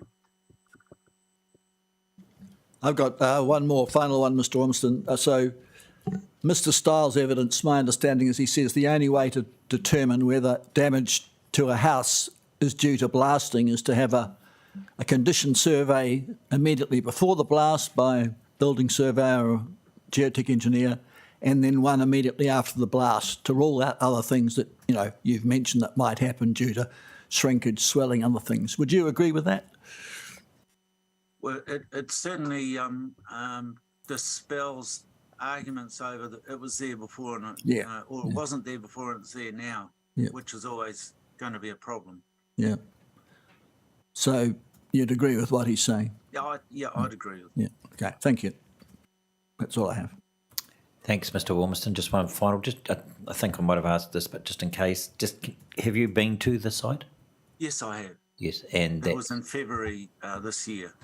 Okay, and was that limited? What did you go on? You went on to the quarry site? went to the Quarry site, and we went to a number of properties on Murphy Road. Okay. And we also drove up the road to the east. I can't remember what Harris. it's called. Harris. Oh, that's Harris, is it? Right. Yes. Okay. So, and it was just a one-day visit. Thank you.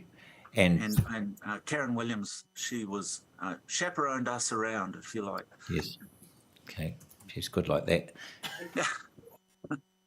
Have you, so it's getting late in the week, have you had a chance to review the draft conditions proposed for this hearing as they relate to your area of expertise?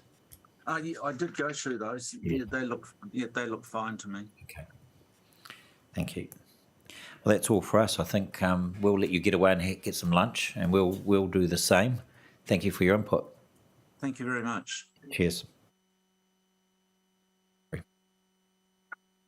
We will take the lunch adjournment now at 1:10. I'll come back and hear from Mr. Stiles, Mr. Hunt, and Ms. Fraser, and then yourself, Ms. Williams. We signalled yesterday that it might be of use to hear from a monitoring person from the council. Yes. Either Mr. Voss or Mr. Hopkins. Yes, I can confirm that both Mr. Hopkins and Mr. Voss can make themselves available for that. That'll be good. Yes. And we still think that that's something we want to do. Sure. Would you prefer to take that immediately after the lunch break, noting that Mr. Stiles is in the hot seat at the moment, or are you happy to have it just prior to my... But just prior, I think I would like to carry on with Mr. Stiles, hot on the heels of Mr. Ormiston. Great, yeah. Do you think we're still tracking okay in terms of what you know, in terms of Mr. Stiles, Hunt and Fraser and yourself?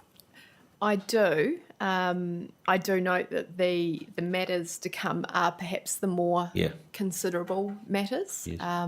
Do any of these witnesses have updated written statements? Yes, so both Mr. Hunt and Ms. Fraser have provided updated statements.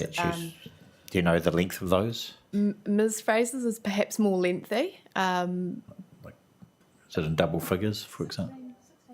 Yes, 16 pages. That's fine. That's fine. It's not a critique. I just want to understand how it. I mean, if you did have the chance to read it before, we could cut to the chase. Yes, in that's what I'm at thinking. the end, there's some comments on the conditions. So, yeah, I think that would be useful, Ms. Fraser, and the same with Mr. Hunt too. That would be good if you don't mind just pre-circulating. Thank you. We'll do that over the lunch adjournment. How long do people need? Half an hour? Yep. Let's come back at 1:45.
Welcome back, everybody.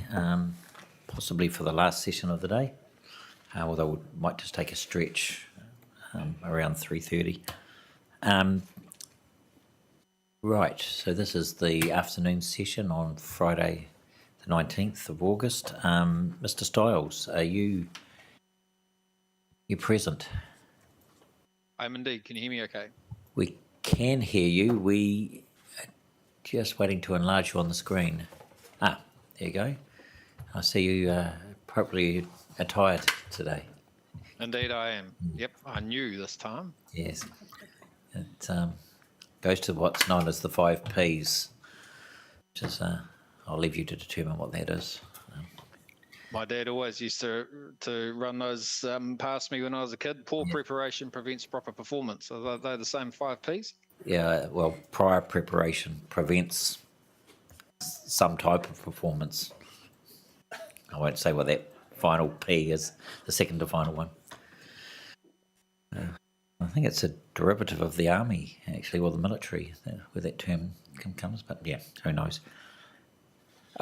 Welcome. Now, we have in front of us your evidence in chief and a summary statement also on vibration. Was there anything else that we should have in front of us?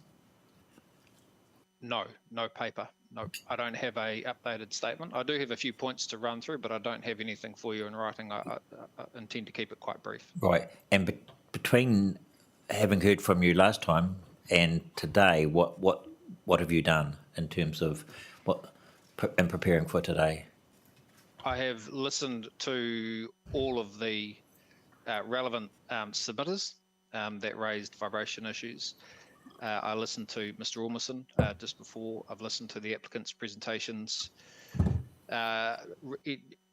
regarding anything related to vibration and heard a number of questions, hopefully all of them from the panel to various witnesses on the vibration issues. Okay. And have you had any further discussion with the applicant at all? I think it was on Monday or Tuesday, you indicated that you would appreciate the 3 noise vibration experts to get together and discuss the structure of conditions and whether or not there could be some integration of management plan conditions.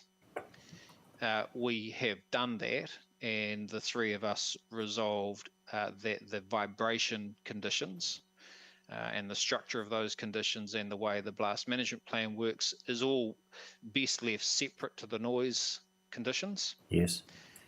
And are appropriate as they are. Yes. In terms of the structure. So that was yourself, Miss Wilkening, and Mr. Hunt. Mr. Hunt, thank you. And has that resulted in any joint documentation between the parties? Not well. I mean, there is an email trail that just confirms that we're happy with the status quo in terms of the split between noise and vibration. We haven't produced anything formal for you. I understand there is, or maybe some changes in terms of noise that Mr. Hunt and Ms. Wilkening could talk to. Okay, but you're going to focus solely on vibration matters. Correct. Okay. Okay. Well, we'll leave you to do that now. Sure. Be with me. And you don't have an updated statement, do you? No, I've only really got 2 or 3 issues just to run through quite quickly. Okay. I mean, I could produce something if you wanted it. If we get to the end of this and you say, look, that'd be really handy in writing, I can do that. Yeah, let's see. We'll try and record to the best of our ability what you're saying. Sure. Okay. So, first up, all vibration matters are generally agreed between myself and Ms. Wilkening, except for some wording in condition 38, which I'll talk about soon. We've already talked about the fact that Ms. Wilkening, Mr. Hunt and myself have discussed the structure of conditions. We're quite happy with the way that they are. And as I mentioned, I've listened into a lot of the hearing, and hopefully I'm quite sure that I listened to everything relevant to vibration. Nothing that I've heard through the course of the hearing has changed my opinion, as set out in my evidence. Yes. Just before you go on, and you probably state this in your evidence in chief, just for the record, Mr. Stiles, have you visited the site? Yes. And have you visited, have you driven up Murphy's Road? Yes.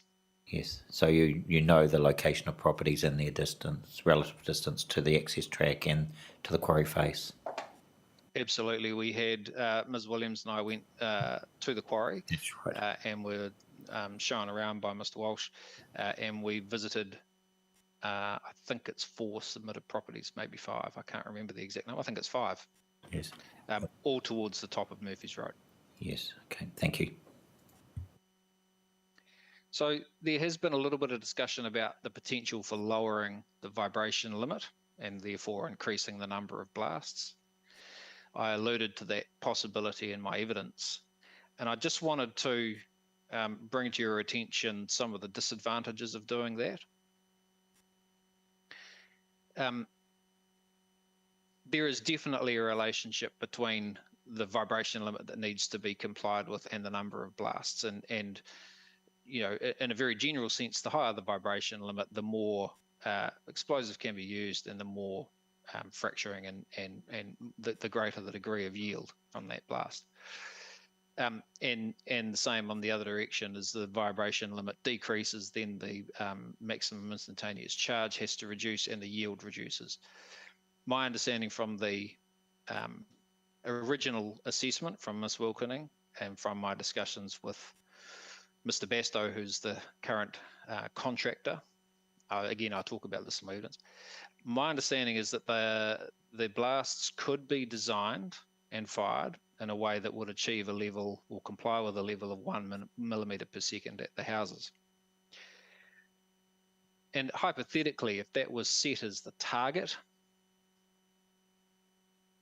the number of blasts may have to increase compared to having a target of 3 millimeters per second. The trouble with having a 1 millimeter per second target is that it's the uncertainties in the blast design process and the uncertainties in the measurement process become quite significant relevant to that low limit. So that's going, in my view, that's going to significantly increase the number of times that that target would be exceeded, and then would increase the administrative overheads of the sort of please explain process that's set out in the conditions if that target level is exceeded.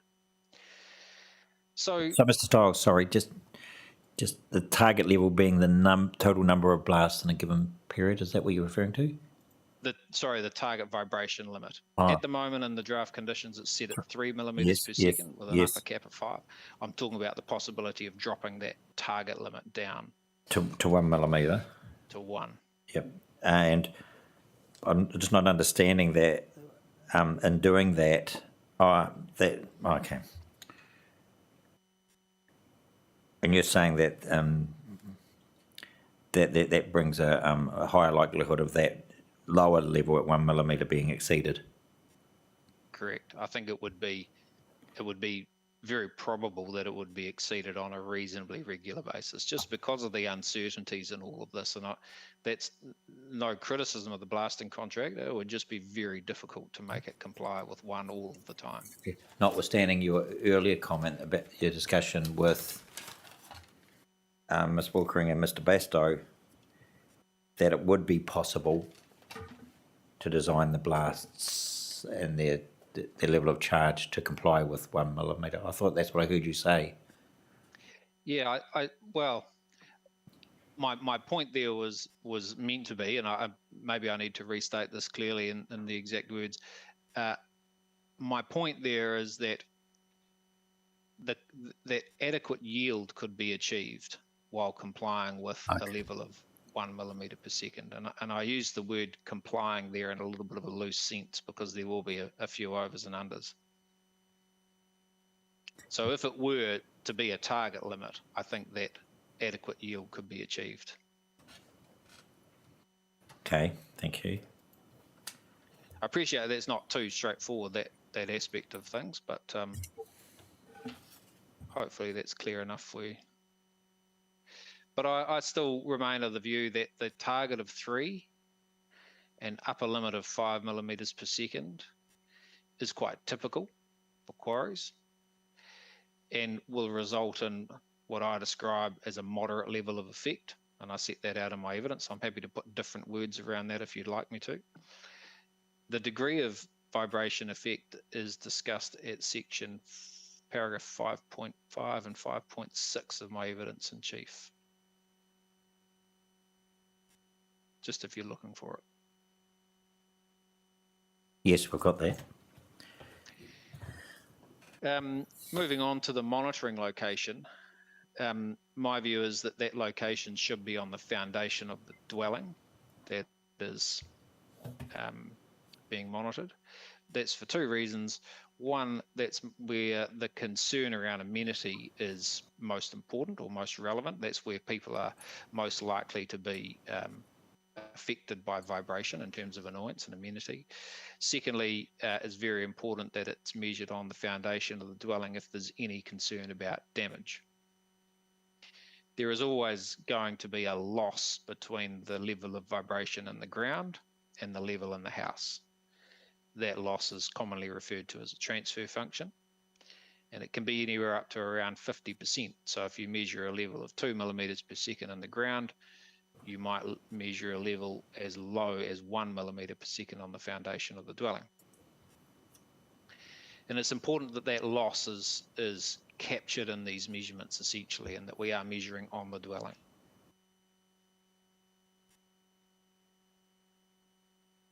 Yes, that's we heard a point, I think possibly even earlier today, that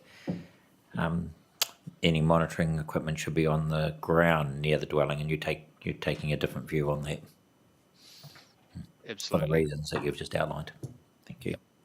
And those reasons are set out in my evidence as well for you. Is it sorry, can I just ask a clarification there? So you said that the monitoring equipment in the ground would differ in the reading from the dwelling, and so let's say there's one, whatever it is, difference. Is that difference important to know, in your opinion?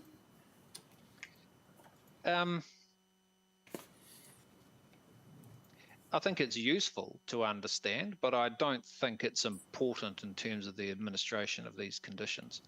Ultimately, the limit should be set at the dwelling. That's my evidence on this, and so that's where we measure it. What happens in the ground is not of great relevance to that. Thank you. Then there's just a quick point on the number of roving seismographs, and this relates to condition 38D, 38C and 38D. And I'm looking at, 32, I'm very sorry, 32C and 32D. And I'm looking at the version of conditions that the applicant circulated earlier in the week. There is some blue text in there, and those two conditions making modifications to the council's proposed condition. I disagree with all of those modifications. I think that 32D has been somewhat misrepresented to you, in that it was requiring at least one roving seismograph to be in place in perpetuity. Now that's not correct. If you read the whole condition, it says that one roving seismograph shall remain in play, if you like, around the houses until the council is satisfied that it can be removed, subject to some criteria that are set out in the condition. So in my view, that should remain. The section of condition 32D that's struck out also includes removing the ability to reintroduce a roving seismograph if the council determines that it's required after a period of their absence. Now, I think that's quite important because there's a whole number of variables that aren't controlled in these conditions, including the blast design, the blast location, seasonal soil conditions, the blasting contractor, for example. So all of those things could change. Vibration effects at several hundred metres distance could change. And it could be that residents notice an increase over time, or in a change of season, or with a change of blasting contractor. It may then be appropriate, if there's valid concerns, to reintroduce that roving seismograph. So my view is that those modifications should be rejected and the council's original conditions reinstated.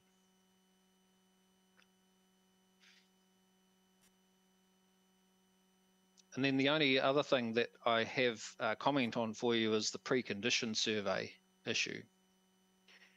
There's been some discourse on this issue through the hearing. I indicated in my evidence that I could prepare a condition set for you for consideration. Ms. Williams has asked me to do that, and so I do have a draft condition available. I can either share it on the screen or it could be circulated. Why don't you bring it up on the screen, Mr. Stiles, and we can ask some questions on it. That has also been provided for your benefit. Okay. Right. It's just that if it's on the screen, those in Zoom will have an opportunity of viewing it. Sure. Has the applicant received a copy?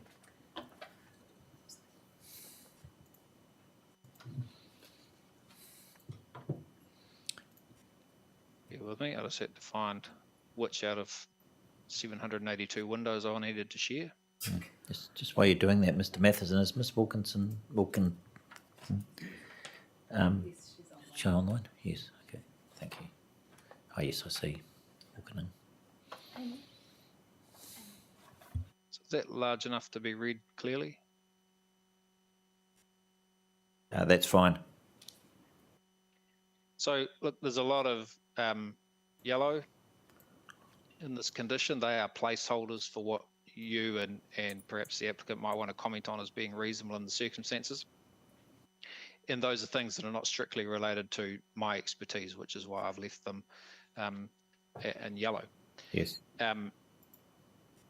So the first one here is just when this condition or the condition survey process is triggered.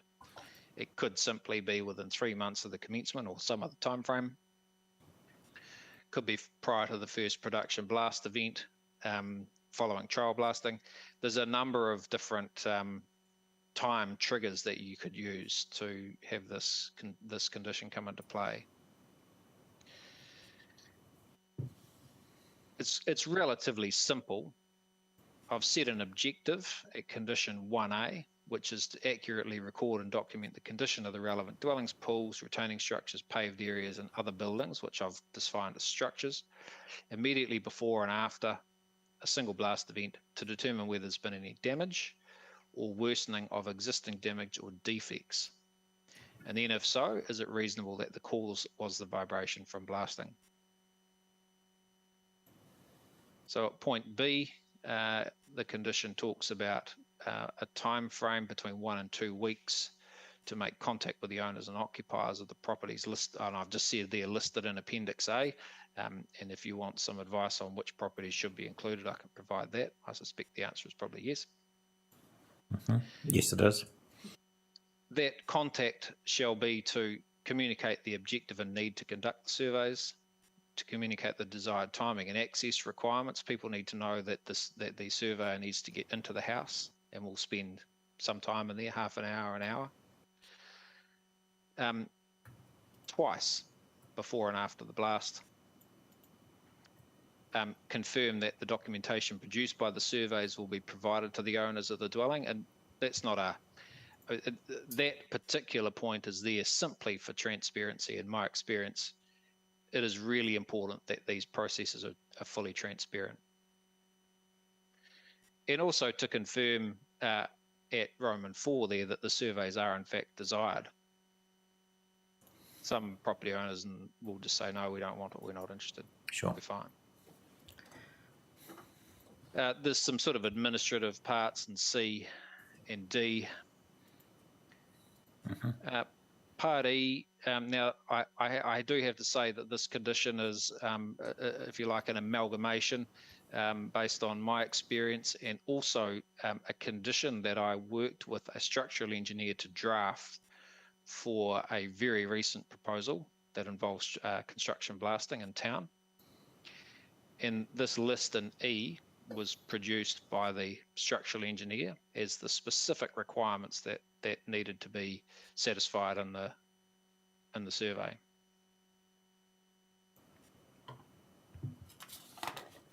I think they're relatively straightforward. Over the page, F. So again, these are administrative sections of the condition, maintaining all records of communication and surveys for at least, and again, I've left that time frame up to others to decide. Most often that is left as the duration the consent is given effect to. G is quite important, and I've set out the reasons for this in evidence. The surveys shall be timed so they're undertaken as soon as practicable before and after the blast event to maximise the confidence of any conclusion about any damage being attributable to blasting. And those surveys shall ideally be undertaken on the same day as the blast event, if that's practicable. Condition H allows for, or requires actually, the surveyor to determine whether or not the structure, any of the structures on a property, are particularly, and to quote the words of the standard, particularly susceptible to the effects of vibration, such that they may be susceptible to damage at vibration levels lower than 5 millimeters per second. I just want to stress that this is quite unusual. It's not very common to find structures classified as line 3, but there are instances where there is instability or some other factor that results in that particular structure being susceptible to vibration, and a lower limit applies. The lower limit starts at 3 millimeters per second, which is the same as our target in this case. Mr. Stiles, can I just interrupt you there? Sorry.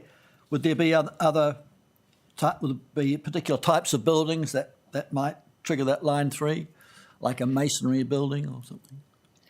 Most commonly, certainly in urban areas, it would be unreinforced masonry buildings. Typically, they're quite old. I do know of a couple of situations where more modern buildings, well, there's one in particular I'm working on at the moment that's been constructed half over a cut and half over a fill, and the building's essentially doing this, where the fill is settling at a greater rate. Sorry, yes, where the fill is settling at a greater rate than the cut. And so that has been deemed to be a line 3 classified building because it is going to be particularly susceptible to vibration. Again, it's not common, but I think it's reasonable or appropriate in this case to allow for that. I is pretty straightforward. J is important because if the surveyor turns up on the day of the blast and the doors are locked and there's no one home, there's no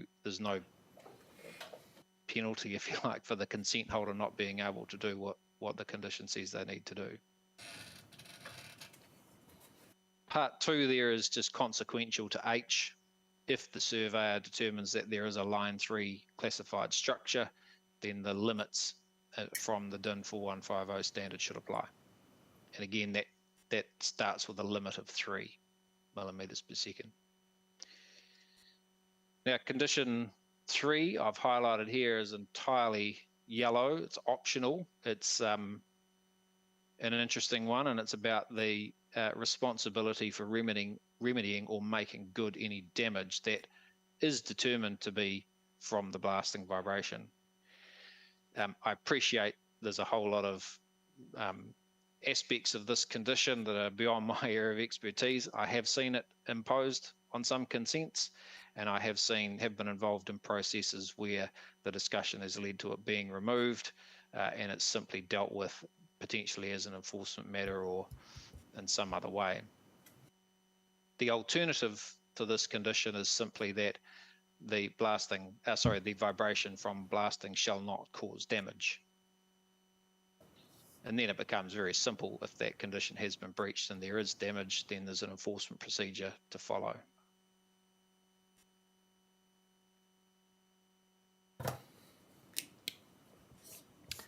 Thank you, Mr. Stiles. Anything further you'd like to say to us at this stage? That's it in terms of the issues I've picked up, but of course I'm happy to answer questions. Yes, so thank you. I'll go to Commissioner Mark Brown. Thanks, Mr. Stiles. If I can refer to your evidence in chief, section 5.6, in that you say that you're not aware of any situation in New Zealand where there's been damage to typical residential buildings at vibration up to 5 millimetres a second. So can you please reference your experience in terms of that leads you to that? I mean, I think somewhere else in your evidence you talked about the number of buildings you've been involved in, but could you tell us about that, please? Off the top of my head, it would have to be a pretty loose description of some of the projects and things I've been involved with. Probably one of the most significant would have been the measurement of, I forget how many, 300 maybe, blasts associated with the construction of the Waterview Tunnel. We measured the vibration and air overpressure of every single one of those in multiple dwellings. No damage was observed. Was that analogous to this situation? Because you're in a tunnel in terms of distances to buildings and things. Is it analogous? Those blasts were what I call sort of construction blasts, so they weren't designed for quite the same purpose. They were designed to excavate a trench in what I understand was very hard rock. Okay. To get the trench back around the mouth of the opening of the tunnel, Right. the Hendon sewer. Right. The distance to houses was in the order of between 20 and 50 metres, I think. And in some cases, I think it was a little bit less. Maximum charge weights were significantly lower than what we'd be talking about in this case because of that distance. Okay. But beyond that, a number of quarries, a considerable number of construction blasting processes for roads of national significance, work at Waihi Mine for Oceania Gold. The list goes on. I can't remember them all off the top of my head. That's fine, thanks. Now going back one, so in 5.5 of your evidence in chief, you said that 3 millimetres per second ppv is well below a level that might cause damage to a typical residential building. Can I just ask you further, what, this typical residential building, does that tie in with this line 3 that you're saying as well? So in other words, you're saying there might be a building that is already, perhaps suffering some damage due to differential settlement, and that might be more vulnerable, perhaps? Is that the sort of thing? That really is exactly what I'm talking about, as well as that there are some residential buildings that are very old, unreinforced, well before the Building Act, that are susceptible to vibration very simply, as well as those I just described earlier that, as you say, differential settlement issues and so on. So would a typical residential building perhaps be one that has been built in accordance with recent sort of requirements for foundations and has got code of compliance and that sort of thing? Yes, I suppose, again, subject to there being any specific issues with it or the ground beneath it that lead it to be more susceptible to vibration effects. Okay. But I do want to stress that I'm not a structural engineer, but based on my experience and having worked with this type of condition many times, very unusual to find that. It does happen, but it's unusual. Okay, thanks. In section 5.11, it's also, I think, in your summary, you say that you think there's a reasonable balance between allowing efficient operation of the quarry and allowing only a moderate level of amenity effect. Now, I don't know did you hear the counsel for Judgeford Environmental Society yesterday saying that she thought that you were having two bites of the cherry in a way, that this balance between efficient operation of the quarry, you taking that into account with the effects, was the wrong way to go, and you should look at the effects and mitigating the effects and then do the overall balance later. So you're getting to that sort of RMA balancing matter. And if I could add to that too, I think she was suggesting that if the balancing should occur, it shouldn't perhaps occur by you, it should occur by the planner. Yeah. So there was two parts to that. That's right, yeah. Yeah, look, I absolutely leave, the overall, I guess, balancing considerations to Ms. Williams and to the panel. I think this this paragraph is really aimed at saying, in my experience of working on many other quarries, with neighbouring dwellings within, similar distances to this, the limits that we have, 3 and 5, or more typically 5 as an upper limit, are very typical, and they have in many cases been struck as the balance point between allowing that efficient operation and the level of effect that results. It's not necessarily my view that that is entirely appropriate in this case. I'm saying that is the balance that is often struck, and that's the balance that could exist here. Yep. And that's an appropriate level of effect. So the wording's 5.11 says reasonable balance between allowing efficient operation of the quarry and allowing only a moderate level. So do you mean not more than a moderate level? Correct. Yeah, okay. I just want to make clear that I'm not suggesting that should be the basis of your decision. That's simply an observation based on my experience. That's all. Yeah, sure.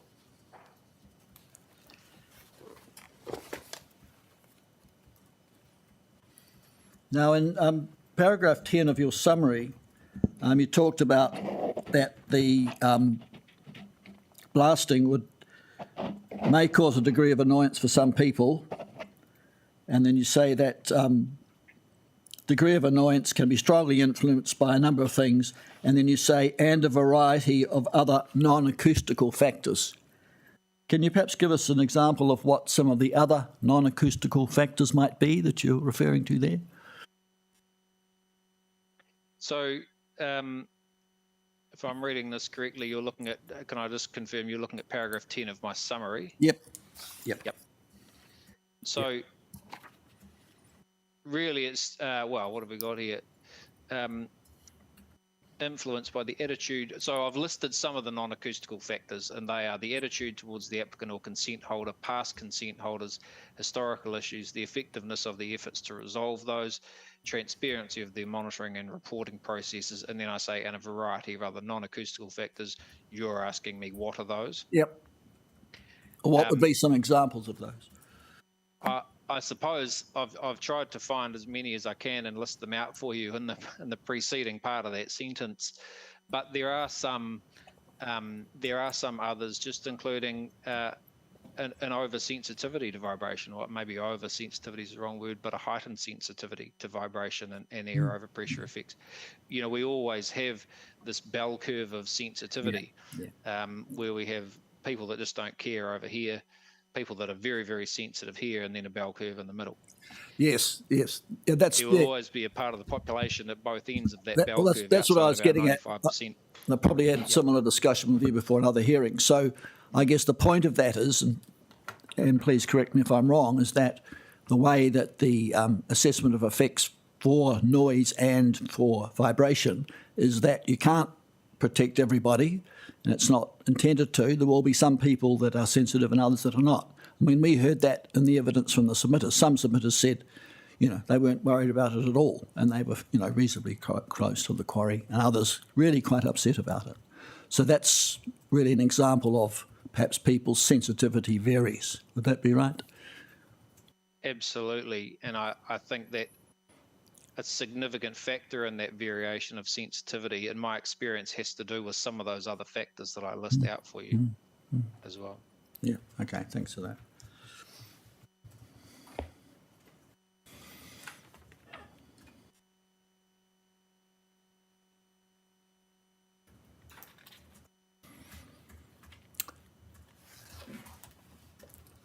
Yes, I'm getting back to your the possible monitoring, and thanks for that draft condition. So, I mean, what I got from your evidence in chief was that you can do these things, but really your view is that if you keep it certainly not more than 5, and then that trigger, if you like, for action at 3, you're really not going to see damage to houses from blasting. That's my evidence. And yes. therefore, it's not justified to do these quite expensive tests. I think you mentioned up to 3,000 for the initial one, and then there might be 1,000 or something for the second, or 2,000. And that's not justified. Does that really summarise your view? I don't know if I went quite so far as to say it's not justified. I think I highlighted the pros and cons, and then essentially I've left it to you. That's right, yeah. So, But the main points of my evidence are that at vibration levels compliant with 5 millimeters per second, we should not be seeing any damage in houses that don't have the issues we've talked about. Houses with the issues we've talked about are unusual.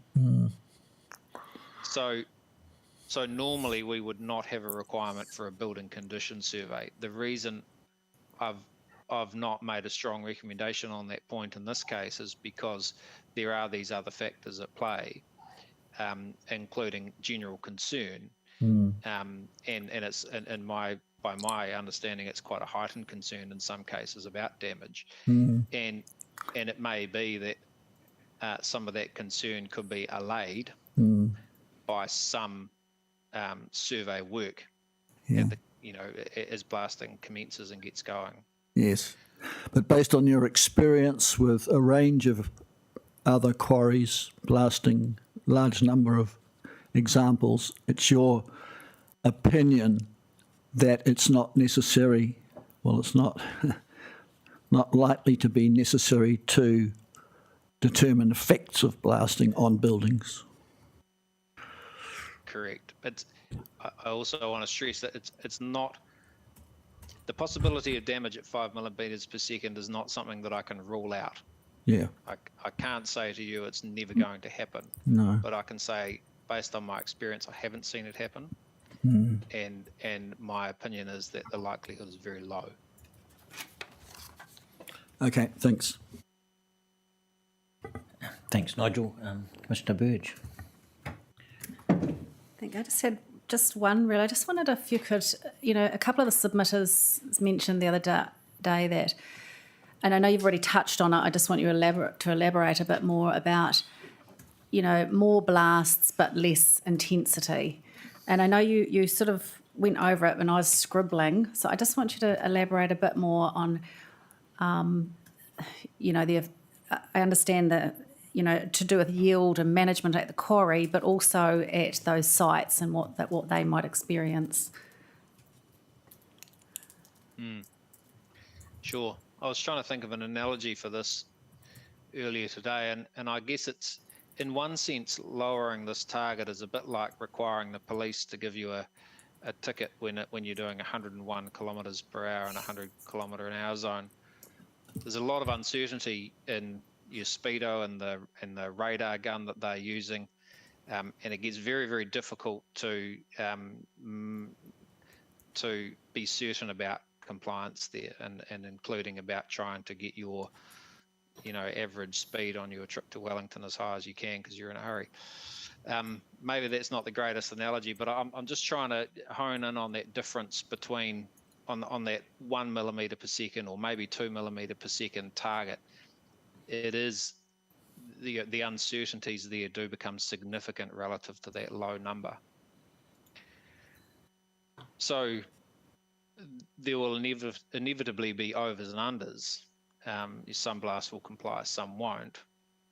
I think at a target of 1, and I'm using that number because it was in Ms. Wilkening's original assessment, and a number of the submitters have picked up on it. If you had a target of 1, I think the number of overs would probably be considerable. Sometimes they might be very small, 1.2 or 1.4 or 1.1, and it puts you, according to the conditions we have, it puts the consent holder through that sort of, I use this term loosely, please explain process to document why did it go over 1, what's going to happen next time to make sure it doesn't go over 1. I think that would be a regular feature. And that's largely due to those uncertainties. So that's the downside. The upside is that the effects would be less generally per blast. But it may be that to achieve adequate yield, there may be more blasts required. that's really something for the applicant and their blasting contractor to give you advice on. But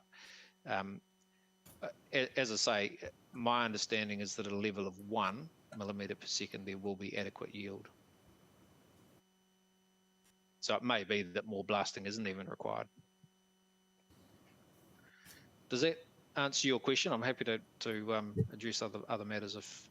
Yeah, so maybe if I recap to you and then you can tell me whether, yeah.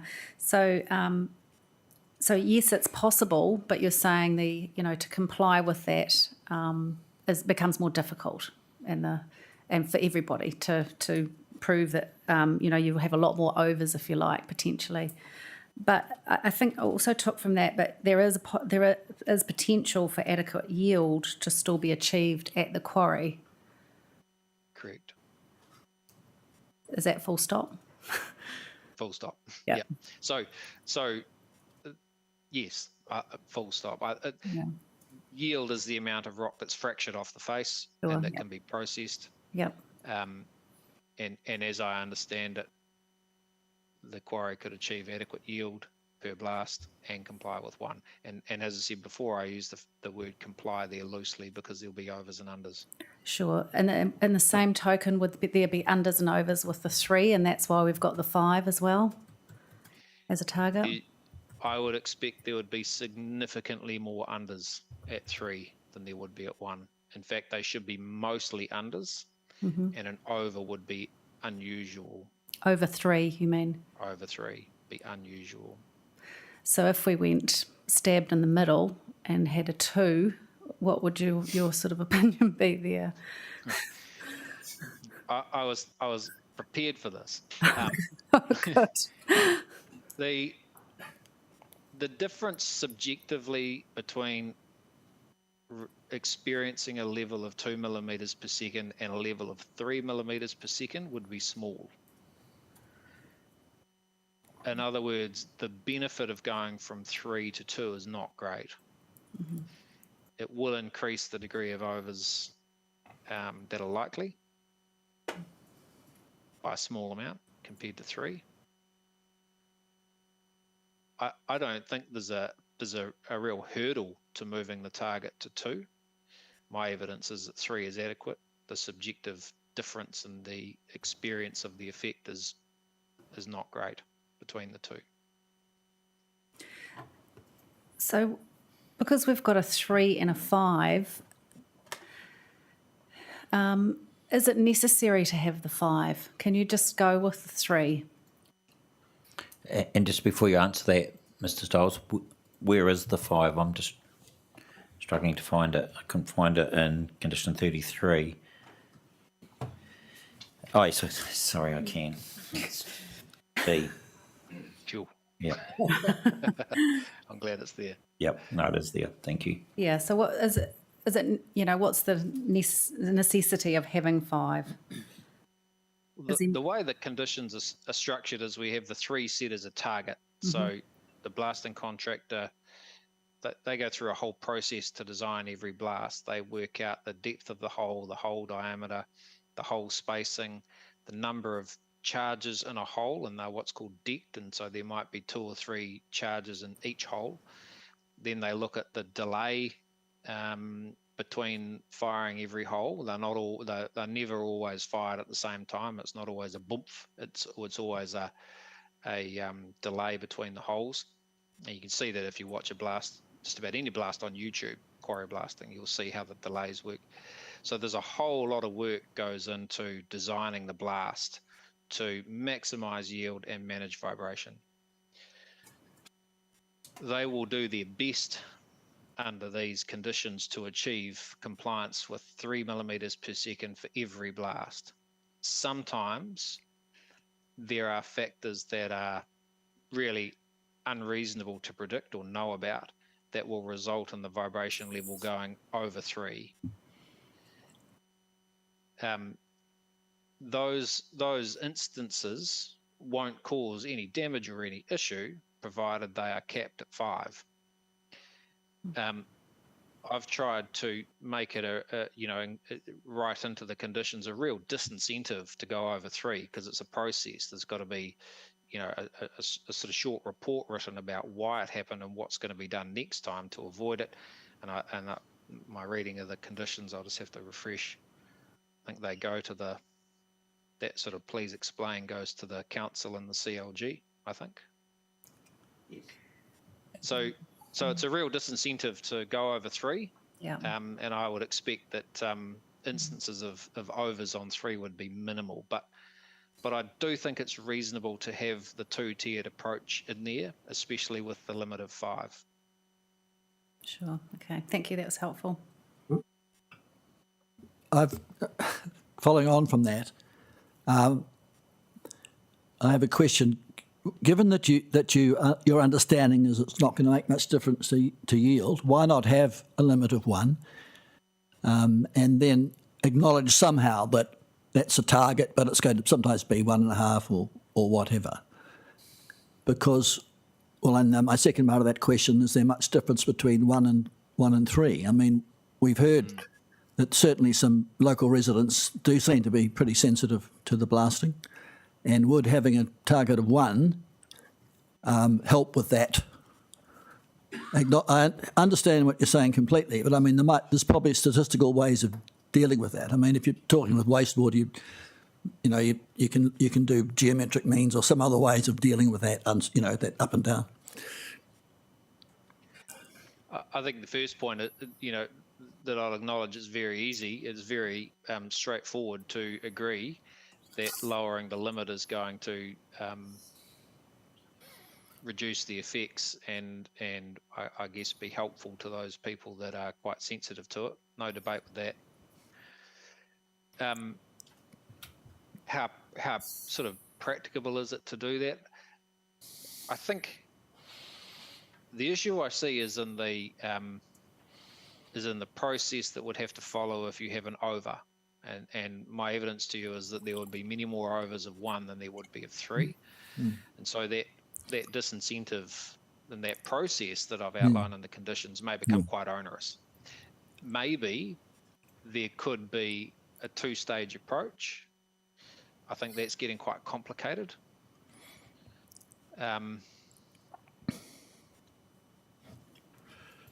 what about an approach like an overall mean or target of 1, and then if it goes over 2, there's some reporting about that, and then you've got, I suppose, your 3 and your 5 still. I understand it's complicated, but this is a complicated issue. It's a complicated issue for us to look at, as you would acknowledge, and if we're talking about possibly considering doing very expensive, building investigations, which I'm not saying that that's what we would come up with, but that's an option before us. I mean, I think it is a complex issue. I understand that it has to be a practical condition and has to be implemented. I think that's right. I guess that last point is my overriding concern about lowering this target. And I think if I could think of a way to keep it clean and workable and effective at bringing the overall levels down to a level lower than 3, I'd support that. But yeah, the trick is how we do that. Yep. Averages, I just want to head off a particular method, and that is averages, looking at the average level. And I'm not saying anything about the applicant or their contractor, because in actual fact, it hasn't been them in my experience that have done this. But in other cases, the average was creeping up. And so a whole series of small blasts were fired to bring the average down, and it's kind of artificial. So averages and percentages and, 95% of blasts shall comply, those sort of statistical means of managing the overall level is difficult and open to. Mr. Stiles, I think we'll probably need to end it around there. I think we've got a lot of information in front of us. We know the options. Just before we do, I want to ask you one final question. What is the function of having a target? And why could we not rely solely on having a limit? And put aside what the values might be with that limit for one moment. What's the relative function of having a target and a limit? What Function of purpose? having a What, target- what purpose does the targets achieve?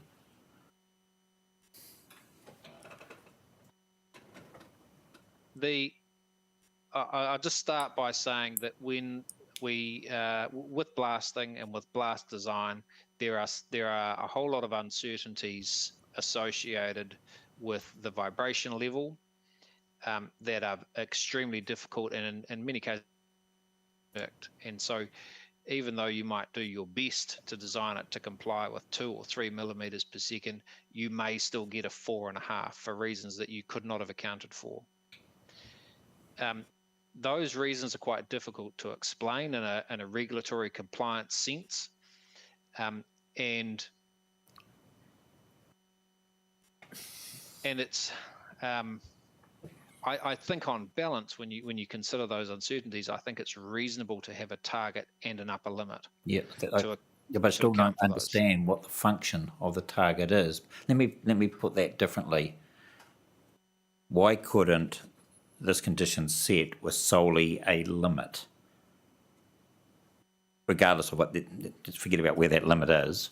I mean, is the function of a target to provide a methodology or a assistance in achieving the limit, or was it some other purpose?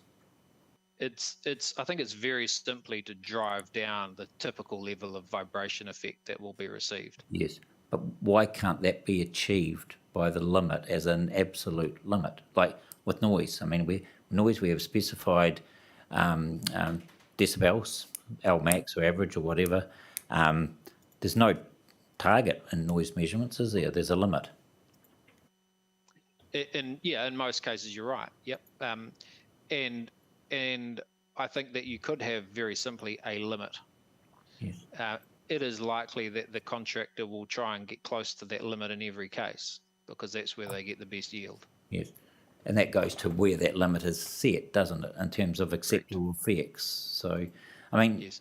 I presume that having a target is trying to be helpful and useful in assisting the achievement of the limit. But ultimately, is it the target or the limit that triggers the overs, where there's overs, the two-step process? It's exceeding the target puts you into that process, which I describe as a disincentive. Yes. Why shouldn't it be the limit? Regardless of where, because presumably these any damage associated in a structural sense will be directly attributable to the level of the blast felt at the dwelling, the vibration felt at the dwelling. That won't have anything to do with the target. That'll be a function of the limit, won't it?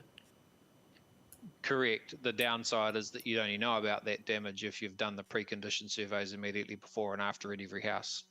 Yes, although if there's a technique or method to record the level against the limit in the condition, that triggers a process. That could trigger a process, couldn't it? Regardless of whether there's a condition survey or not. Again, though, I would say we don't have the ability, or we don't have conditions that require monitoring of every blast at every house. And we might be talking about 5 or so houses where the vibration levels could reach, the numbers we're talking about. No, but there is a condition recording level at a particular point, is at the Manuka point, and presumably that's the closest point to the quarry, closer than any dwelling, presumably. I don't have the exact numbers on me, but I think the difference between that position and the closest dwelling is actually marginal. The difference is small. Okay. But it's a surrogate. I mean, if it was miles away, it would be a problem. But the fact is that same as or less than surely is an advantage. On the face of it, yes, but actually when you get into blasting design, it isn't really too relevant, or it isn't determinative, I should say, because the orientation of the free face that is being blasted becomes very important. Okay. And the ground conditions between the blast location and the monitoring positions become important. And if that's different in different directions, you'll get different effects elsewhere. So that's why I've suggested this process of having roving monitors, which will hopefully increase our confidence in the Manuka corner position being representative of all houses. But at the moment, we have no understanding of whether that's the case or not. Okay. Look, I'm going to close it off with one final question. What's your recommendation to this panel in terms of having a limit and a target, and what are the values that you would recommend? I'm quite happy with what I've got in my evidence to you, which is a target of 3 and a limit of 5. Thank you. Thank you, Mr. Stiles. No further questions. Okay, Mr. Hunt, we're with you, I think.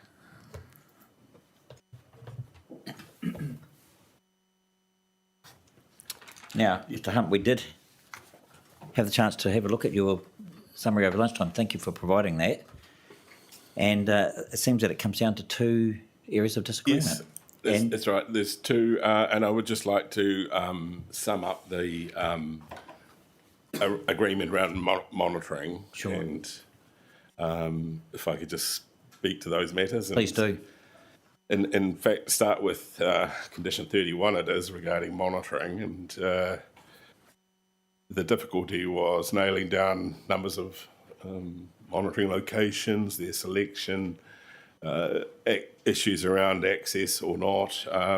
So we've come up, a series, come up with a wonderful term called the noise survey plan to avoid other clashes. And I presume a draft of that has been circulated.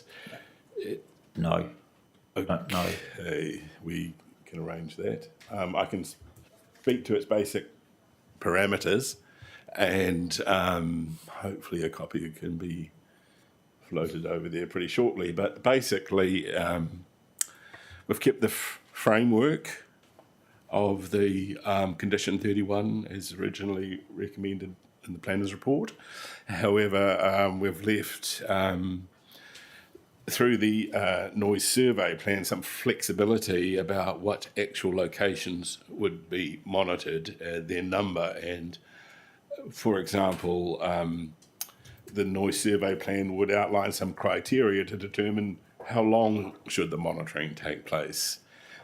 We've heard about this 20% of the time southerly, and obviously I'm been promoting the idea that monitoring needs to include that sort of weather condition, and so there's flexibility, but maintaining that sort of framework and I think certainty that the submitters are looking for.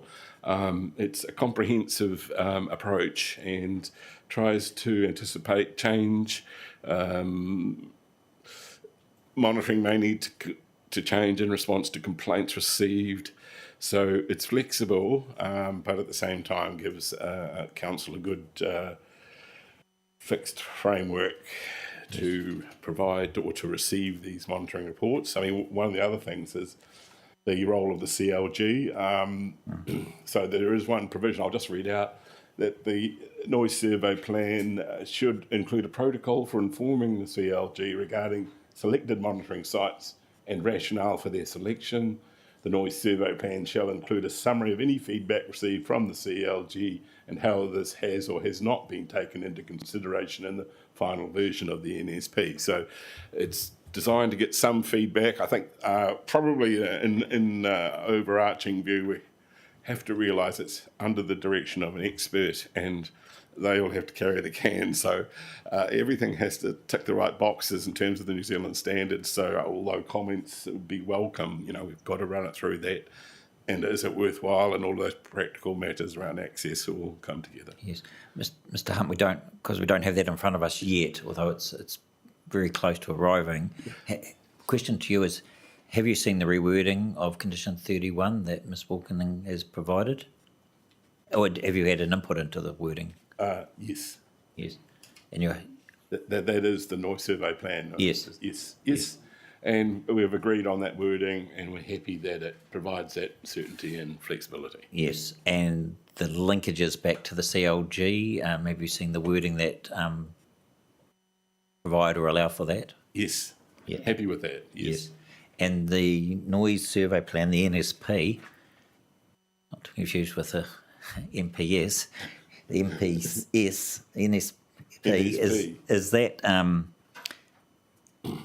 will that involve, will it have those key tenets of having an objective, content, matters of content? Look, it does, it's quite specific because of its technical sort of framework that it... Oh, yeah, we have it in front of us now. So you could say there's some minimum content required. So we don't really allow for the NSP to go wandering off in a direction. We've actually been quite direct around what it needs to contain. Yes. But the process itself is flexible and can adapt. Yeah. But what we have noted, and put it in as an advice note at the bottom, that any review or revised version of this plan would need to go through a recertification process, so that actually the whole certification of the NSP, which is envisaged by the council, requires a sort of a companion earlier condition around 12, 13, 14. There's a series of conditions around certification, and this would therefore need to be added into that. Sure. I think the planners are onto that. That's fine. Can I just pause to ask Ms Williams and Mr Baker, have you had any involvement in the drafting of this condition? Or have you foolishly left it to the noise acousticians? Amy's been helping me out on that one. Yes. Yep. I haven't had direct involvement in the drafting. I'm aware it sits, as do many of the other conditions currently, with the applicant to integrate into the, I guess, the final revised set format. Yes. Yeah. Yes. So this would be the second plan that won't have been produced in draft form because it's only a more recent construct. I think, wasn't the other one the noise management plan? Yes, it hasn't been constructed yet. Okay. Which is not unusual. Yes. Yes. No, the intent's clear. What I'm hearing, Mr Hunt, is got a bit difficult trying to have a bespoke condition, setting this out in advance. You're employing a management plan to do that. Whilst it has some flexibility, it's not going to be just laissez-faire. It's going to take into account a number of criteria. Yes. It's going to be prepared by an appropriate person. Yes. It's going to have an objective. There's the content of it's going to be stipulated, and it's going to have to be certified by the council and presumably prior to any works occurring. Yes, so that would be that companion condition about certification. Yes. Not the works can't continue, and well, it may be in this case that the monitoring can't take place, but I noticed that one of the requirements is within 90 days of giving effect to this consent, so it'd have to follow pretty swiftly along after the operations commence. Sure. Speaking on behalf of the panel, I think we understand that. Yeah. Yes. Okay, so that takes us to the second area. well, actually, that is that's an area we are agreed. That's yes. It's the two areas we're not agreed, and they are the 6 to 7 truck movements on the access road, and 6 to 10, and 6 to 10. So they're to some extent linked. I am in both cases suggesting that the cap on heavy vehicle movements per hour, if managed appropriately, could result in compliance with the permitted activity standard and the draft operative noise limits. At night. At evening. Night, evening, day. So yes. I'll come back to that. I'm here to advise that should you approve, well, let's start with the 6 to 7s because that's where I started with this. I thought, well, what's right? 6 truck movements in and 6 truck movements out, one every 5 minutes between the hours of 6 a.m. to 7 a.m. However, what my concern is that morning period is, well, first of all, classified as nighttime under the operative and proposed district plan. Then sleep protection is an issue. We're not saying that the LMAX would be unreasonable at any, including the closest house, because it's probably going to be about LMAX 65. With an open window, that's just sort of okay for sleep protection. It's more about the loss of a quiet part of the day when at 7 o'clock you've got up to one truck movement every minute. And so I am concerned about the kind of cumulative effect, because I think the district plan noise rules don't normally envisage the upper limits being used or being approached so frequently during the day. In this case, early morning through the day and then to the evening. And, when I added up all that, so that's up to 96 truck movements per day without the, that's with the evening occasional thing. Yes. So in total, it was a whole day thing that I thought, well, actually, I would not myself be recommending the use of the access way for heavy vehicles prior to 7 a.m. It's a corollary of having so much other noise at this loss of that part of the day. We've heard about noise effects at, let's say, sensitive times from submitters. So I urge you to think about that.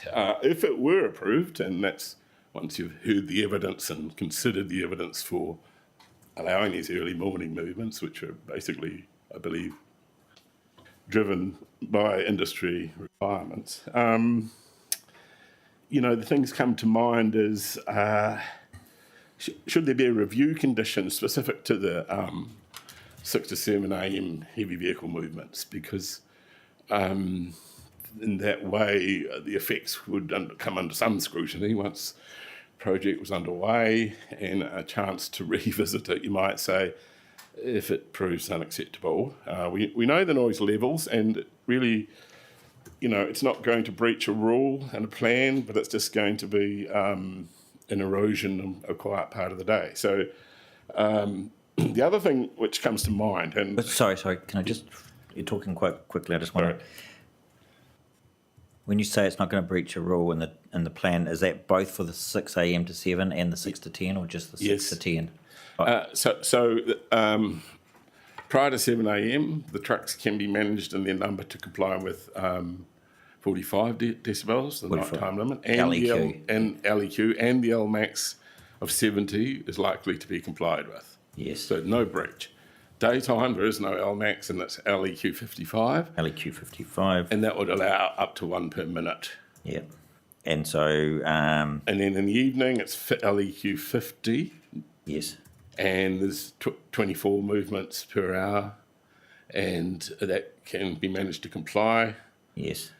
Just a few notes there. The early morning is 1 every 5 minutes. During the day, it's 1 every minute to 6 p.m. And on the evenings that are permitted to be used, that'll be 1 every 2.5 minutes. And it's important to get your head around if you're going to approve it. Yes. What you're actually enabling. Those they're useful figures. We looked at your updated summary over lunchtime.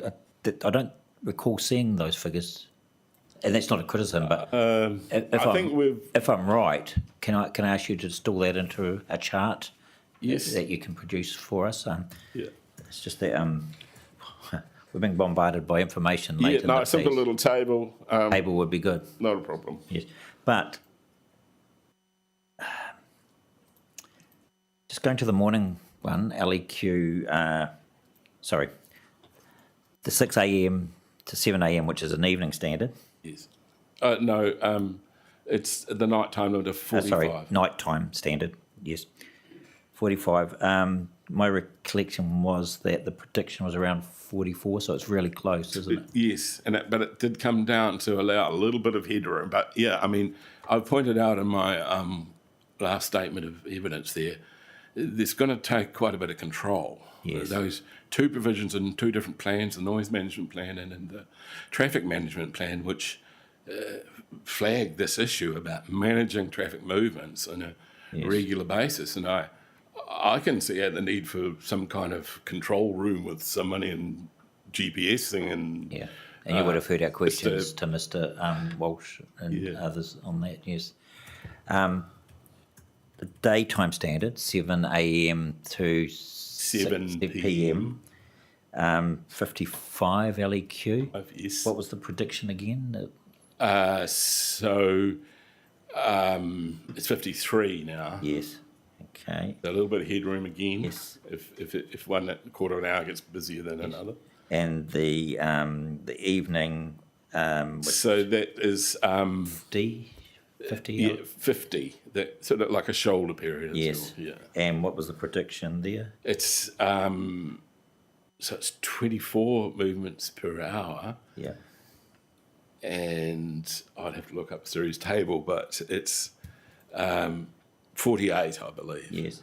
If you in your table whether you produce I can produce a series predicted. Yes. For the closest dwelling, only one dwelling. Yes. So the variables in the columns, if you like, would be. I guess. May I suggest time period? Yes. Number of truck movements per hour. Yes. How many per minute, or how many minutes per movement, actually. And the LEQ at the closest dwelling. Predicted. And then the rows are morning, day, and evening. That's correct. And if it's not too much trouble, if you could provide, if you think it's relevant, and tell me if it isn't, both the background and ambient noise levels for those time periods. And you'd be drawing on information from Miss Walkering then. So it's already in there, so we'll be able to dig those out. It's just a cheat sheet for us. No, that's fine. And by all means, perhaps just make sure that you and Miss Walkering... I'll run it past her, absolutely. That would be incredibly useful when it comes to deliberations for us. Absolutely. So perhaps I could just have a couple of closing comments and then any further questions. Okay. The duration thing is important. And by that I mean, I was thinking when one comes from a compliance angle and looks at the New Zealand standard, it says you can correct the measured sound level down a little bit if the noise isn't there all of the time. And the actual phrase is, if a sound is not present all of the time, it is likely to create lesser annoyance than the same sound if it were continually present. So, I'd like to get you thinking the other way around, that a sound that's there all the time is actually more annoying. And I think we can take a look at that in a mega scale if we think of the difference between the 5 and the 30, the short and the long-term consents. Approving similar activities in the short term would actually be a lower level of effect under the sort of framework that we assess noise. But it also means I've looked at it just for the typical working day period. And the fact is that district plan rules anticipate activities would be present for a bit of the time, and then there'd be not. In this case, we're seeing a lot of activity across the whole day, and that's driven by, as you know, my reasons for not recommending the movements of 4-7 a.m., even though they look like they can comply. And so just on that, and it's something new, and I haven't discussed it with Siri, but I do wonder the wisdom of allowing the 6 a.m. start on those limited days when the evening exemption would apply, and on those days up to 24 movements per hour are permitted, 6 p.m. through to 10 p.m. So those are big days for noise exposure. And would it be wise to allow the early morning starts on those days? I don't know. Days where there's a correlation with an evening. Yes. That fits within that 60. Well, what the applicant's asking for is this 60. Up to 60 evenings per year, and I'm saying once every now and again would be a sort of effect that I would think is reasonable for the environment because of the intensity of use throughout the whole day. Yes. So But I do, the flag I'm waving at the moment is just the whole day noise exposure in those, on those days when evenings are to be used. And it does seem that the process is that they would know a day or two beforehand Yes.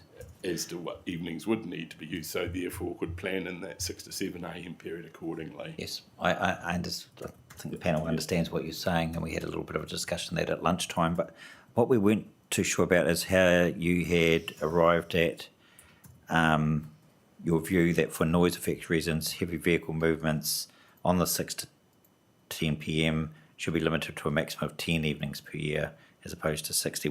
How did you arrive at that figure? Well, I think I used the term just before, once in a while. Okay. Okay. It's not a scientific... No, but yes. 60 is more than once per week. Okay. And I know it would be great to say the magic number is 13 or 52 or what. There isn't a magic number. 42. And it's, you know, maybe, I've said once a month to me sounds about right, I think. And also, you know, I do believe you need to sort of, this is borrowing from the evening environment that the community experience. So where's the limit around, you know? I understand that, borrowing from the evening environment, and particularly where there's a correlation with a morning yes, period. that's a particular flag I'd like to raise. Admittedly, sorry, a bit late in the piece on that. That's all right. The applicant has an opportunity to respond. The last question I have, before I just ask the panel members to comment, raise any questions, is we heard, we heard yesterday from submitters that they very much value their summer evenings, and that you know, this is where they can sit out on the deck and enjoy the quiet night and the views, maybe with a glass of Chardonnay or something, and nice blue cheese. And I'm sorry, I'm getting carried away. Yeah. But seriously, I mean, I really took that on board. That it's part of the lifestyle experience. Yeah. You don't the night sky. It's something you don't. I'm a city dweller. I don't experience that. Yes. You know, if I open my windows, I've got noise and that sort of thing. But so I wonder, is there anything there in terms of correlating evening extensions to a seasonal component, such as non-summer periods? Have you given that any thought? Is there any mileage there? Does it have any traction with you? Well, first of all, acknowledging that effect has been in the back of my mind. Obviously, we did this site visit and we talked to some of the neighbours, and that was the sort of information we gleaned. However, you know, on the other side of the coin, in my experience, lifestyle blocks are particularly sensitive to noise arising in their local environment from whatever source. So maybe the expectations are, you know, driven by some quiet, pristine rural environment. I mean, that may not be the case, because there's other activities that also need to see rural areas to operate in, and so there is this, you know, conflict, and I don't think expectations are realistic in many cases for lifestyle blocks, because, you know, they never look at the permitted activity standard and they're just enjoying this 30, 35 decibels at night, and actually it could be 10 decibels more than that. Yes. Without a consent. So, you know, so expectations do need to be aligned, but I do think, sorry, I've just lost that particular item you're wanting me to. Well, I guess what I was trying to say is that what I heard clearly is that residents are going to experience outdoor noise levels during summer months more readily than, say, the winter months. And if there was to be an application, an accommodation of 6 p.m. to 10 p.m. for whatever period of time, is there any sense in aligning that with a particular season, or aligning it with that it can't occur during particular months? Solely for outdoor noise experience. Yeah, I understand. It would be innovative, and we like to think we are an innovative panel. But it does, if we are to consider that the evening allowance on an annual basis can be managed in that way, what other ways can it be managed? Because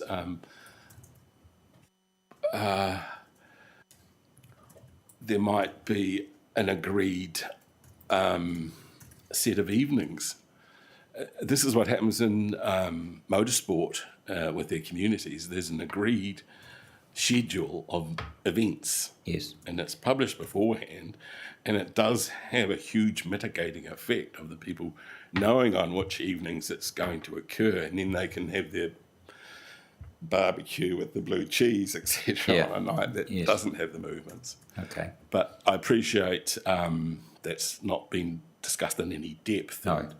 But it does beg the question of how the sort of overflow situation for the evening use is to be managed. And, we are at the moment talking about a little bit of prior notification. I'm probably talking about a couple of weeks' notice that people can choose to work around. Yes. So, if and look, I'm only just testing this, Mr. Hunt.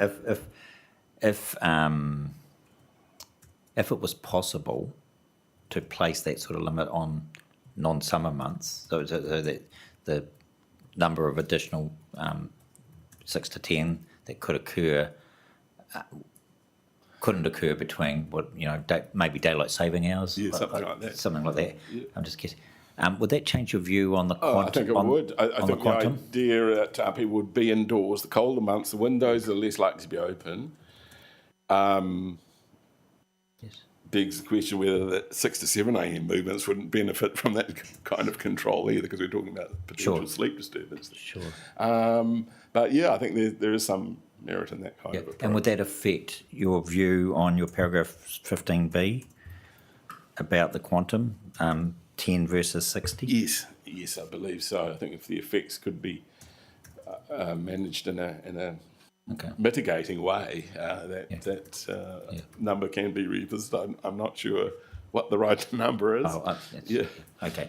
Look, we're just testing these matters, and it's not for us at this point to comment. I'll just check, Liz and Nigel, anything further?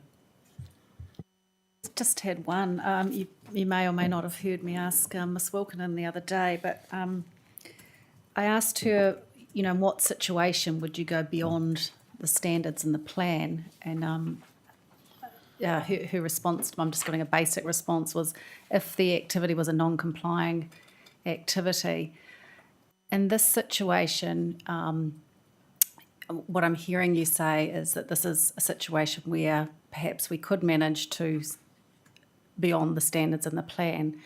Now, I'm guessing that's more of a policy reason that we'll come up with later, but would that be your understanding, the same as Miss Wilkinen, or?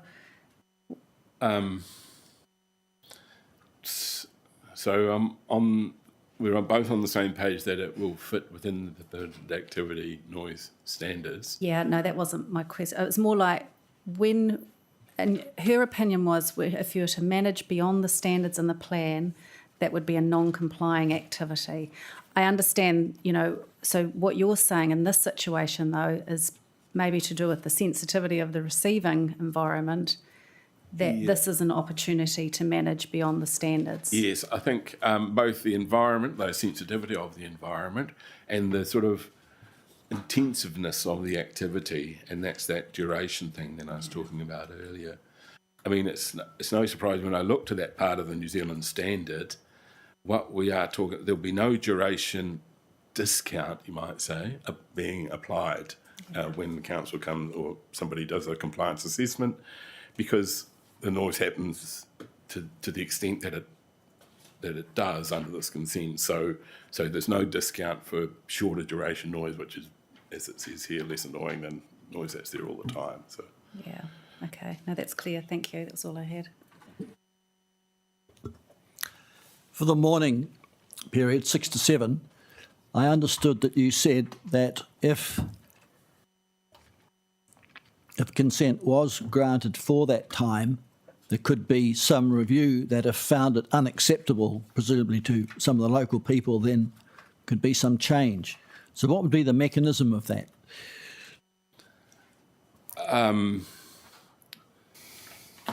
Well, I think probably the biggest risk factor I see is this inability to manage the number of movements per 15 minutes. So that could be picked up through noise monitoring, or, and we've discussed this,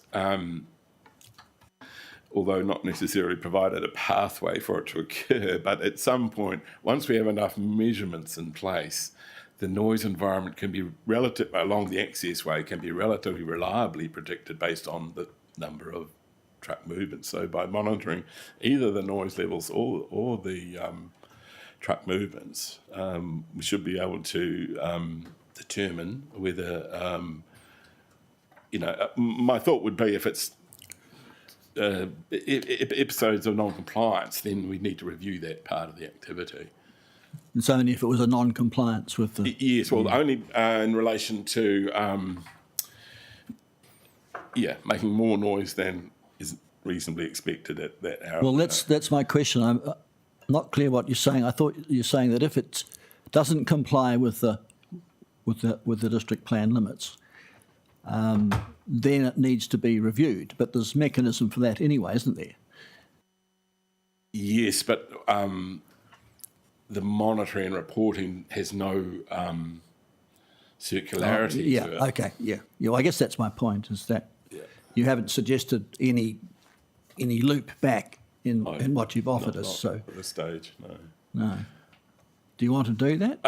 Well, I mean, the RMA provisions allow council to manage noise in that way, and virtually everything else. So I would have, perhaps it would fall into the general review provisions of this consent if granted, and it's really planning expertise matter I'm not too familiar with, but I would say opportunity to specifically wave a flag about an aspect of the activity which is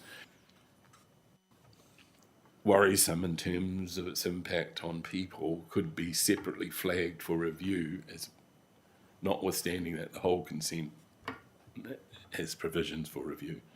So you don't see any need for any addition to the conditions or at this stage to cover that? Well, I did say before, it's possible that a review condition could be worded to hone in on that aspect of the activity. I'm not really qualified to draft that condition, but I've got this idea that the planners need to know that this aspect of the activity might have to be dropped out to allow the whole thing to continue on. Okay, thanks. We might leave that for Ms Williams to pick up in her presentation, Mr Hunt, if that's okay with you. Yes. Yes. And I think that's all from us. Thank you for your time. I should say I'm going to be hanging around because, not that it's entertaining, but the council officers, I need to establish with you that I've done some measurements of operational quarry noise under other consents, and that may get referred to, and I can just confirm that I was hoping you might do that. Have been involved. And the other last thing I should mention is that nothing that I've heard from the submitters and watching online and everything is really, it's confirmed a lot of my views, but nothing in there has really changed anything views that I've had since the first evidence was prepared. Thank you, Mr Hunt. Thanks. Could I just pick up on the point Mr Hunt made about the monitoring comments? I know that we've got Mr Richard Hopkins and Mr Derek Voss here who are happy to talk to the monitoring. You want to go to them now?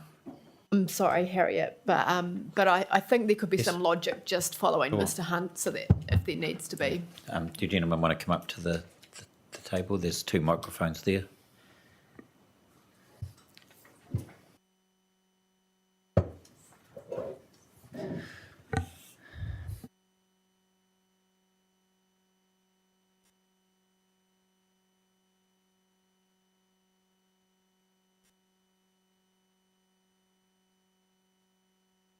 So thank you both for attending. Mr Voss, you've sat through a large part of this hearing, and so you've probably got a good feel for what's been happening. Mr Hopkins, I'm not sure to what extent you've got a feel for the vibe.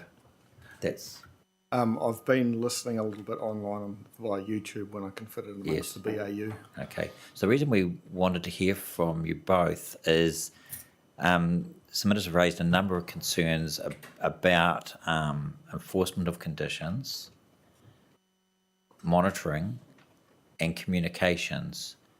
And in each event, they have acknowledged that it's not a shame game, and they understand that every organisation has limitations and resources. But notwithstanding that, they are very concerned about what has happened in the past with the HEB operation, and the suggestion is that the past performances. I've got to be careful what I say. The suggestion is that past performances will be replicated here, not only by a different operator, but also by the regulator in terms of monitoring, compliance, and enforcement. So I just wanted to give you an opportunity to talk generally to those issues raised by submitters, and then we may have some specific questions that we might put to you. So the floor is yours. Thank you, Commissioner. On that basis, I might start. So I'm Derek Voss. I'm the Resource Consents and Monitoring Manager here at Porirua City Council. And I've got Richard Hopkins, the Team Leader for Monitoring. As you've stated, I have observed and watched a large portion of this hearing. And a term that has stuck from various submitters is the term weak monitoring. So I don't want to personally defend the term, but I'd like to instead give you an overview of the function, our experience and observations during a passage of time. Relating to the 2018 and 2020 consent. Wholly relating to the 2018-19 consent. As a starting point, Porirua City Council is a territorial authority. We have an obligation to monitor the conditions of consent associated with all resource consent decisions that are issued. This happens in twofold. It happens in planned or routine monitoring, and then it also happens in unplanned and complaint responsive monitoring. I don't think I need to stipulate the difference between the two, but due to the nature of the activity and due to the nature of the sensitive receiving environment, this one fits wholly within the unplanned and complaint responsive monitoring regime. DeVos, just so we can ring fence this, before we move off the planned monitoring, you're aware of the conditions of consent that operated for the HEB? Correct. And were there conditions that related to planned monitoring that had a territorial local authority function and jurisdiction? So I guess the point that I was making there is I was differentiating between two categories. Yes. And we do have to undertake routine monitoring. That wasn't necessarily what was undertaken for the large majority over here. Instead, it was the unplanned, more complaint responsive category. Yes, but I didn't explain that very well. Was there an obligation on Porirua City Council to undertake planned monitoring in the in the 2018 consent? No. Okay, thank you. Okay, sorry to interrupt. No worries. Something I do want to specify as a challenge that has been part of the monitoring of that consent is probably the instantaneous nature of the breaches, if there were any breaches. And examples that I want to suggest is just truck movements. They happen at a point of time. Noise happens in a point of time. There's a pulse nature about a noise. Blasting and dust. And probably the reason why I point that out is if we receive a complaint and we have to jump into a vehicle and we have to drive over to the application site, it will take the better part of 10 minutes to get there. And quite often, the pulse nature of the alleged breach or effect has disappeared. So I guess why I'm saying that is a challenge, and that has been a challenge for any monitoring activity associated with the consent.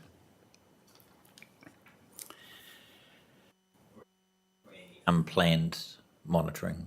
Correct. Yeah, and led by complaints. Correct. Yes. It is my view that extensive engagement and monitoring involvement has been undertaken over the course of the last 2 to 3 years with the community, the former quarry operator, and the consent holder.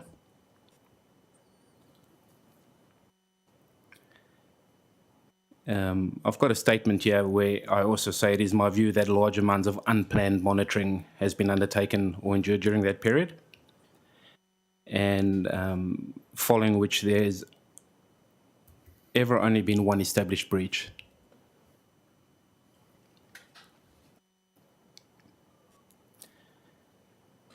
But for the reasons I've outlined earlier, the total number of actual breaches could because they're not quantified or experienced or recorded, could be higher.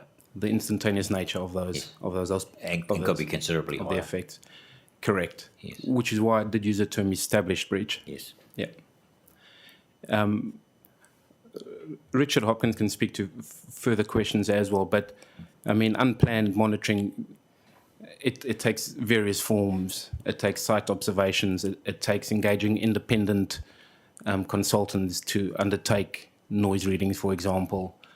It takes all those forms. So I guess the point that I'm trying to make is extensive monitoring has been undertaken in various forms with the result of one established breach. Yes. From our observations and our experience. Yep. There's two questions that immediately arise, Mr. Voss. The first is, are you in a position to tell us what that particular breach, the established breach was? Yes, I can.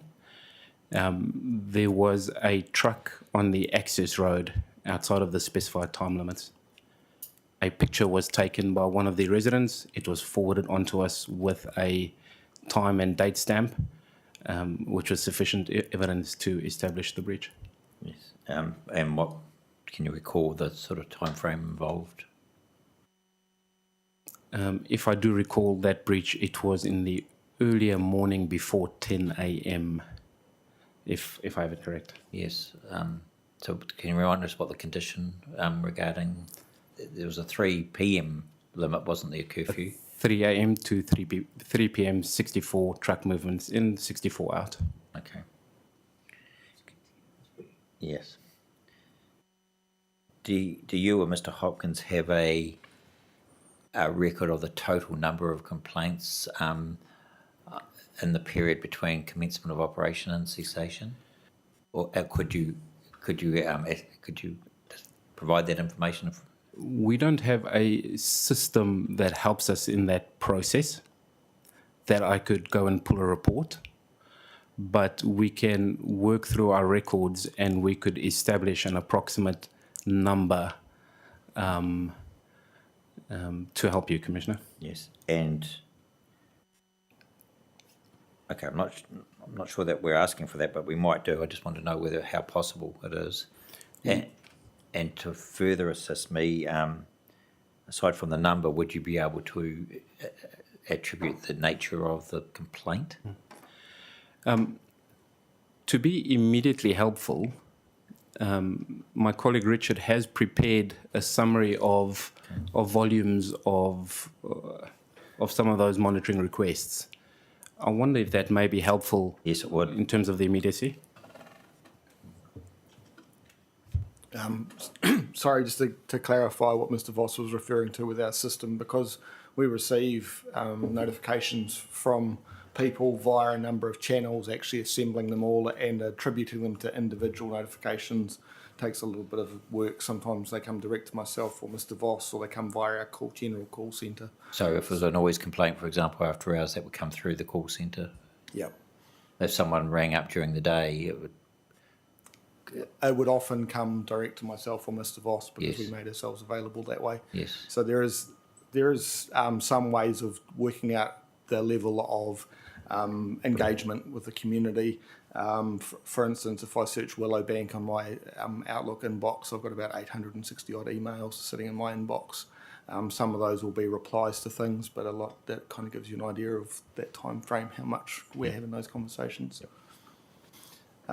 With regards to actual active investigations resulting from notifications, there were 5 please explain letters that went out, and a formal warning as well as infringement notice that went out as a result of the confirmed breach.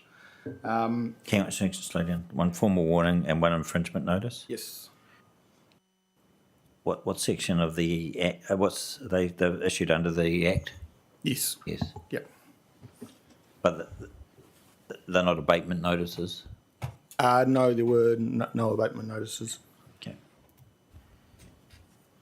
There were also, outside of the formal please explain letters that were sent, there was also a number of inquiry emails whenever an incident arose that we weren't there to be able to capture. We would ask for the context of it. The likes of if a blast had been particularly felt or was notified through to council from more than one party, we would ask, was there any particular reason why that vibration was different from any other blast that hadn't been noted so well? From the actual unplanned or proactive monitoring, we attended site some 23 odd times. There's a number of officers, a number of locations, and including external contractors to get independent noise readings and the like.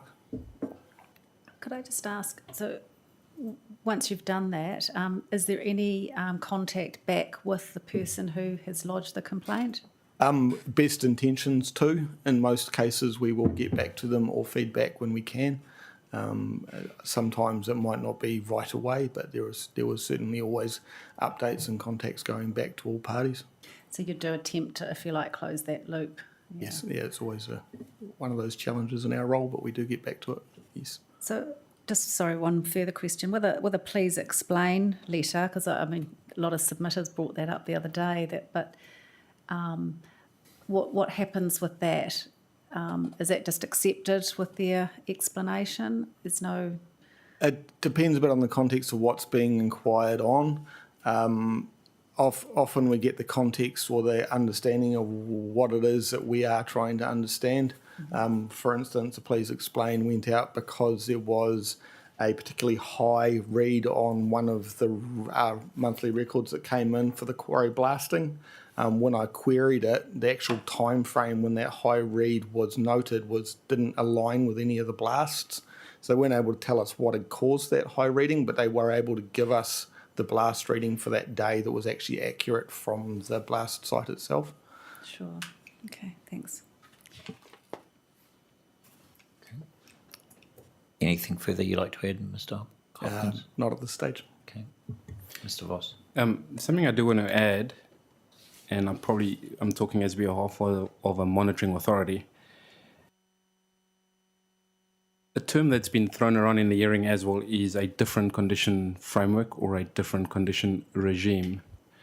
I do want to speak to that a little bit relative to monitoring function.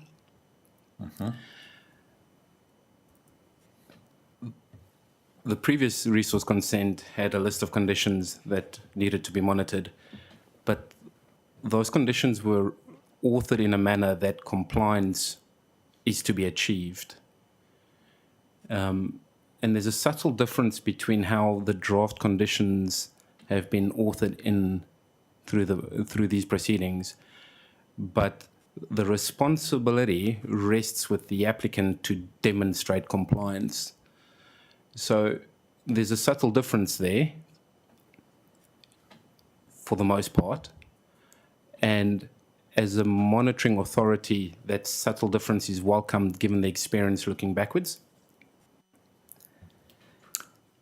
And I guess on a closing note, building onto that point, the draft conditions have been circulated to various experts and they have been modified during the passage of play. As a monitoring authority, we'd appreciate the opportunity to have another look at those draft conditions and to provide inputs where appropriate.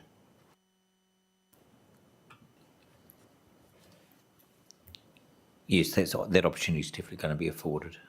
I just wonder about that last point. What does that mean for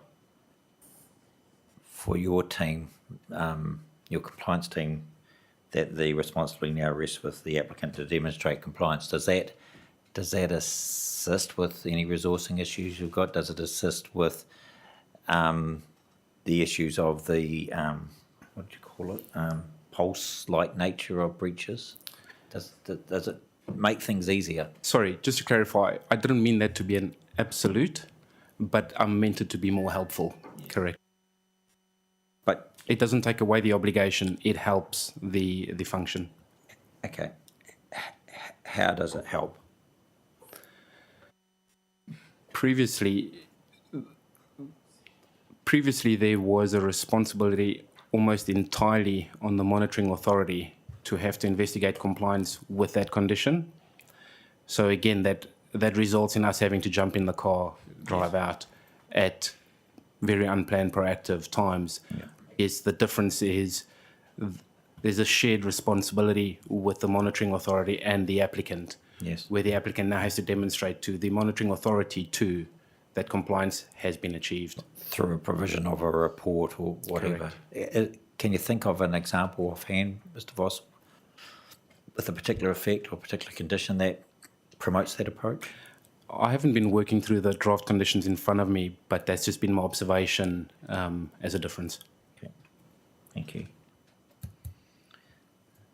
Liz, do you have any further? No. Ms. Williams, was there any clarification that you wanted from these two witnesses? No, I think that was quite clear, and hopefully it's cleared up some of the issues or questions you had. Yep, it does. Thank you. Thank you both. What I could do, is perhaps give an example around that reporting. Yes. Example that Mr. Voss referred to. And perhaps if we just even use the simple framework at the back end of the conditions, where there's now a record keeping and annual reporting requirement, where the consent holder has to proactively go through a process to provide an annual report around its compliance history. And then on a quarterly process, it has to provide to the council details of its noise and vibration monitoring complaints. Yeah. So there's a lot more proactive requirements sitting with the consent holder in that space, which helps the council also focus its attention in that monitoring space. Yes, understood. Thank you, gentlemen. That's been useful. Thank you for your time. Ms. Williams is going to go straight to Ms. Fraser. Great, yep.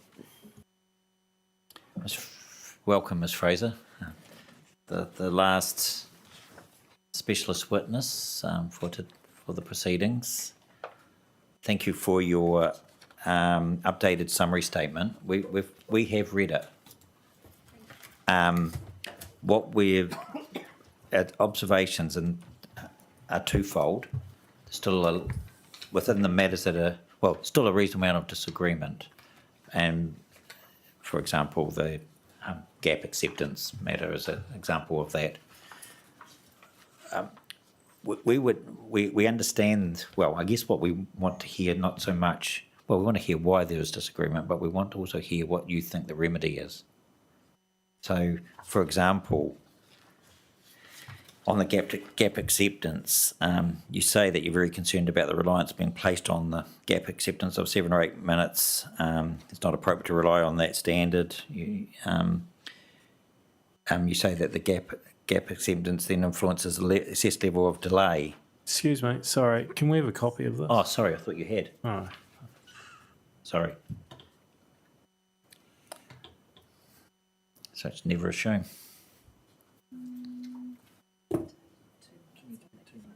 Well, we can take a couple of minutes for you to get a hard copy.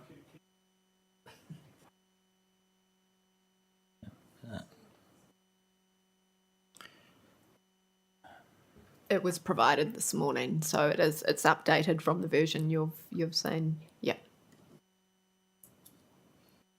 Okay. Yeah. Oh, it's on the website. It's been on the website all day. No, it's entitled an updated summary. Sorry, dated the 19th of August. So I'm not trying to be critical, Ms. Fraser. I'm just saying that in paragraph 12, when you get to the end of that particular issue, which is issue 3, you say that the truck acceptance gap issue then influences the assessed level of delay. Yeah. And that's the end of the issue. And so we go, what? So what? Yes. What's the so what question? So Yes. if you could focus on where that leaves you, Yeah. that level of disagreement, where that leaves you in terms of your recommendations, Yeah. that would be useful. So I think the where I've explained about my view in terms of gap acceptance, really, I've gone into more detail with that to inform. I'm getting some sound.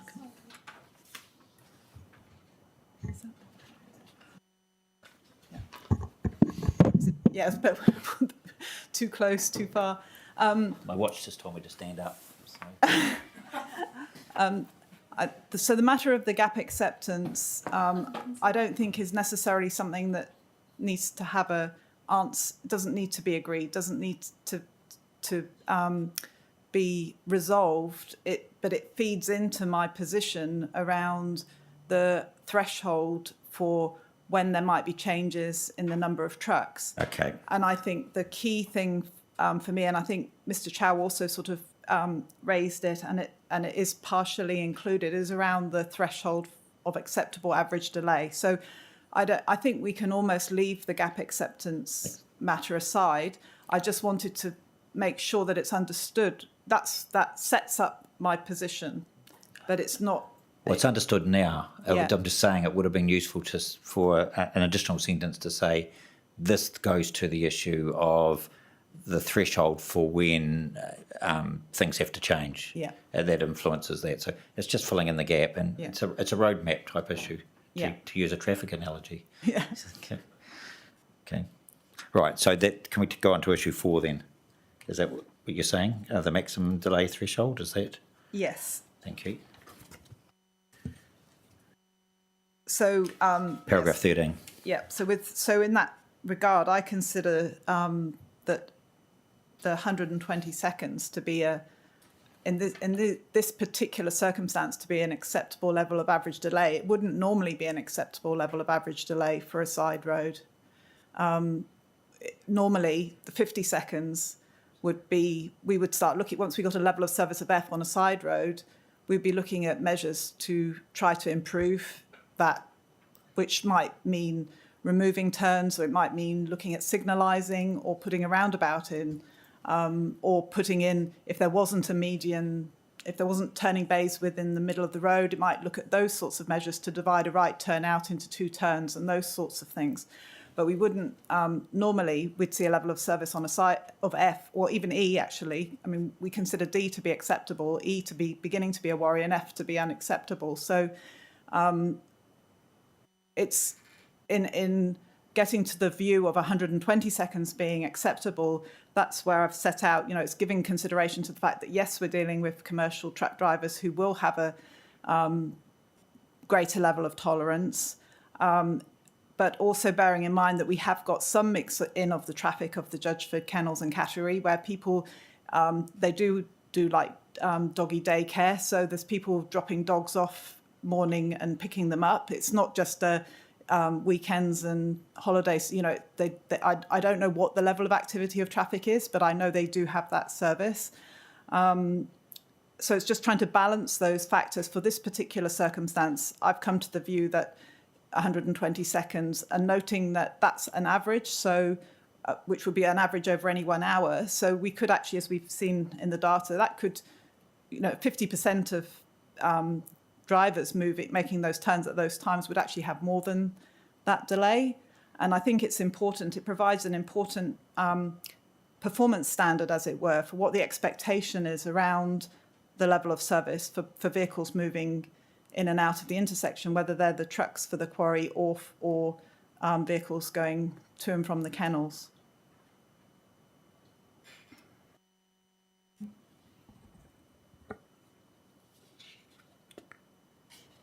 Where are you at? Are you? Well, I'm sort of in your hands a bit, really, whether there's... Oh, I want you to take us through each of the issues. Okay, all right. So we've got... so the next one was the westbound volume threshold. So I guess this is where the two pieces of the puzzle come together of the gap acceptance and the acceptable average delay and the sensitivity testing that Mr. Rowe usefully provided that I had requested, and so we can then put those numbers into his figure 7 on page 19 of his evidence, and that is where I then get to the position that once there's a observed westbound traffic flow of 1,300 vehicles or more, that's when the lower threshold should come in, the lower number of truck movements. On the access road and using that. Yes. Yes, and then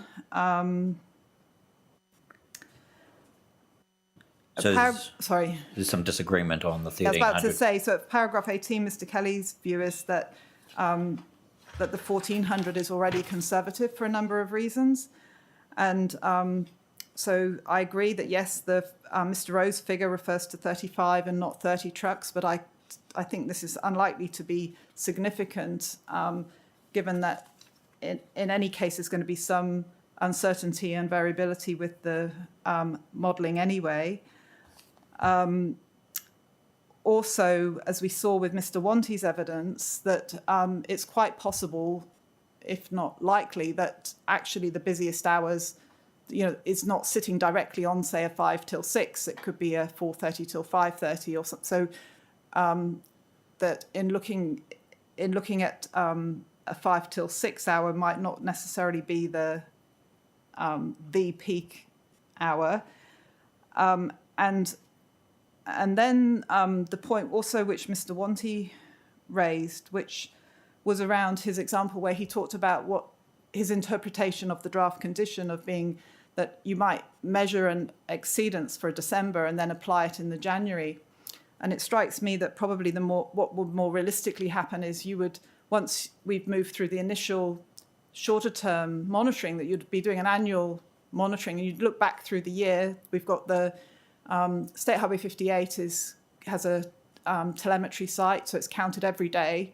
So, I mean, yes, for some reasons, maybe there will be occasional days missed, but as Mr. Wanty's data, for that 2019, well, one of the years it was like pretty much every day, and another was 319. So very good levels of recording. So I imagine that the traffic engineer providing this report, they'd look back, they'd look for each month. And then they would say, oh, well, March was a busy, and there was an exceedance, and the exceedance was between these hours on a weekday. And so then it would be like, I would assume the next March that you would be dropping it down. So there's been a time lapse, and we've previously seen traffic growth rates, I think, of around 5% on State Highway 58. There's various things that are going to come into play which will change the traffic flow. So it could be that by the time the thresholds dropped, that there's been some growth, that in fact the traffic flows the peaks were slightly higher than what was used to make the assessment. So, and I think there is a degree of uncertainty still. The model work has been really useful in helping to inform my view now, especially since the sensitivity testing was done. But we're still going to be useful for us to see what happens on the ground, and I'm confident that the operation can start at the level suggested without problems. But it will be nice, there's this opportunity then to actually get real life information to see what happens, and for there to be a bit of a calibration of the assumptions that have been made so far, which is where the 120 seconds comes in, because that's saying that this is the performance standard, as it were, that that I consider to be acceptable. Yes. So, Ms. Fraser, if I could just put that into condition speak. Yeah. You're relatively comfortable with condition 63, which is the start point, isn't it? Yes.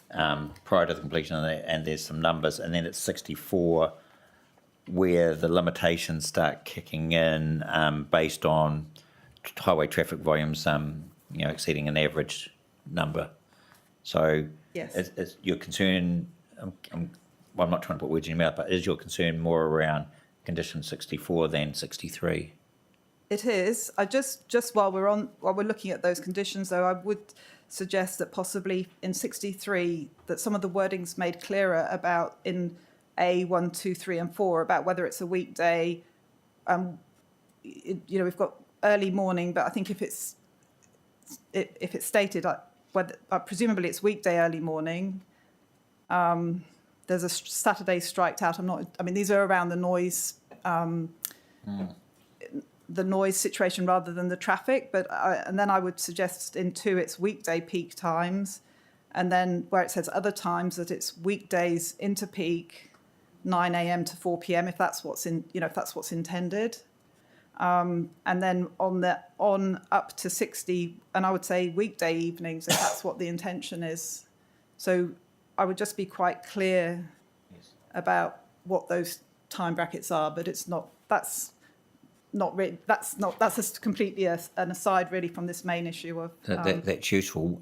The metrics though themselves in terms of the numbers that have been settled on, you're relatively comfortable with? Well, I think they are on a separate basis to mine, and in terms of movement on and off the highway, outside the peak time, so early is good in terms of turning. So it's only from a noise perspective that I understand that it's a problem. And I should have actually asked this question of Mr. Hunt, that his concern with the 6 a.m. to 7 a.m. is solely from it's about amenity, and particularly noise amenity. Mr. Hunt, I don't know if you're listening. Yes. You would accept, presumably, that there are other factors for the panel to consider in weighing that matter up into, in this case, a factor that Ms. Fraser's identified, which is traffic safety. Yes. And I'm not asking you to say where the balance should lie, because as a panel, we're still struggling with that. But I should have asked you that question earlier. I agree. There's non-acoustic matters. I guess my evidence was pointing to the fact that we are out of the danger zone for sleep disturbance, but it is in that amenity region, and on top of the cumulative whole day thing that I mentioned. Sure, appreciate that. Didn't mean to put you on the spot. And the same for you, Ms. Fraser. You recognise the traffic benefit from the 6 a.m. to 7 a.m., but you would acknowledge also that there's a potential amenity benefit. Yep. Amenity effect, I should Yes. say. Yes. Thank you. So then it comes to 64A2, which is where the threshold kicks in. So that's where I'm suggesting that instead of the 1400, it should be the 1300. Look, I'm going to ask the dumb question now. Is that, how material is that? I mean, is that... Well, yeah, I think that's an interesting question. It really depends. I think it's quite useful to set some expectation, but in practice, the quarry would open, the truck activity would start, and then the monitoring and review conditions would allow for that number to be established and refined. Yes. And I guess the key thing there is just around making sure it's tied into so the triggers, performance standard. The choices in front of us for a trigger for that process to kick in is 1300 or 1400. So what's the math there? What's the difference in terms of number of vehicles per hour? That's the vehicles per hour on the highway, and that's coming from my interpretation of Mr. Rowe's graph. Sorry, let me just rephrase that. It was badly rephrased. What's the difference in vehicles per minute between 1300 and 1400? 100, just over, so nearly 2. So you can see you've got 100 vehicles an hour and 60 minutes. Yeah, look, I just scraped past you're heading towards 2 vehicles a minute extra. Extra. Yeah. Okay, thank you. But we are getting in, at 1,200 vehicles an hour, we've got average gaps in the traffic flow of 3 seconds. Yes. So, which doesn't actually happen, that doesn't happen in a traffic flow, but it is busy. I mean, we know State Highway 58 is busy now, and it's for everybody, all forecasts are that it will get busier, and eventually it will reach its capacity and it will trundle along at say around the 1,500 vehicles an hour, and that would then spread into more hours of the day. So that this I don't think anyone disagrees with that, but it is busy, and that some at 1,200 vehicles an hour, you're going to have those 3-second gaps, where in practice you'll have a whole lot of 1.5-second gaps, and then you'll have some 5, 6, 7, 8, and occasionally a 10, 12, 15. That's how the traffic. Yes, but at the end of the day, it's a trigger for something to happen and for an alternative, for an intervention. Yeah. In terms of. I mean, it could almost be left out and left to the monitoring and traffic management. But plan. I think it's important to signal something in the conditions. Yes, and if it is in the conditions, what I'm asking you is it material? Is an additional 2 vehicles per minute, or not? I mean, is that material, or I think because where we're at the. I'm going to start using hand gestures now, but we're at the exponential. We're heading into the exponential part of the curve, which we can see in Mr. Rowe's work, of where the variability in delay begins to get quite big, and the increase in delay begins to kind of go up that exponential part of the curve. So normally, I mean, in low traffic situations, I would say an increase of 2 vehicles a minute or something could be negligible. If you've got 200 vehicles an hour on the road and you've suddenly got a little bit more, but it's because where we're at in terms of the volume, the base volume, and the curve of delay that does make it significant. So what are the total numbers? 1,300 divided by 60 and 1,400 divided by 60. What are those answers? I don't know. I can do some things in my head, but. So what do you want? 1,300 divided by 60. 23. She doesn't want to know. 1,300 by 60 is 21.7. Yeah, and 1,400 divided by 60? 23. Yeah. Yeah. So I guess that's my question, Ms. Fraser, is the applicant seems to agree that there's a need for a trigger. They're saying it's 1,400, you're saying it's 1,300. That's a difference between almost 2 vehicles per minute, as you say, 21.7 versus 20. That's what I'm saying to you. Is that so material that we should be worried about it? In my view, yes, because of what I just explained about the position where we are on the curve of delay. That yes, there are circumstances where additional 2 vehicles per minute would not be significant. Right. So that will delay effectively the higher figure, 14 per hour, or 23.7, will delay the intervention, won't it? Delay the intervention of controlling the numbers on the excess. Yeah. I mean, I think my hope is that the monitoring and review conditions will mean that if this number isn't quite right in either direction, that it will get it could be modified. It's only so clause 2 is only in one direction though, isn't it? Westbound. Oh no, sorry, I mean the number up and down. So it could. Okay. So it could be that if I am being overly conservative, it could be the real life data could indicate that it's not going to be, that it could be higher, in which case it could be left, the traffic flows could be left to run higher before the track numbers are dropped, or it could be the other way. It could be, oh gosh, it's actually worse than we thought, and actually we need to bring it down to 1,200 because, and that's where, for me, the question of the acceptable average delay is really, really important, because that's the thing that we can measure, and that's easily established because we've got the traffic counts being done all of the time. So NZTA or Waka Kotahi, they have that data's sitting there. No one has to do anything. It's being collected day in, day out. It can't be manipulated. It's there. And then with the camera footage, you then I'm suggesting that you look at the 85th percentile peak hour during the calendar month. And based on Mr. Wanty's evidence, I'm suggesting that it's the Monday to Thursdays, because Fridays are looking lower, and that then you look for that hour, you go and look at the camera footage, which has been kept for the 12 months. Yep. So someone sits there for 1 hour, measures the delays, and bingo, you've got your, you can see whether it's what's happening.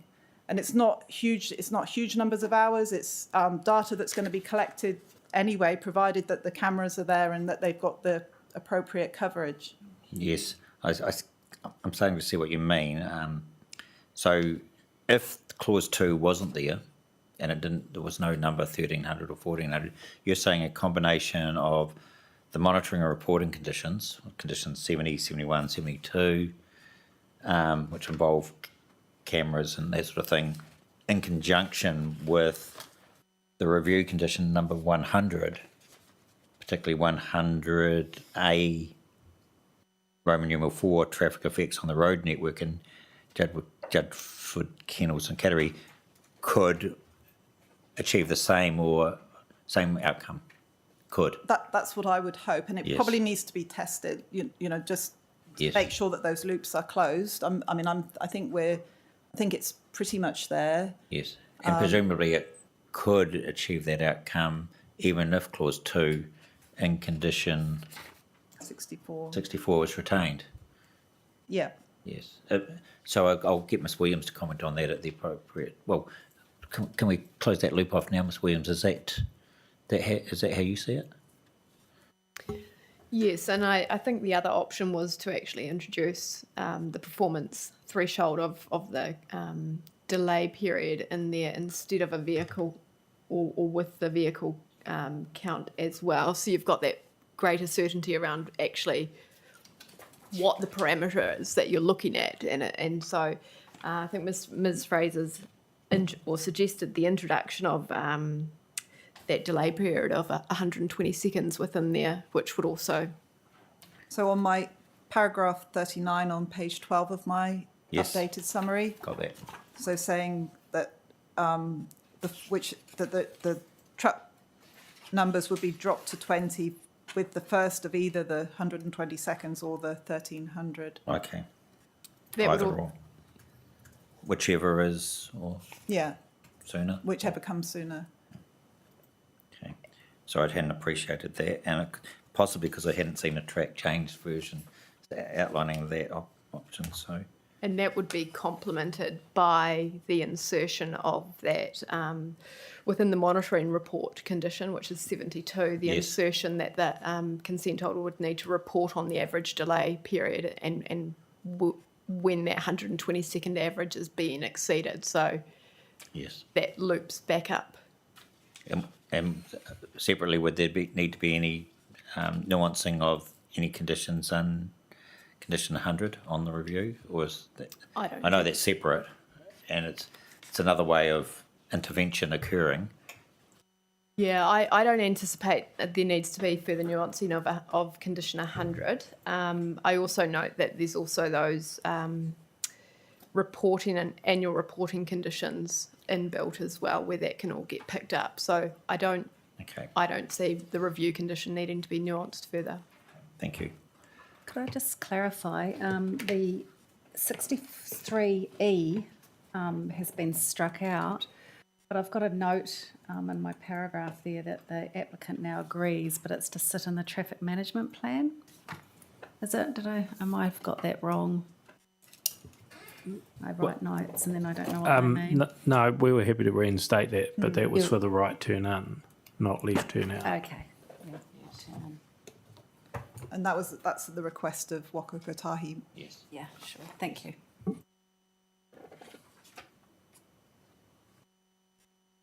But yes, I think it should apply to the left turn out as well, for safety reasons and for shared use with the kennels. Yes. I think that was Mr. Wanty's position also. Yes.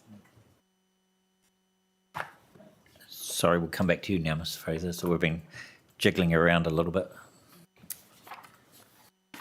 Is there anything we've missed?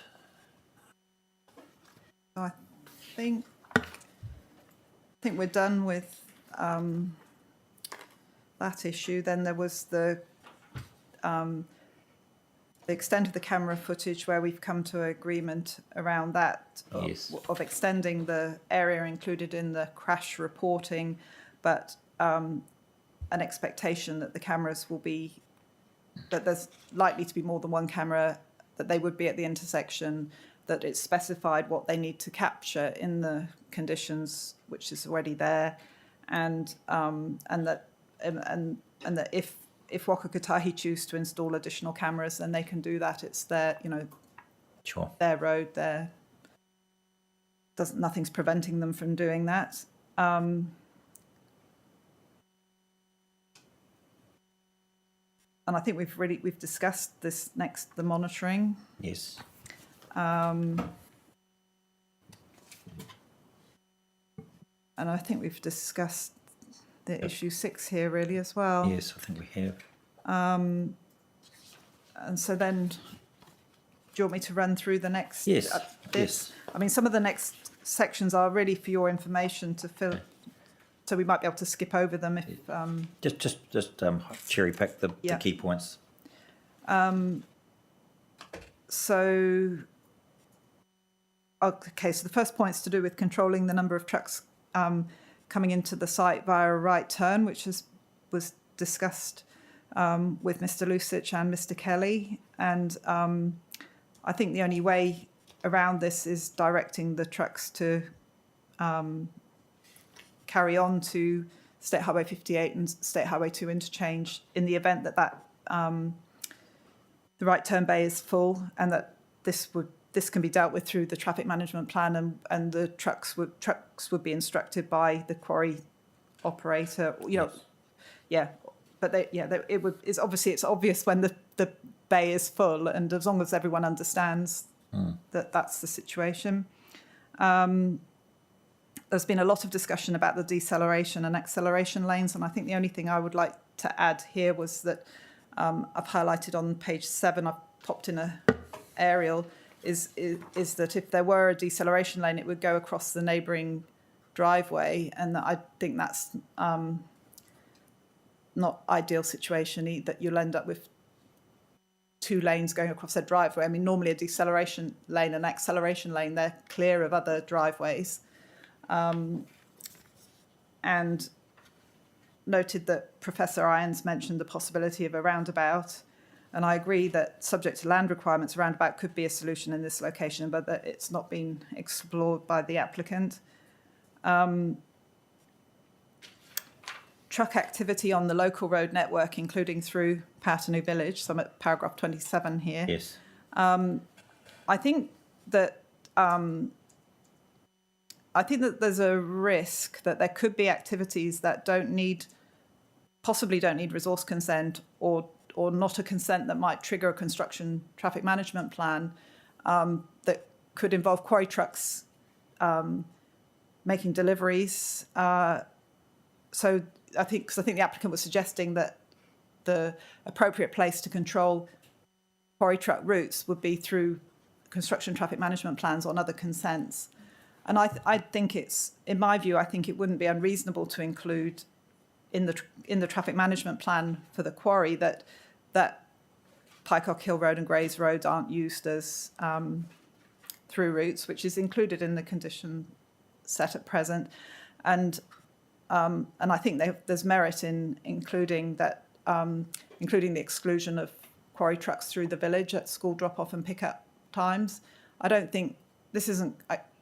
With Transmission Gully in place, with State Highway 58 carrying on to what's now State Highway 59, I think there's very limited reason for trucks to move through that area, and I don't think it is a huge imposition, but that there is a lot of pedestrian and vehicle movement through the village at those times, including movement. The car park down beyond the cinema. You've got people moving.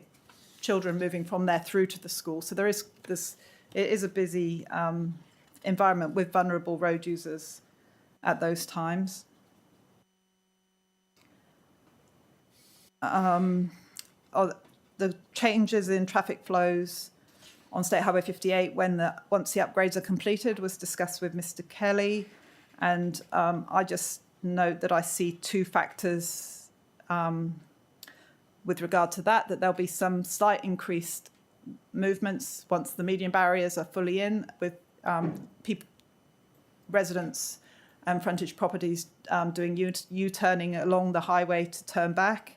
And that also once we finally, which I think is still a few years away, once we finally don't have any roadworks on State Highway 58, the travel times hopefully will improve and the reliability, and we'll see some diversion from people sort of further down the Hutt Valley will switch onto State Highway 58 to access Transmission Gully to head to the north, where at the moment presumably they're going down to Nowronga Gorge still because of the variability.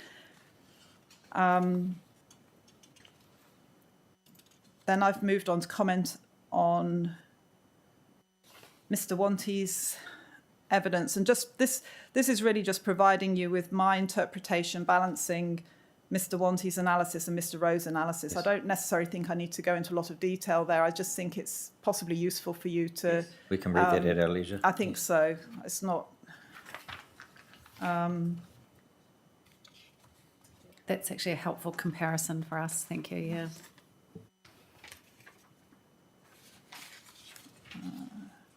Okay, paragraph 35. I talk about the road safety audit process, and this was discussed with Mr. Chow. Again, I've included the procedures, the road safety audit procedures for projects guidelines. This is the document that we all use for yes. road safety auditing, from tiny little 4, 5, 6 subdivision through to motorway. These are the procedures that we follow as road safety auditors, and so I've just included the table there from that document, just again to provide you with the context. And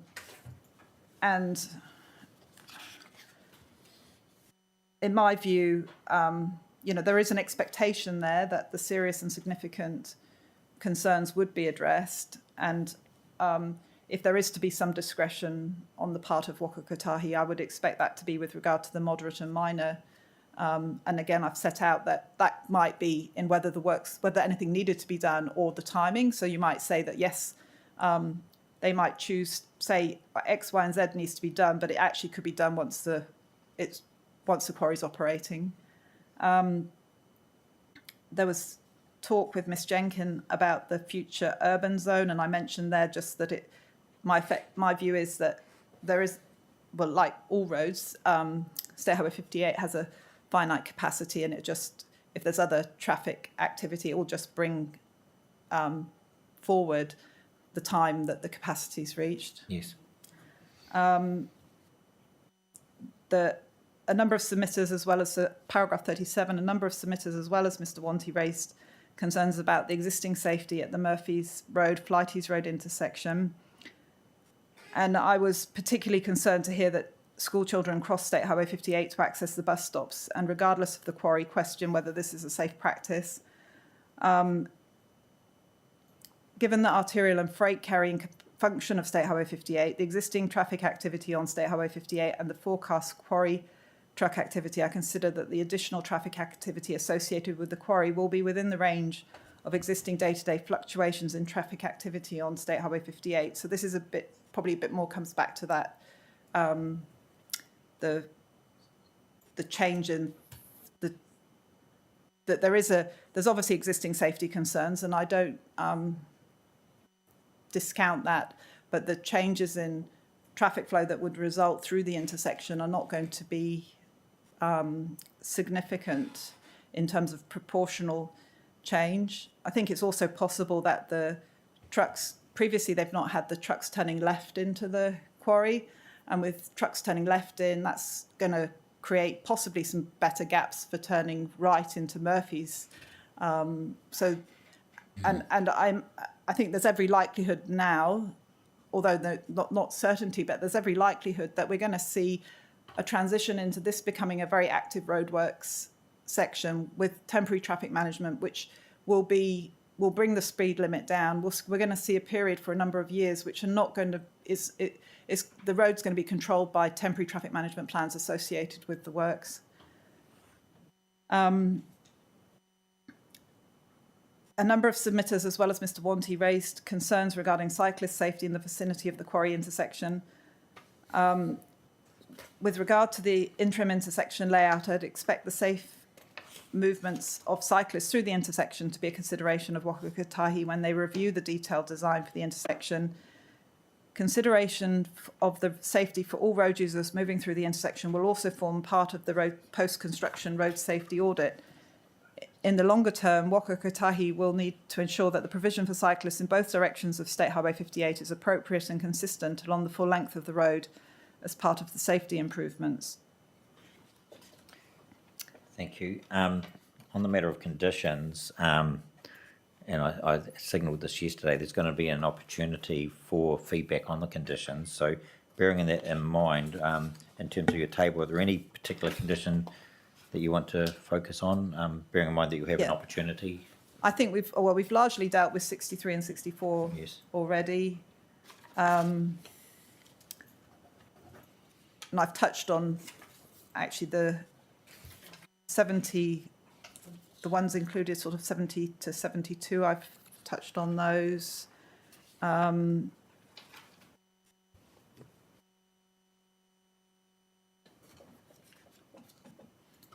Yeah, I think I've touched on these through my commentary so far, so I don't think there's anything new in there that hasn't really already been brought up. Thank you. I'll just see if there's any further questions of you, Ms. Fraser.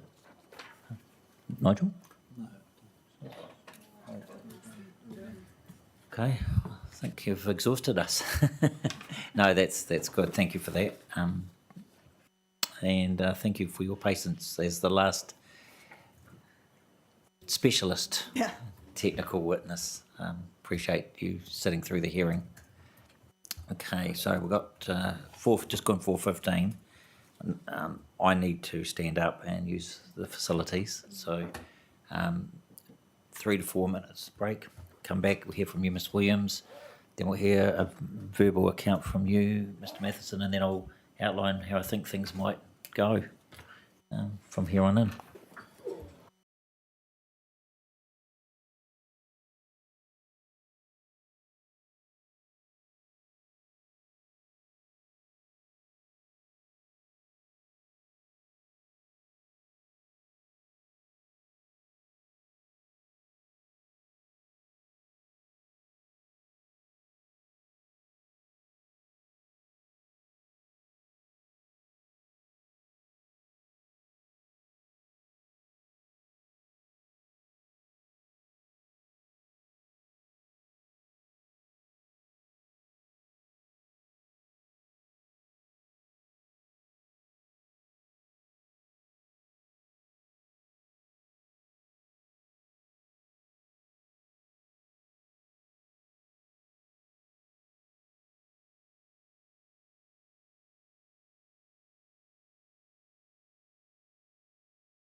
Welcome back, everybody.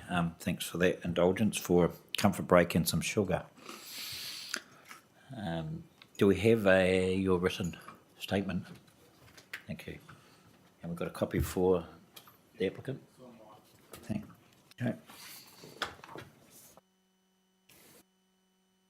Oh, it's all about me, Liz.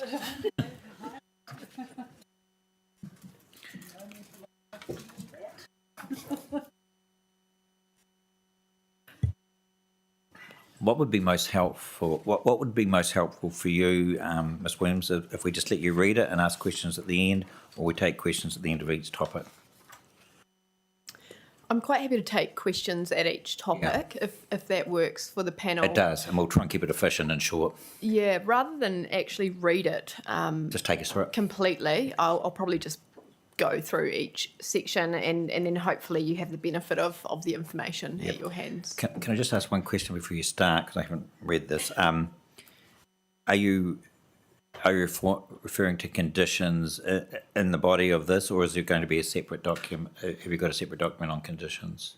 Both is probably the answer to that. At this stage, there's some commentary on conditions within. Yes. I don't have a marked up copy of conditions at this point because they're still a bit of a work in progress. Yes. So I'm effectively identifying that that's to come.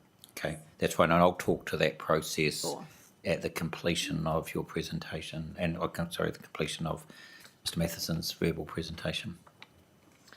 Excellent. Well, this written statement really is largely addressing matters that have come up through the course of the hearing. So as I say, I'll probably just linger a wee bit on each point. So I think some can be traversed quicker than others. One of the first matters that came up was the panel seeking my opinion around the bundling of activity status and whether or not there should be an elevation of the district council's activity status in recognition of the non-compliant activity status of the regional plan. I basically set out my opinion that I consider they are distinctly different consenting frameworks, each with their own guiding provisions, and that, in my view, there's no need to bundle. Great. There were some queries around the proposed condition framework using the permitted noise standards from the proposed district plan. And so for the panel's benefit, I've effectively brought in what they are from the PDP and also the version from the operative district plan. Mr. Hunt's spoken at some length around this, though. I do discuss within here why I consider it appropriate to use the proposed district plan set. And in short, that's effectively just in recognition of the fact they reflect current industry standards. My recommendation is that if consent is granted, that the 35-year duration applies for long-term consent. So I consider it's appropriate to have the most up-to-date framework applying to the activity in an enduring sense. And you've started off the work for Mr. Hunt in terms of his homework and the production of that table, so he'll be most pleased. Again, picking up on a point that Mr. Hunt also referred to earlier, there's obviously been agreement between the experts that the revised truck numbers are going to create considerable headroom from a compliance perspective. And my view remains, however, that regardless of the compliance regardless of the ability for the truck numbers to comply with the noise standard, in my view, it remains inappropriate to use trucks on the access road, both during the early morning period and the late evening period. And the reason really for me comes down to the issue of oral amenity and the fact that that access road is located in relatively close proximity to a number of submitters' properties. I would not be having the same issue if that access road was more internal to the site, but given its physical proximity, in my view, it does result in an externalisation of effects onto that surrounding environment. So I'm currently still recommending the 10 evenings per year as a limit, although I did take some note of the I guess, the discussion with Mr. Hunt earlier around whether there could be some seasonal adjustment or factoring in. I think if there were to be an upward lift to the number of 10 evenings per year, I think serious consideration should be given to that seasonal factor, both for that external amenity that is obviously enjoyed by a number of residents in the area during the summer months, but also the fact that during the winter months people's windows are closed, so that ventilation issue in terms of the perception of movement on the access track isn't so readily received in people's homes. So I think my view is that 10 evenings rather, is as far as I would be willing to suggest the evening works occur. But if the panel's of a mind to lift that, I would encourage consideration to be given to that seasonal factor. Okay. What we might suggest is that that you have further discussion with Mr. Hunt on that, see if you reach a common position on that, and then wordsmith that in a... If you don't have agreement, we'll still benefit from some wordsmithing with the numbers to be added in at a later date, if that makes sense to you. Yes, yeah, it does. I do note within that, the evening works within the application, it was sought to enable evening works to occur. My understanding of the application was the evening works were being sought to account for almost unscheduled or unknown events and, emergency events or something of that nature where there might be a need to accommodate additional activities. It's interesting.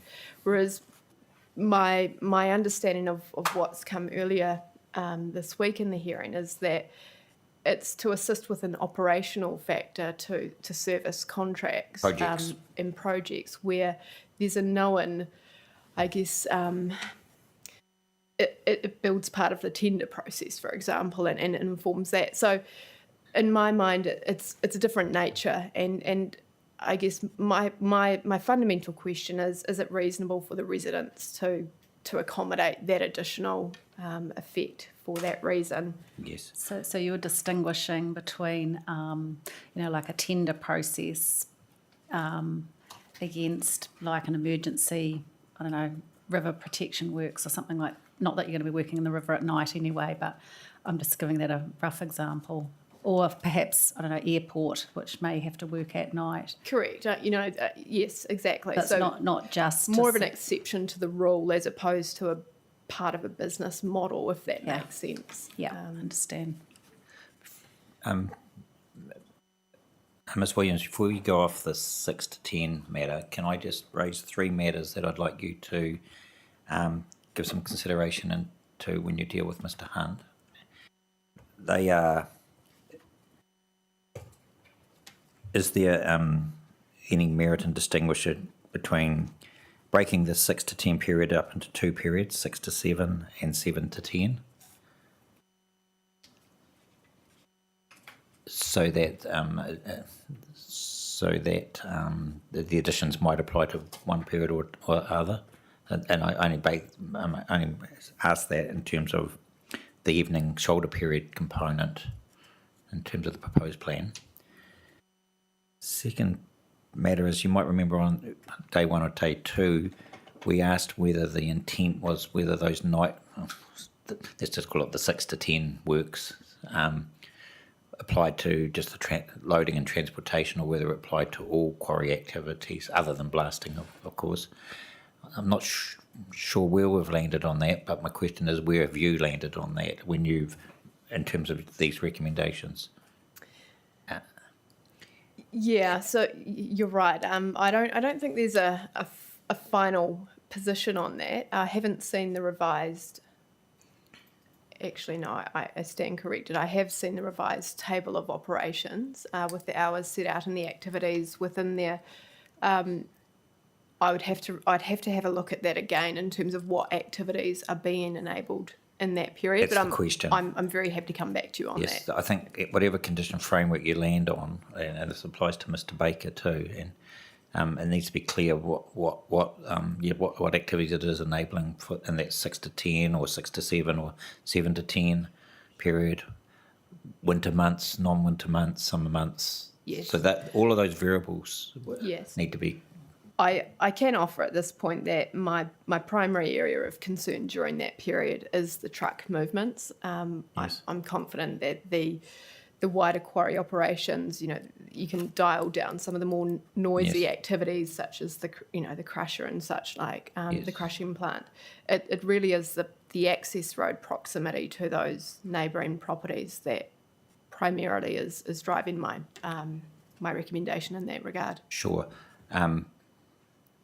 The observation of the panel, I guess, is the fact that we're talking about numbers in that period as opposed to known numbers in this, compared to the 6 to 7 a.m. period, suggests that there is, I hate using this term, a little bit of flexibility or wiggle room in that in terms of amenity. I don't mean that to downgrade the importance of amenity in that period, but Mr. Hunt obviously is of the view that 6 a.m. to 7 a.m. period is critical for sleep disturbance, and so he doesn't want to move on that, whereas the period between 6 and 10, and whether it's 6 to 7 or 7 to 10, I'm not saying he's more relaxed, but he seems to be more accommodating of some activity in that period.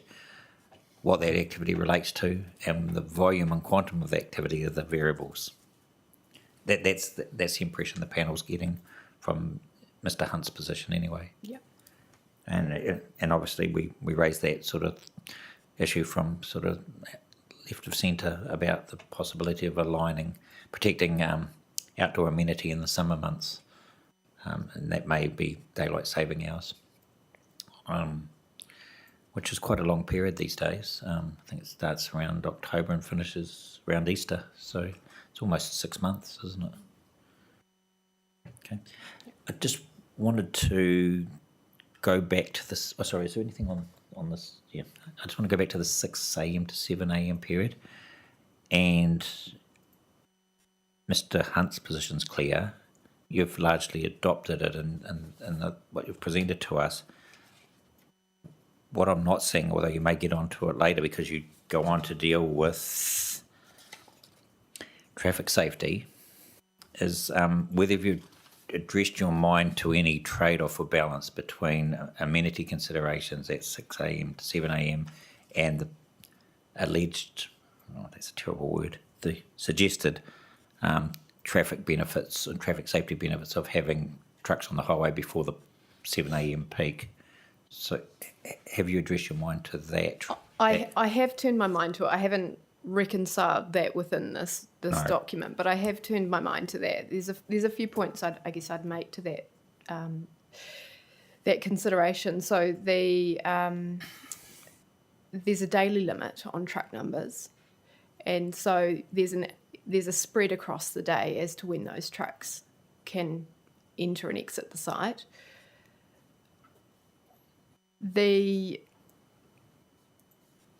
And I know we're certainly not relying on the old consent in any way, or we're not looking at that as being the basis. But if you look at the old consent, for example, that started at 10 a.m. I don't think there's a need to start at 6 a.m. and I certainly accept that traffic movements from a safety perspective would be safer at that time. But I don't consider that outweighs. Given that truck movements can occur across the day, albeit reduced during certain periods, I don't consider the surrounding residents, again, should be the parties who are continuously the ones that are having to accommodate that, the activity on the site. So, yes, I have turned my mind more generally to it, but it doesn't alter my view in that regard. Yes. I should have asked Mr. Fraser about it. Have you talked to Ms. Fraser about that matter? We haven't spoken directly regarding that matter. Yes, because I think the applicant still maintains there is a traffic safety benefit of having trucks entering the highway system before 7 a.m. I wouldn't disagree with that. Yes. Yeah, sorry. Just on that matter, Ms. Fraser, do you just on that simple matter, do you agree or disagree that there'll be a traffic safety benefit of having trucks on the highway before 7 a.m? In terms of using the exit point? It's going to be safer for trucks moving in and out of the site between 6 and 7 than between, say, 7 and 8. Yes. Yes. Yes, okay. So that's non-contested traffic evidence between two of the traffic witnesses, Mr. Kelly and Ms. Fraser. So that's a given. Yes. So then the question is that outweighed by the amenity effect? So that's all we're inviting you to do.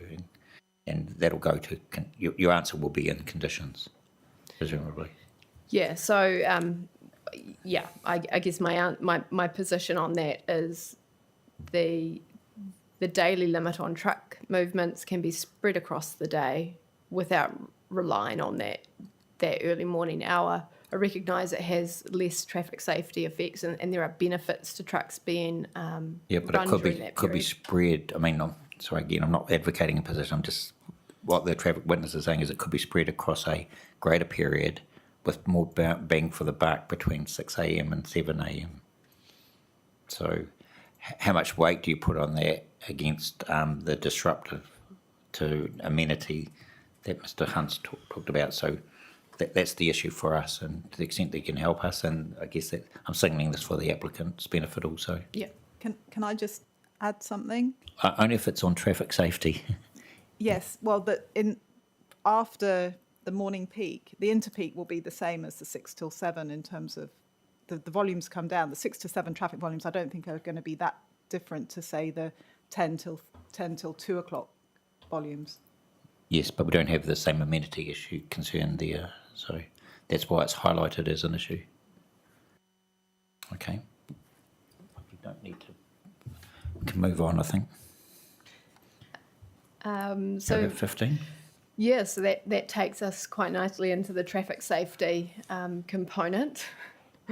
So you hopefully would have noted in my summary statement that while my original recommendation within my Section 42A report was ultimately one of recommending decline, the further evidence that was provided subsequent to the report being released effectively provided the information that we needed around that sensitivity testing to understand whether or not the trucks could safely exit at the numbers that we're looking at here. So I'm just confirming that I now consider that that I can support it on traffic grounds, subject, to some finessing around the conditions, which Ms. Fraser has covered off in some detail already. But I just go into some detail in here, which I'll probably skip through, but it's more for both the applicant and the panel's benefit that there's a bit of discussion around that in terms of what conditions can change. So just to be clear, Ms. Williams, so what is your recommendation now? So my recommendation is to grant consent. For both the short term and the long term?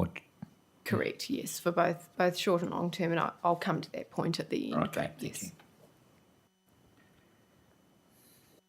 There were some questions around the state highway safety improvement works and just around the consenting requirements for those works and staging or sequencing of those works and timing. I've conferred with Ms. Kelly around this and also council officers involved in determining any applications that come through or making recommendations on those. So I've just provided an outline of the information that's been received there. So Ms. Kelly has sought details from the project team within Waka Kotahi to inform this response. So it just basically goes through the sequencing of the improvement works and effectively that the roundabouts are the first to be installed, then the median barriers and the sealed shoulders still to be determined at what point they get integrated in there. But effectively the roundabouts can be confirmed as being the first point prior to that wire median rope, which will take out that right-hand turn bay. I indicated in an earlier response to a question during the hearing that it was my view that a Section 181 application would be likely to enable these works, and Ms Kelly has confirmed that that is part of the consenting strategy. While the state highway is designated outside the site and it takes in the existing road corridor, the designation does not take account of the footprint of the roundabouts and some of the more localised widening works. So there will be, as I understand it, 2 applications. I think they're looking to stage those 181 applications. Then there'll be outline plan waivers as part of the works and resource consent required for some contaminated soil matters from the District Council. Ms Kelly has indicated that there will be some consent requirements from Greater Wellington as well for vegetation clearance and works within proximity to a wetland. Ms Kelly has advised that Waka Kotahi anticipates some of those regulatory approvals will be limited notified. In responding to this, I mentioned that I engaged with the district plan policy team, and they have confirmed that as recently as this week they've commenced discussions with Waka Kotahi, so it's very much in the early stages of getting those consent requirements teed up and through the process. In terms of the timing of such works, Waka Kotahi's public information stands in terms of when they think construction is looking to commence. So my understanding is that's 2023, but that's obviously going to be dependent on the approval process and construction procurement process for that.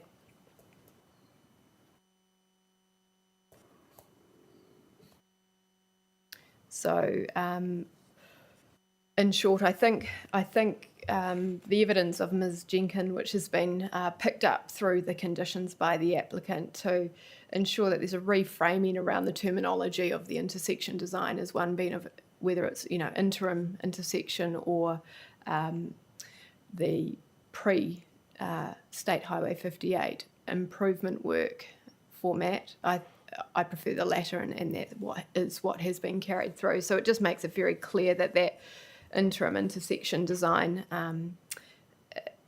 it could be there for a number of years to come. Yes, that's why we're exploring that with the Waka Kotahi. Did you have any questions on that matter? No. Okay. There has been a few questions, or a couple of questions at least, around the rule framework for subdivisions and new dwellings in the rural zone. So I've just provided some detail here. I probably don't need to speak to that in too much detail, but it's there for your benefit. And I guess what I would note is that the proposed district plan framework for subdivision doesn't differ greatly from the operative district plan framework. So the same size limits apply, and largely the same activity status applies as you escalate up through the process with smaller lot sizes. The main difference between the two plan frameworks, the operative district plan has a starting point of a controlled activity if you've got a large site, whereas the proposed district plan has a starting point as a restricted discretionary activity. You sought some clarification as to the rule framework that was in existence when Mrs. Blake's property was built on. So the original dwelling, as she referenced, was obtained building permit in 1978. I haven't been able to track down the planning rules as they applied at that time, but I don't think there's any dispute that there's a lawfully established dwelling there from that period. The second dwelling was lawfully established by resource consent in 2005, so that would have been under the operative district plan.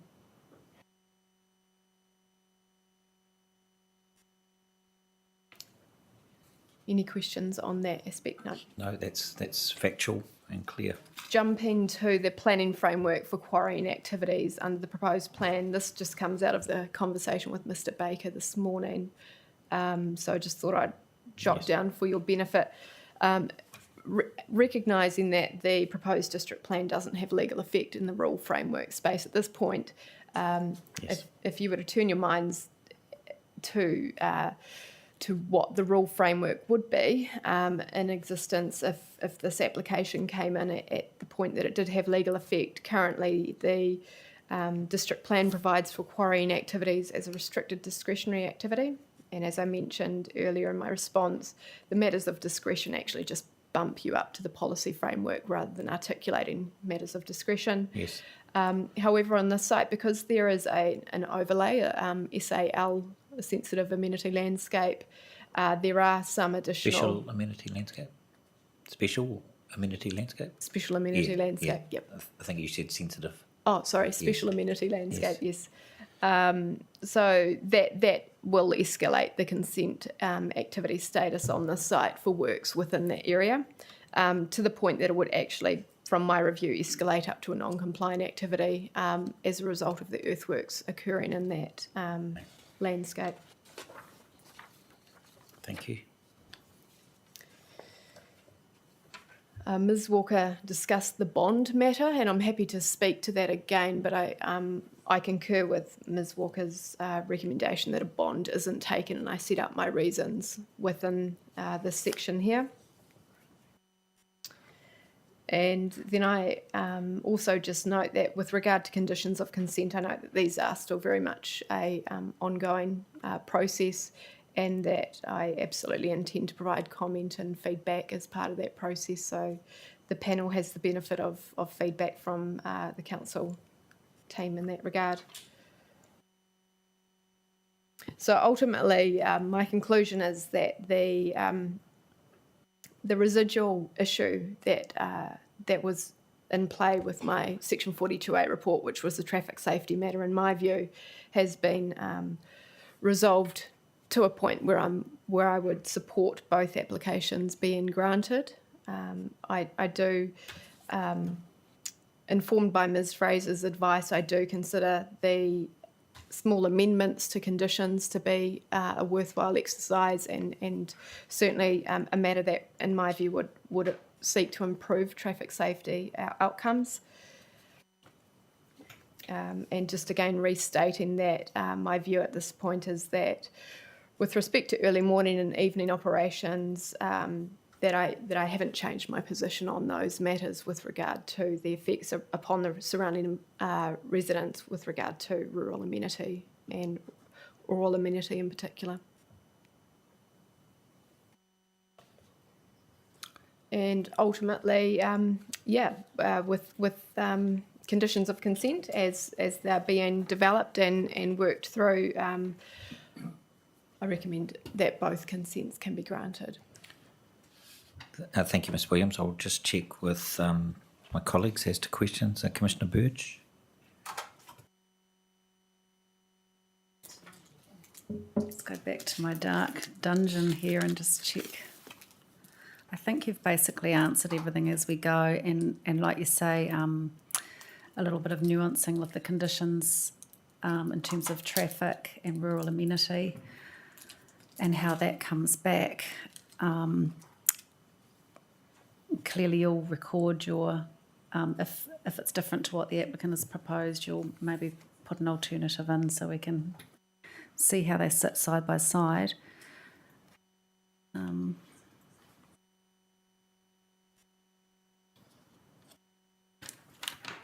I don't think I have anything further, actually. Thank you. Thank you. Thank you. Thank you, Ms. Williams. Nothing further from me either, other than to thank you and the way you've coordinated your team. Appreciate it. And yes, I'll be making some directions shortly that will affect you. Thank you. Okay, so that closes the council's case, doesn't it, Ms. Williams, for the time being? Yes. Correct. Yes.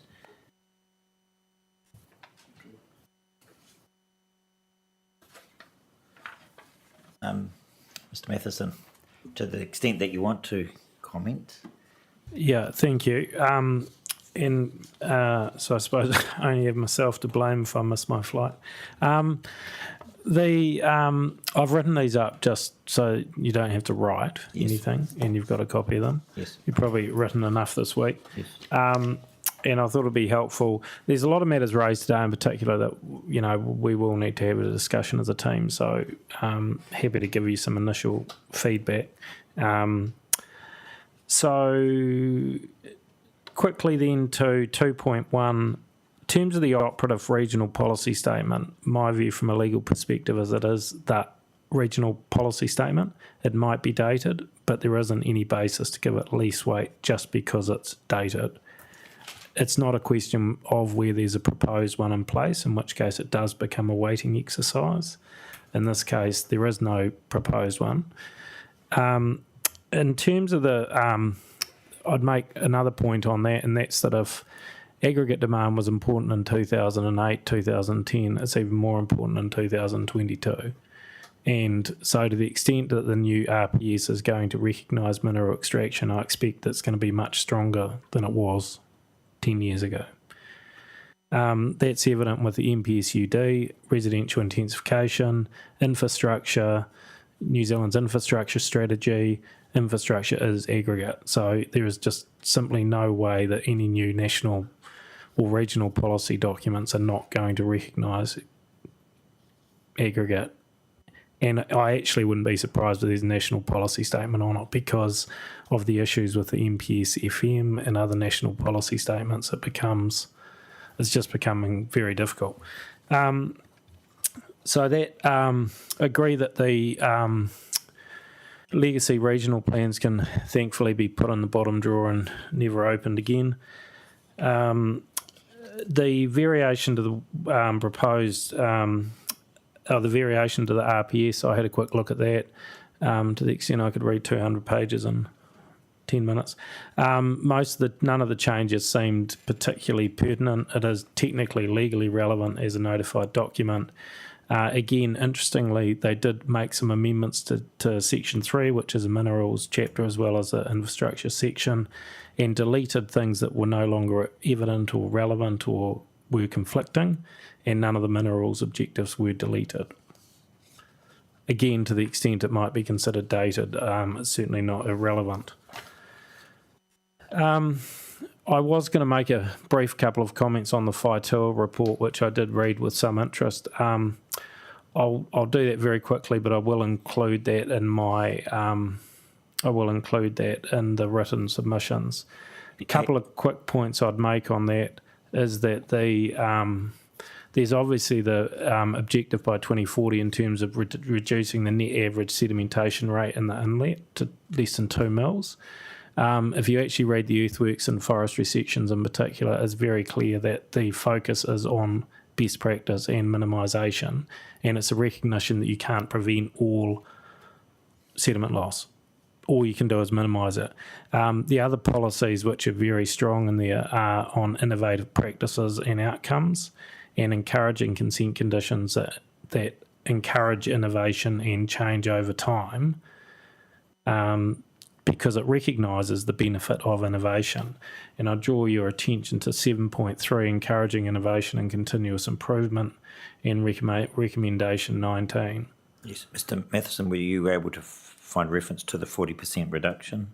Well, the 40% reduction comes from the reduction from, I think it's 5 mils per year currently to 2 mils per year by 2040. So if my maths is right, that's a 40% reduction. Yes. I think. Yes, it is. 5 to 2, 60, yeah. So anyway, that's where they want to get to by 2040. So it is late on Friday. Traffic movements, if I can briefly go to those, and I know Mr. Hunt's busily preparing a document. The short-term consents are set out there. The long-term consents, reiterating the applicant is committed to the safety of all users of State Highway 58. It will complete the intersection upgrade. To the extent there was ever any issue with that, there is simply not. The proposed operation of the access way and traffic movements have been agreed. I had thought that it was agreed with PCC, but we can delete PCC because there is still a debate about the left hand out in terms of the 120 seconds. I mean, I suppose just pausing there and before going through the table, it really is important for both traffic and noise that these are maximums. You know, so when someone says, well, there's one every minute, well, that's actually wrong. I accept from an assessment perspective, you need to understand that that might happen. But physically, there's not enough trucks to have one every minute, every hour of the day. So it's just that real-world analysis of effects that you need to bear in mind when you're looking at effects. And the same goes for the exits per hour. There is a maximum of 250 exits allowed every day. So the average on my maths, even with a 7 till 6, is 22 or 23 per hour, 22.7. So again, in terms of actual likely effects of a left turn out, on average, it'll be 22.7 exits. So I've got there, just to try and be helpful, and again, this will be in the written, 6 a.m. to 7 a.m. Oh, just on that, this was the updated graph that Mr. Kelly, or you asked Mr. Kelly for. So that's it. Sorry, that was attached separately to the, I think, given to you separately. There should be it's a 2-pager. So that includes the hours 5 a.m. at one end and till 7:45. You can see the quite significant drop-offs at either end of the day. And in particular interest is the 6 a.m. to 6:30, 6:15 is very low, and then it pretty steadily ramps up. So that's what you asked Mr. Kelly for, so I thought I'd just hand it in now for you to have a look at. Then in terms of this table, so right turn entries, so this is pre-stage 2B upgrade, 10 entries per hour weekdays, and then 30 entries per hour otherwise, and then the exits on the right-hand side.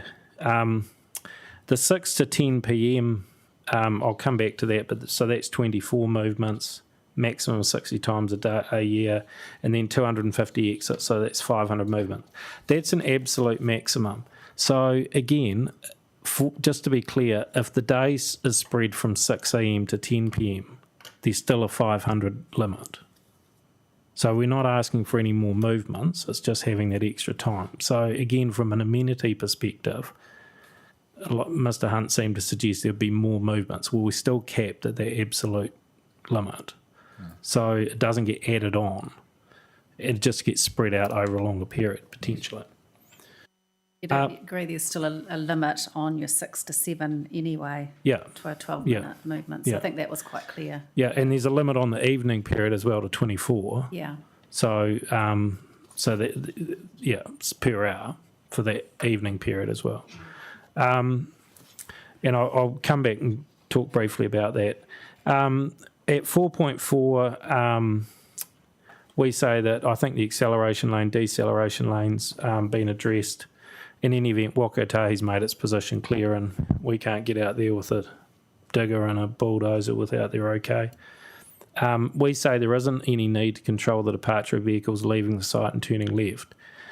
This will be in a circumstance in the future where, in my submission, based on the risk parameters and principles I discussed earlier, at worst, you're going to have 200 or 300 metres to see a truck turning left and slowing down and turning into a driveway.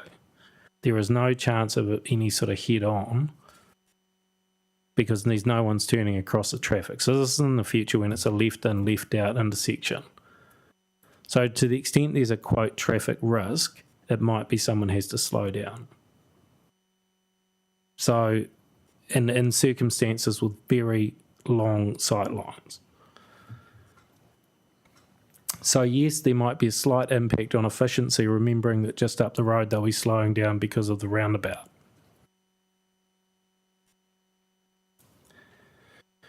At 4.5, and I guess, I do agree with that all models are useless and, well, all models are inaccurate and some are useful, whatever it is, but I guess the applicant's position is that the the simulation model more accurately reflects reality with a circumstances where you're looking at gap creation through the use of roundabouts as opposed to a mathematical Sidra model. So that's why we say that the simulation model provides a better and more realistic assessment. The hours of operation that are proposed are summarised there. 6 a.m. to 7 a.m. Monday to Saturday, all activities except crushing. So Miss Wilkinson's assessment made that clear when she did it. No more than 12 movements along the access way. 7 a.m. to 6 p.m. Monday to Friday, no more than 60 movements per hour along the access way. 7 a.m. to 3 p.m. on Saturday, all activities, no more than 60 movements per hour. And then 6 p.m. to 10 p.m, all activities no more than 60, no more than 24 movements per hour. The blasting 11 a.m. till 3 p.m. Monday to Friday, so nothing on... All of these exclude public holidays as well. I just didn't need to clog the table up. And then the maintenance activities, use of accessway by light vehicles. Yes, so Mr Matheson, just so 6 p.m. to 10 p.m, it is all activities, that's still your position? That's based on Miss Wilkinson's assessment that the in terms of quarry noise, the level of quarry noise is as set out in the table where she separated out the quarry noise from the traffic noise is very low. Yes, it would be audible, but there may be occasions, for the reasons explained by Mr Walsh, that there would need to be some crushing activities, and I guess we just don't want to rule out the opportunity for that if it is necessary. No one's going to be doing unless they need to. And on that, no one's going to be driving trucks up and down the accessway unless they're taking quarry aggregate somewhere too. There's no benefit otherwise. Could I just, I noticed during the hearing, I'm not sure who I asked to, but I just still would like to understand what maintenance activities are. I think that's something we could usefully put in the, I know Mr Pope mentioned it, but we'll put that in the reply, so thank you. Now, just maybe I'll start with the dust. The applicant doesn't consider that continuous dust monitoring is necessary or appropriate. I mean, I think you were given the example of the Roydon Quarry, which I think's got 4 dust monitors in the context of 200 hectares or so of quarries in a area with very close residential activities on a flat plain in the middle of the Canterbury Plains. And, you know, in those circumstances, you might sit there and say, well, that may be fair enough.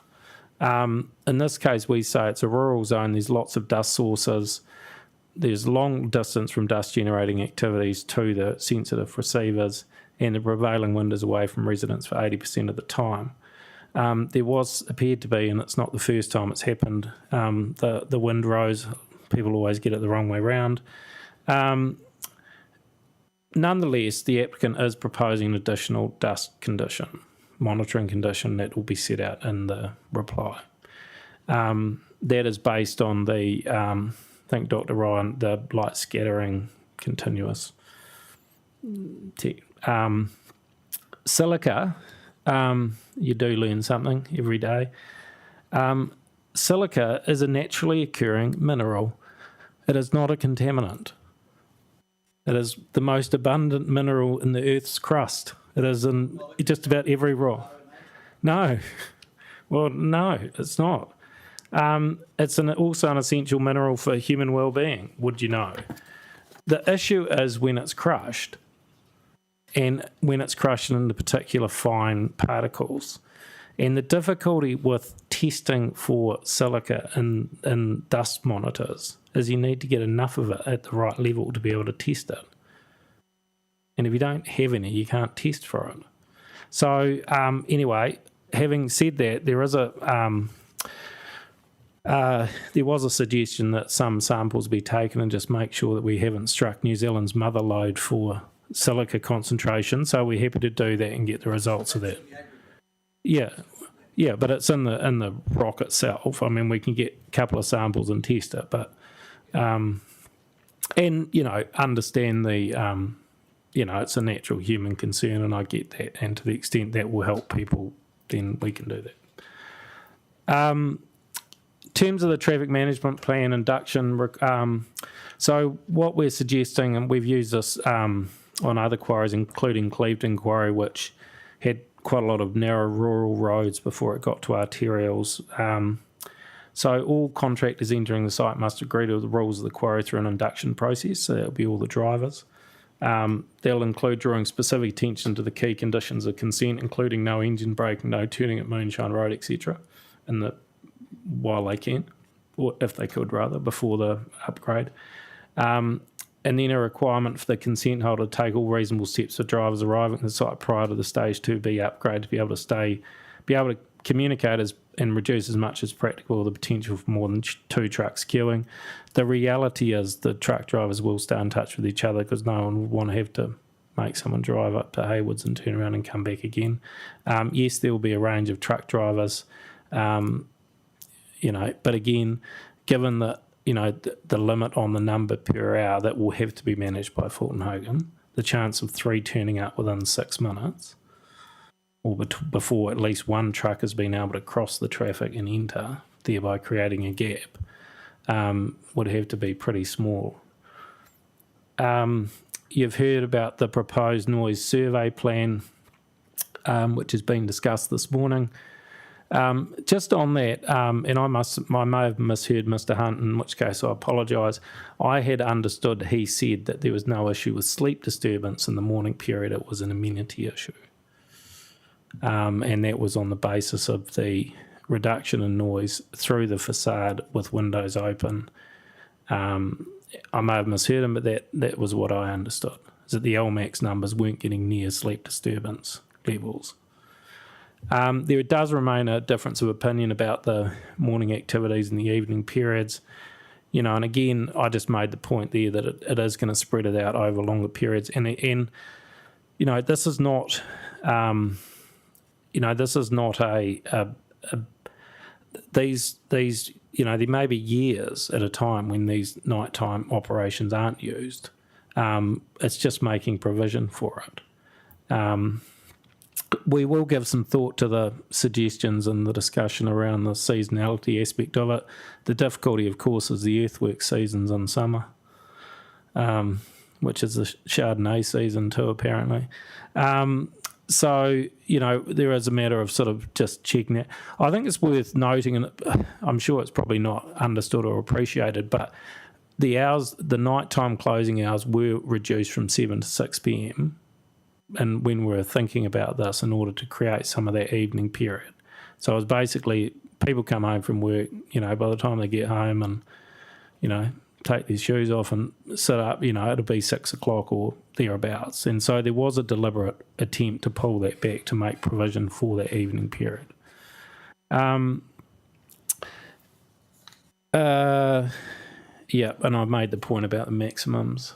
On 8.5, this is probably an interesting philosophical question. In terms of the PDP noise limits, yes, we comply with the operative ones. Yes, they are the operative limits. From a legal perspective and as a discretionary activity, I don't have a particular problem with having regard to a non-operative, non-effective new noise rule as a guideline for what's current and best practice, and we meet those as well. So we meet what's currently considered to be the new best practice noise limits. I don't agree as a matter of principle that the noise rules don't assume continuous noise. They must do as a matter of law. The rules don't say except for continuous noise sources. And of course there are activities that do have near continuous noise.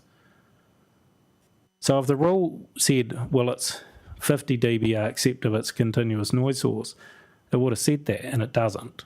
And I don't think there's any ability to read that in and somehow sort of change the rule. And then the last point I'll make on that is this won't be a continuous noise source anyway, for the reasons we've discussed. Thankfully, the landscape planting of the Bund issue has been resolved. Thankfully, also, there's no disagreement between ecologists, which I'm going to write down as probably the first time in any hearing ever that I've had no disagreement between ecologists. Yeah, as I noted, the stream diversion will occur across a new quarry bench. As I mentioned, that width has been provided to allow for planting, and we're investigating that. It is possible to be done. There's a bit of work involved. You need to put down substrate and stuff, but it is possible. We talked about groundwater. There isn't a consent to divert groundwater. We can provide the bore logs, but as you also heard, the best test is that the quarry's been excavated to about that limit anyway, and there was no water encountered. That's obviously of key interest when people start digging holes in the ground. The quarry management plan, this is a matter of good practice, but there will be a specific contact person and phone number on the sign, and there'll also, that's common practice for Fulton Hogan and noted to the CLG. The term that'll be addressed in the reply submissions. It was interesting that PNRP obviously refers to expiry or review. We're happy, obviously, with review. I also do note, I mean, it's all Policy 6 says is that a Whaitoa plan change might set out common expiry dates. We don't know what the Whaitoa plan change will actually say. It may well set out common expiry dates, it may not, but we don't know that yet.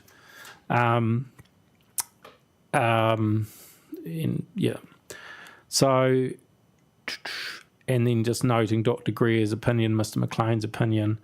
From an overall submission, I would say, in the absence of what I heard, the position was that it was a policy reason for a shorter term, not an effects reason. And there's no policy that addresses term. So I'm not sure what the policy reason is that is relied on if there's no effect. So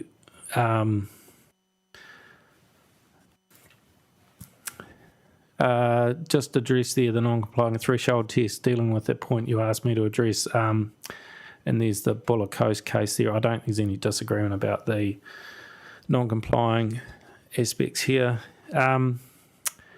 I don't agree that there's scope under the RMA for a consent condition to impose a condition in relation to past activities from a fundamental point that a condition has to relate to an activity of the consent, of the activity consented, and this relates to a previous activity.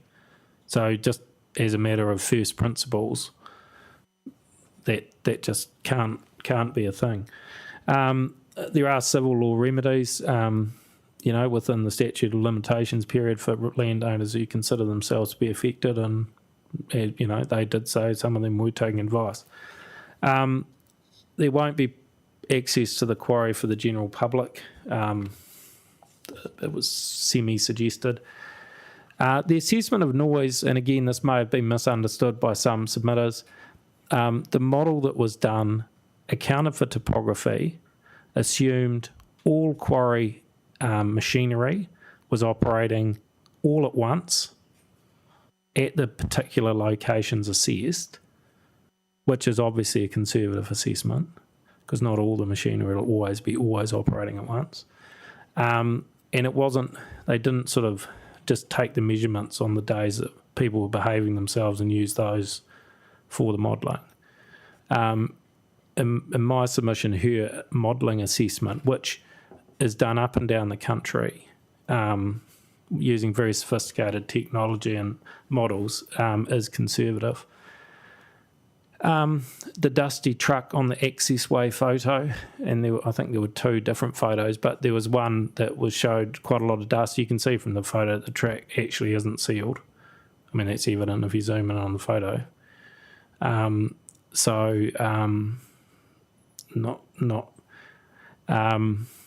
Not sure why there was a suggestion made that it wasn't sealed, but it was a very yellow looking seal if it was sealed. Dealt with the effect on the inlet's ecology earlier. I guess the concern there was, and The concern there was any suggestion that that the quarry operations do ecological surveys of the inlet and then try and ascertain the difference in effect or the effect of the quarry on the inlet kilometres downstream with the amount of sediment. And so that was really where that concern came from. It was happy to look at effects on site, but by the time you start getting off site, let alone trying to understand what impact quarry operations are having on the inlet, is just impossible to ascertain. It's not to say it's not a good idea to be done, and I'm sure it will be being done. It's just a question of whether it's reasonably related to the consent. Building survey of houses. The applicant doesn't agree that these surveys are necessary or reasonable. I wasn't clear from Mr. Stiles, and it appeared to be that he was saying that you need to do a survey before and after every blast. So it's 17 blasts per year, one every 3 weeks, 34 building assessments per house. 4 houses, that's 136 building assessments per year at a very conservative $1,250 per assessment. You're looking at $170,000 a year in building assessments. In circumstance where the expert evidence is that there won't be on a modern constructed code of compliance house any effect. In my submission, that's just simply not realistic. The other difficulty is, of course, if you go on and do a baseline survey now, and then in 5 years you do another baseline survey and there's movement, well, the ground might have moved in that 5 years, and there might have been an earthquake or two in that 5 years, or who knows what's happened in that period. So again, there's a real concern, and you heard from Mr. Ormiston the number of things that can cause cracking and, that cosmetic type of damage are being looked at.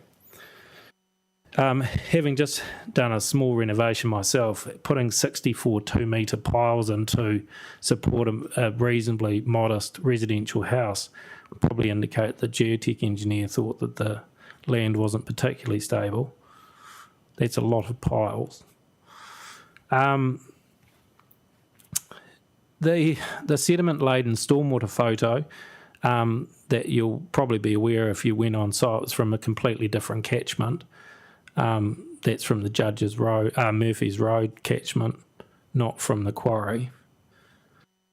That was further west, the photo. So I'm not quite sure why people thought that came from the quarry. But we're going to respond on the consultation point. We don't agree with the suggestion that the applicant has in every case taken a least restrictive option.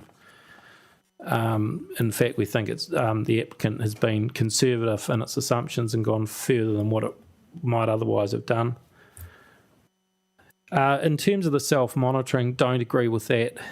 The proposed and acoustic monitoring, and I guess just in terms of answering one of the questions that was put forward, well, how do you prove compliance? Well, if someone said there was a truck out of hours, you go back and you look at the video and you say, well, there was a truck there or there wasn't. There's a video record of it, when they came in.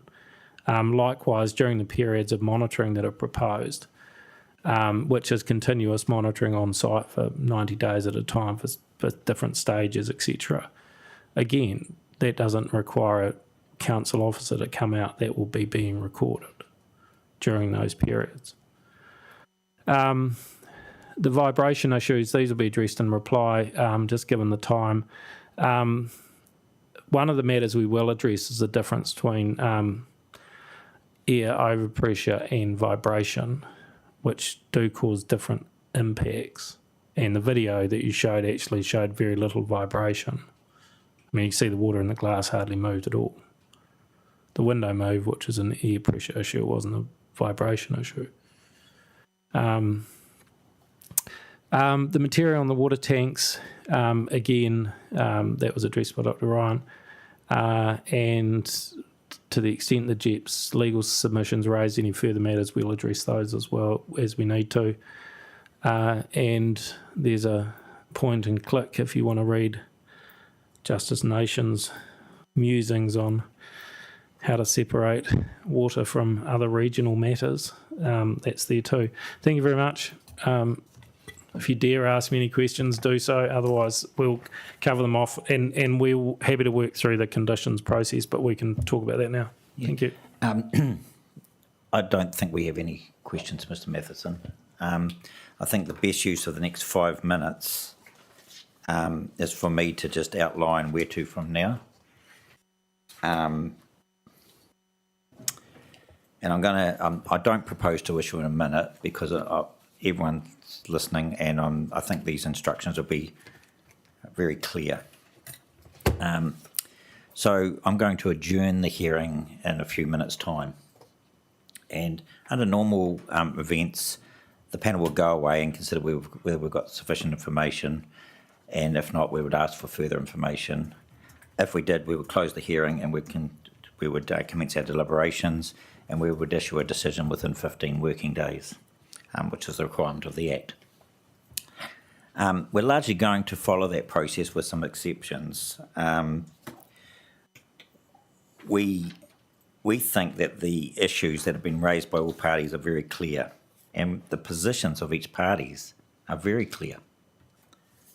We're in no doubt where the councils are sitting, where various submitters sit, or where the applicants sit. So there's a huge amount of clarity there, and that's useful. What is obvious is there are some contests in key areas. The contests between the experts largely come down to noise and traffic, and that's largely an issue between council being PCC, the applicant, and those experts that represent JEPs in terms of those fields, particularly the traffic field, Mr. Monty. There are also contests and difference of opinion between submitters, the applicant, and both councils on matters of particularly amenity relating to noise, dust, vibration, those sort of matters. We're very clear on where those contests are, and that's going to be a challenge for us to land those matters. But to assist us, we are going to make some directions regarding comments on conditions. And I just want to reiterate the role of that, and that is to help us be informed about the ability of mitigation matters or interventions or restrictions to avoid remedy or mitigate effects. So I made that comment on day one. So that's the context for the directions I'm about to give. Just before I give them, I'm going to quite openly acknowledge that the timeframes that I'm about to talk to are very tight. And that's unfortunate, but we make no apology for that because we have a duty to avoid unnecessary delay in these proceedings. We have a requirement to issue a decision within 15 days of the hearing. And these directions relate to conditions, and there has been a fulsome discussion of conditions in this hearing. I think it would be fair to say everyone has a reasonable understanding of the conditions and where they are going, and any suggestions are going to, I guess from the applicant's point of view, be tweaks, from the council's point of view, tweaks, from submitter's point of view. There could be some fundamental changes there, given their original position of, and still stated position of, preferring that the application be declined. So the directions that we will give, working backwards, are that we're going to require from the applicant their final written reply by 1 p.m. on Monday the 29th of August. Now, to achieve that, there's 3 steps in between. Between now and next Tuesday morning, we would like to see a consolidated set of conditions from the applicant with the necessary input from both councils, to the extent that that is possible in terms of the latter matter. appreciate that will give the councils limited time to comment, but I would encourage the applicant and the councils to work out a timeframe for that between now and Tuesday morning, which is the 23rd.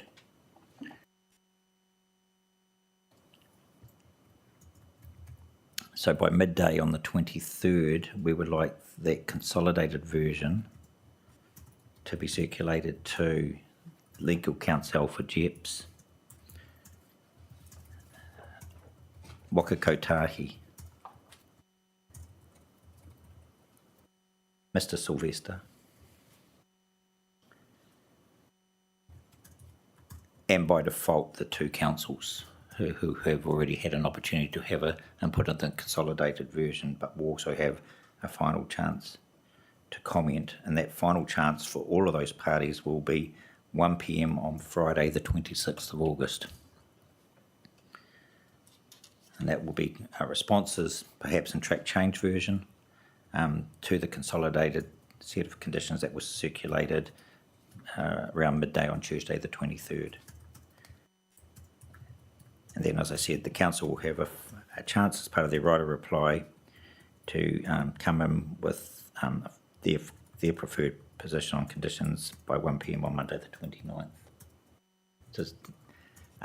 Just firstly, is there any, regardless of whether you agree or disagree, are those timeframes clear? Is there any confusion about those timeframes? Ms. Williams? I just had a matter of clarification around the right of reply matter. You said council right of reply. Sorry, applicant. Applicant right of reply. Sorry. Yeah, I wondered why Commissioner Burge was looking at me in that funny way. Yes, the applicant. Yeah, look, it is tight, but I should also say that it's unusual. These procedures that I'm offering, this process is unusual. Normally, as I said, we would close the hearing and that would be the end of the matter. I'm affording an opportunity for the submitters through their legal counsel, and I don't want to receive comments individually from submitters because that is counterproductive, and I think their best way forward is to have a coordinated and consolidated response to the conditions, and I think Professor Irons is well capable of coordinating that. It may not be necessary, Mr. Sylvester, to actually respond. I think he's already indicated he's adopted the legal submissions of Professor Irons. So, okay, the opportunity will be there if he wants to comment. But if they're saying the same thing, in the words of David Byrne, say it once, why say it again? So that's what I would encourage.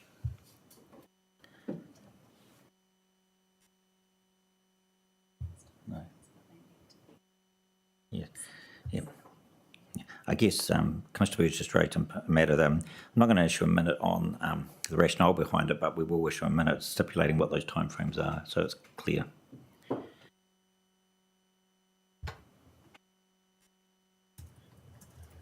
Unless there's any other matters of clarification regarding that timeframe.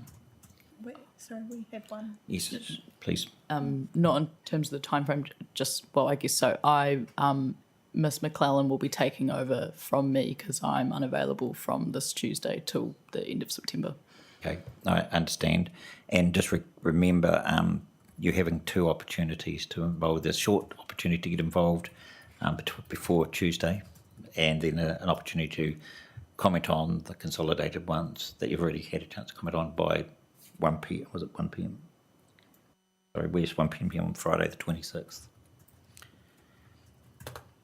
Okay, it just leaves me to thank everyone for their attendance, their participation. I think it's been generally good, well-spirited. And I've actually finally acknowledged the assistance that everyone's benefited from Ash. A marvellous effort, and don't think we could have done it without you, Ash, so thank you. The hearing is adjourned.